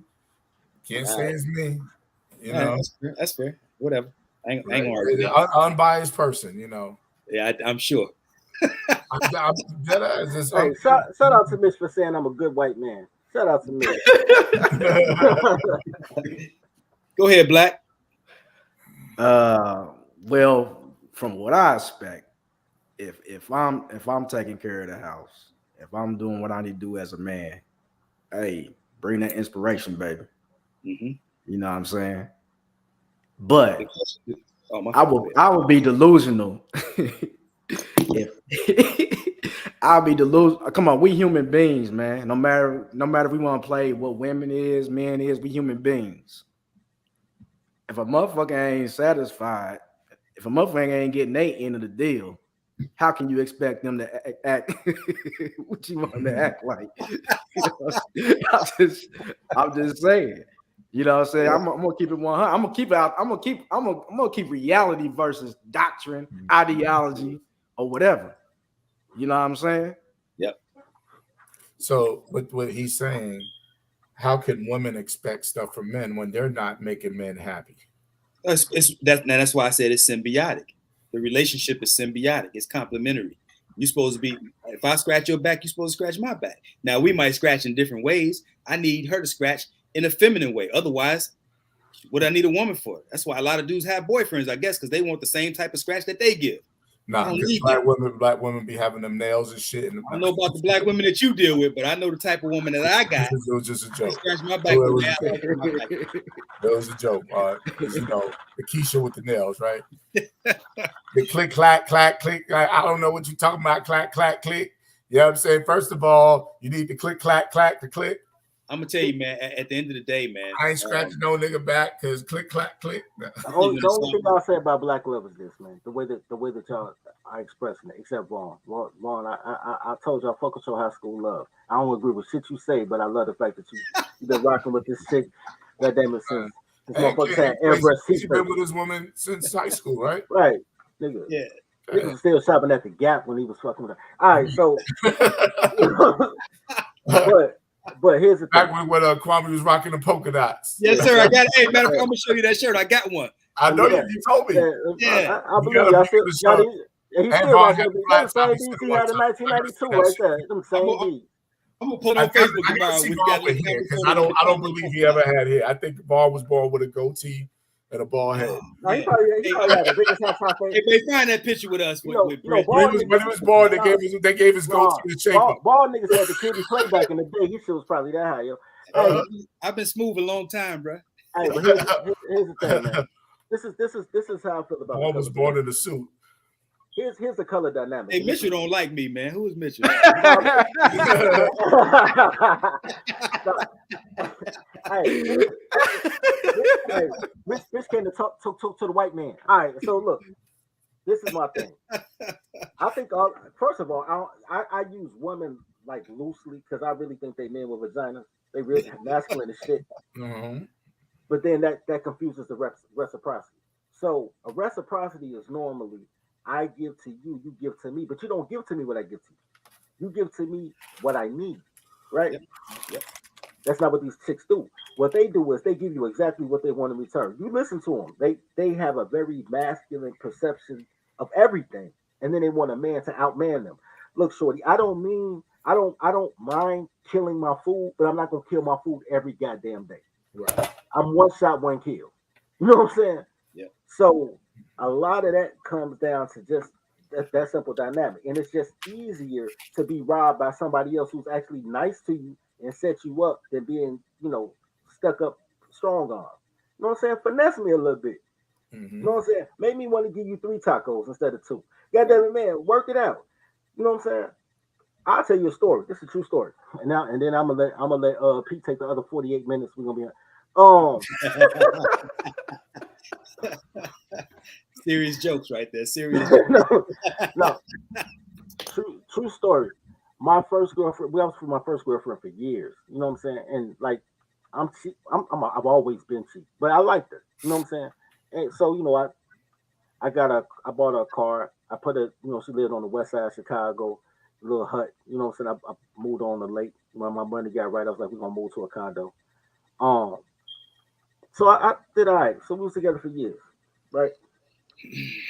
Eventually, she decided she wanted to leave, right? I didn't know why she wanted to leave. I was like, shit, if you want to go, go, right? You know what I'm saying?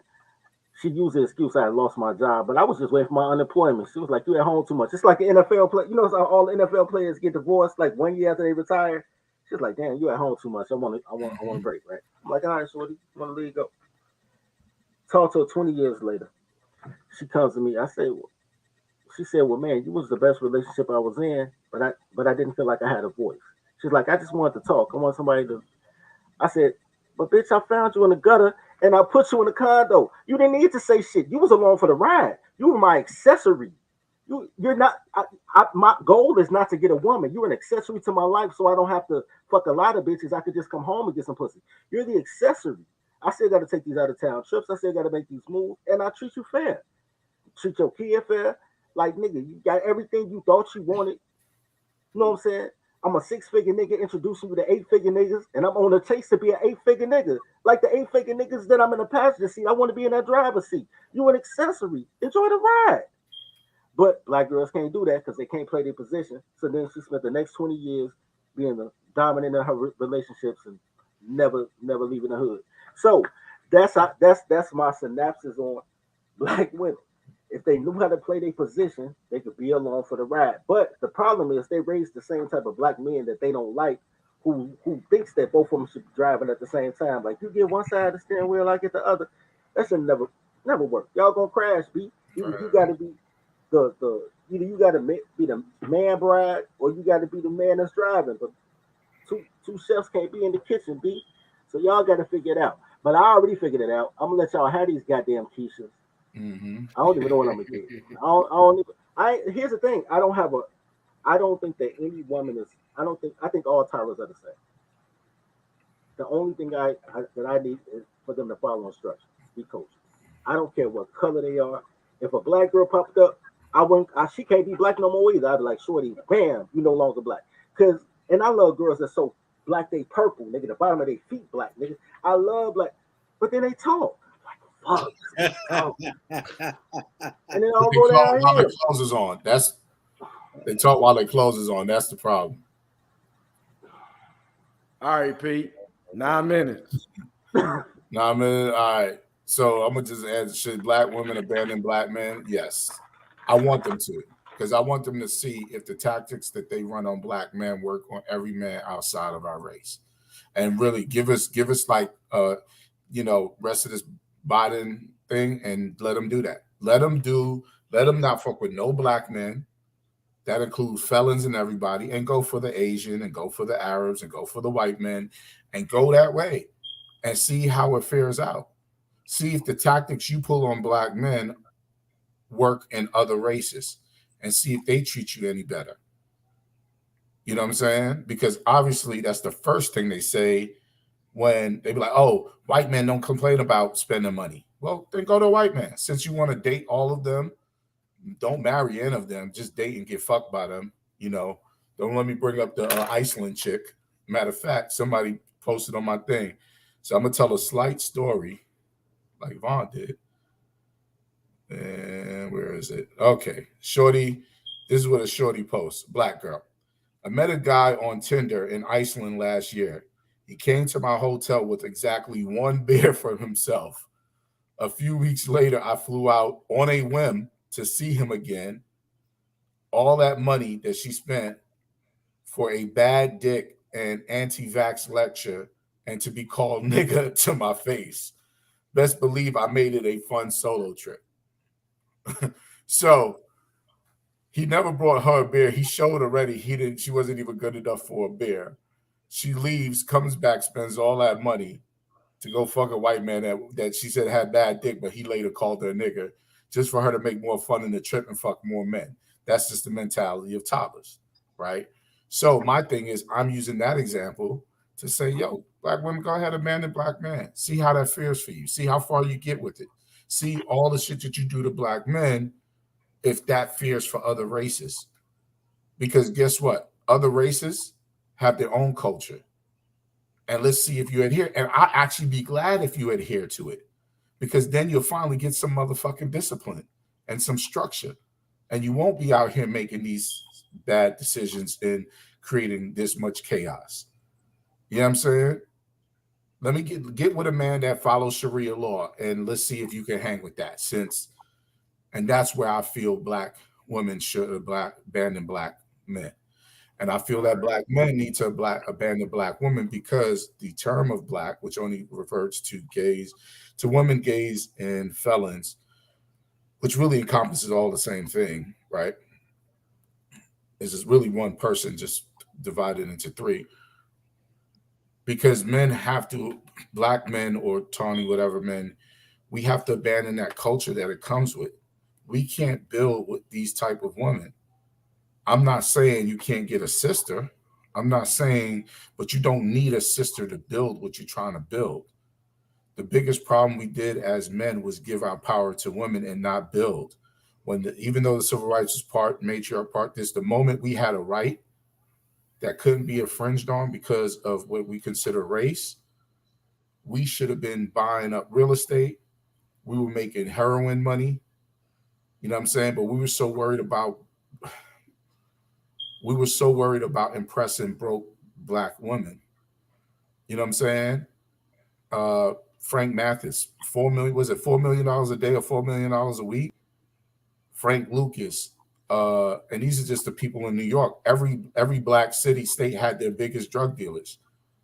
And instead of building infrastructure like they did during the cocaine cowboys, where they built up Florida, they didn't do that shit because they were busy chasing women. And that's one of the biggest problems where I say we empower women. It's not necessarily putting them in place. It's basically saying, hey, we're going to let you undermine what we're doing because we want to make you feel like a black queen. And we shouldn't be on that. We should be like, yo, we're making a throne and we're making a kingdom, and you need to fall in suit with it. If you do, you will be protected. You will be provided for. You know what I'm saying? But you have to adhere to the rules and the laws. But we're in a society that they're not adhering to shit. They're not listening to black men.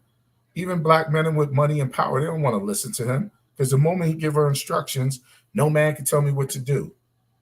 Yet she broke his shit, and she don't want a man who's a millionaire who's taking care of her every need to tell her anything. And she'd rather leave him to go back to broke so she could tell other men what to do. And that shit is just fucking insane to me. That's all right, bro. Vaughn, you want to close out on that comment, and we out of here? Yeah, first of all, I don't even think it's really an option for black women to abandon black men. Realistically, I don't think they really have, except for small percentages, they don't really have anywhere to go, because you're competing with other women who are already groomed for that particular group of men. And they already got the advantage because they look like mama. So as far as that being a realistic possibility, I don't think so. But to answer the question directly, I would hope not, right? I would hope not, because I think that we need them as much as they need us.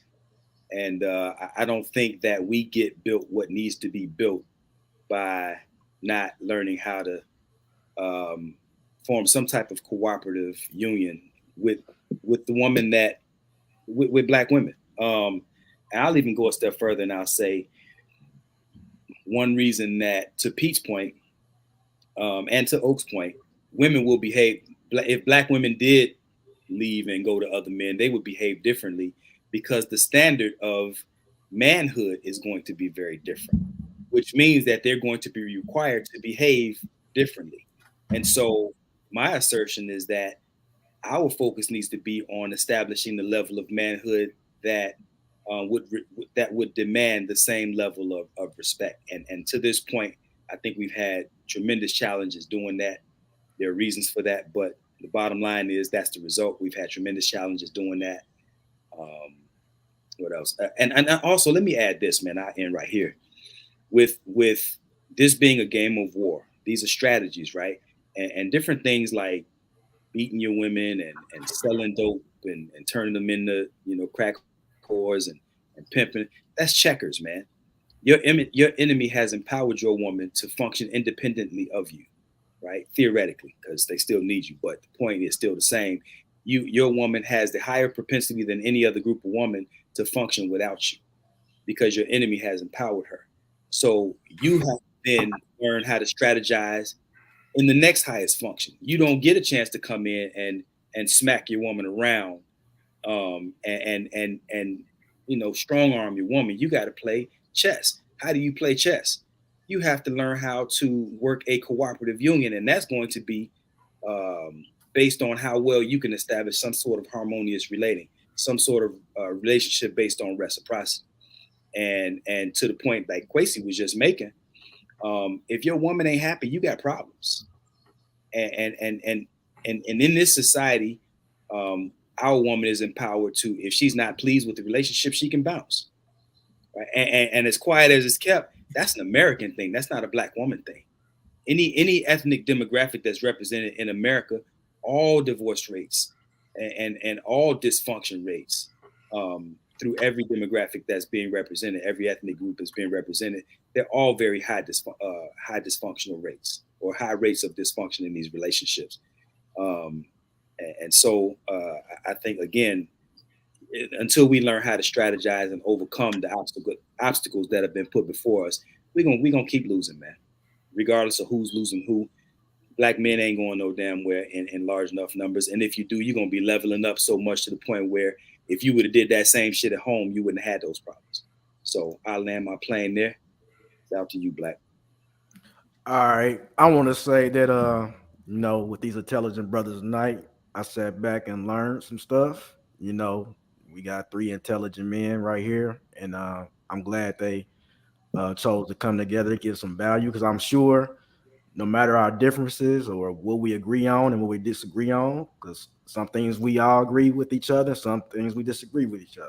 Yeah. But somebody out there is going to improve their life based on what Oak has said, Peter said, Vaughn has said, and what I had a little to share tonight. And hit that subscription button and that notification bell, because we're going to have more for y'all in the coming weeks.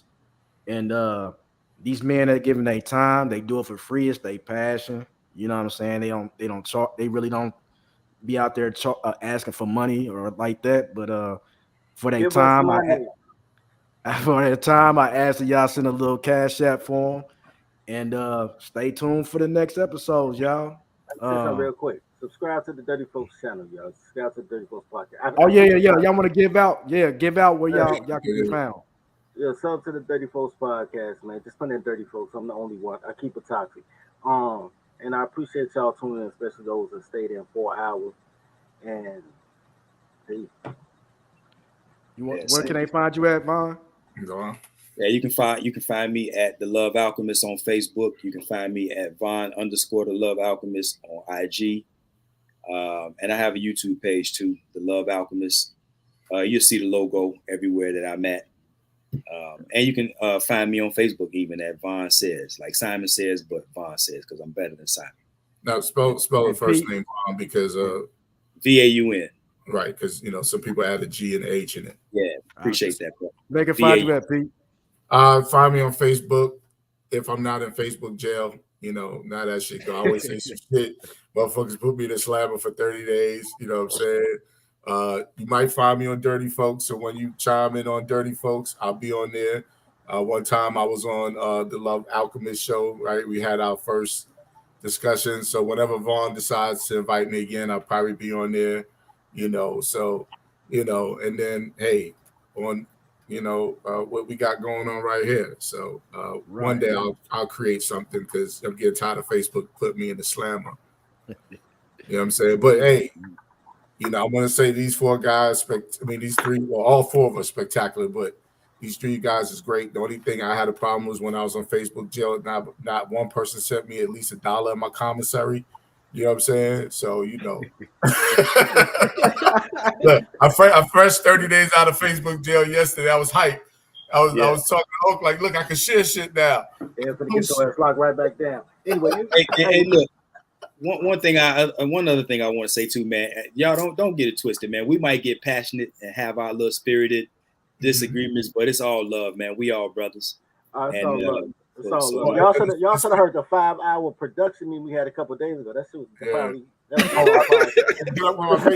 Facebook is Peter Gorilla Cool Huggins. That's what it is. So if you look for me on Facebook, send me a friend request. You know what I'm saying? Ladies, you can send me nudes. I'll be happy to. So, you know. And on Facebook on Quessy Black. And Instagram, I'm barely on there. YouTube, you can find me right here. And that's it. That is what it is, y'all. We out. That's what it is. We out. Peace. Salute. Deuce.